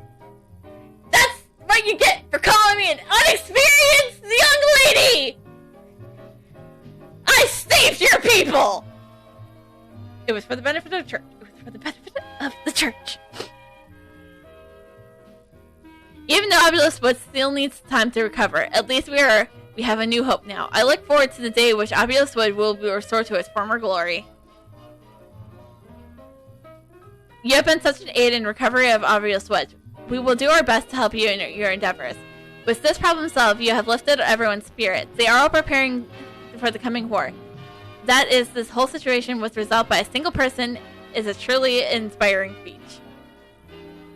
You bet it was! Ow. You blush slightly embarrassing at the prison being showered upon you. And consider the first thing he said to us is, you're an unexperienced young lady. You must inform the church of our new allies. All the residents of Obvious Woods, including the Silver Flash tribe and the dwarfs of the Trail Village. are ready and willing to help the church fight against the Shadow Knight's army.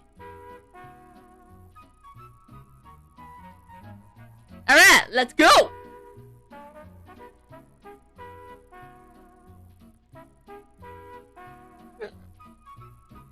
I'm out of water. It's fine. About to wrap up for today anyways. So it's totally 100% fine.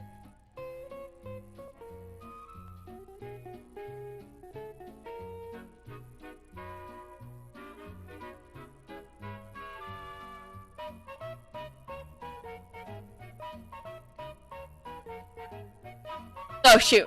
I did not mean to go to this. I forgot when I went to... we'll quickly do all this. We'll skip through all this dialogue because it's just pointless. Like, this is like side quest stuff. I mean, eventually we'll have to do, Whirlpool of Bliss. Wow, I can speak words. Words are really an Hi, this is Eric endeavor. Singer, drummer for Kiss. For me. When I'm not I can't even really say endeavor right. Listening Weird. to Seaberg1000.com.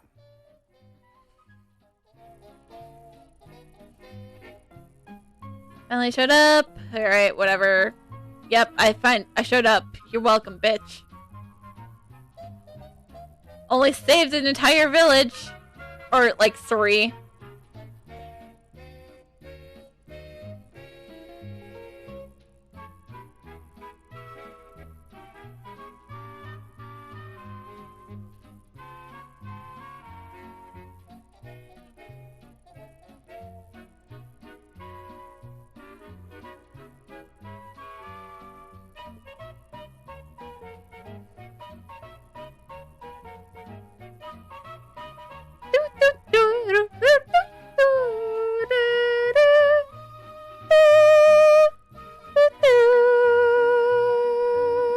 Yeah, we'll do these because I'm going to mistakenly click on them at some point.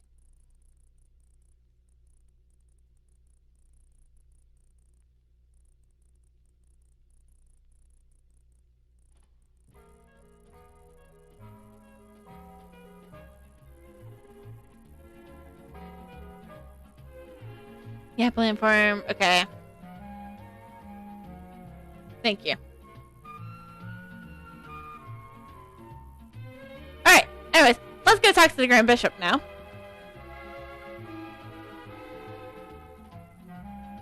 And tell him about all the things we have done in the past 4.5 hours.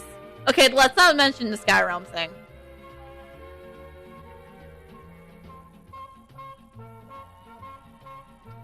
Because he doesn't know where even to...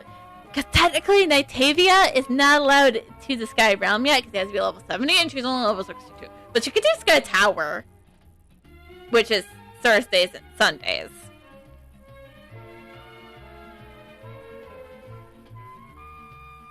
My liege.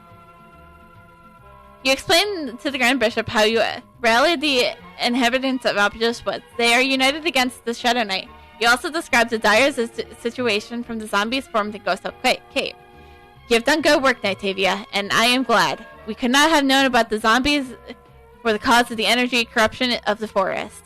Remembering the strange behavior of the zombie, you tell the Grand Bishop that the zombies of the Ghost Oak Cave seem to be well organized.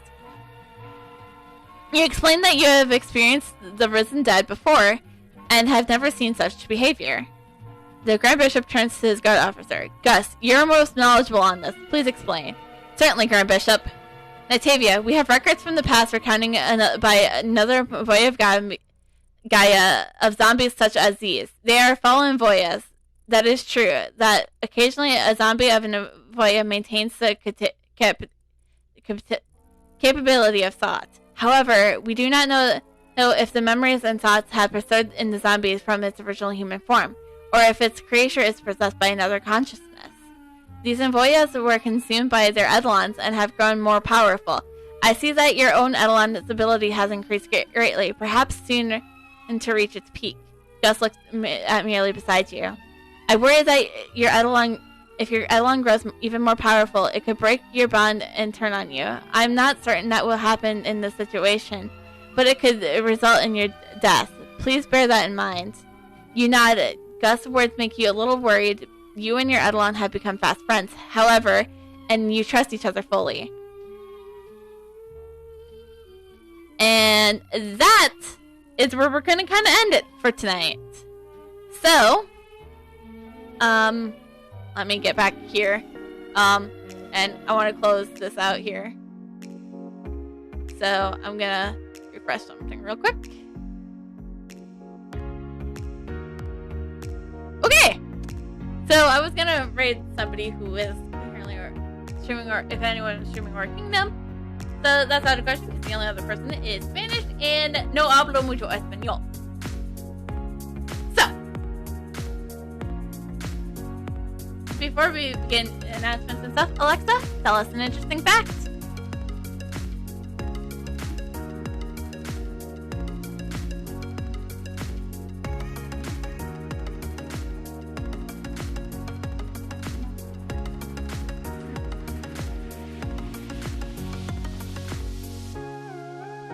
Well, there's our interesting fact about pyramids.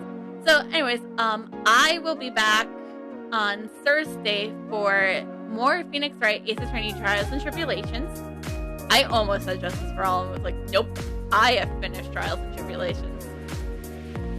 And not Trials and Tribulations. I'm getting my game confused. I have finished Justice for All and starting Trials and Tribulations.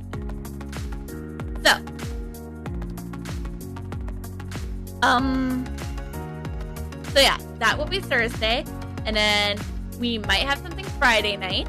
I'll have to talk to the others about that. There will be nothing tomorrow, that's for sure. Saturday will be Gmod. We are unsure if Madcap is going to be around or not, and depending on if Madcap is around on Saturday, it depends on if we're going to be doing more of Aldemods 6 on Sunday. But rest assured, there will be at least 2 more streams from me this week. Other than that, I don't think I have anyone whom I can raid.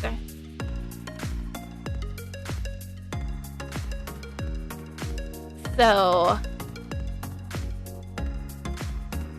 I think I'm gonna wrap it up here and call it a good night to all of you here. So, sorry. That was probably doubling on you, and I am so sorry.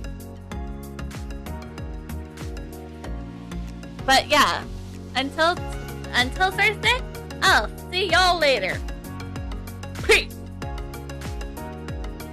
Or bye. I'm really bad at endings. Bye.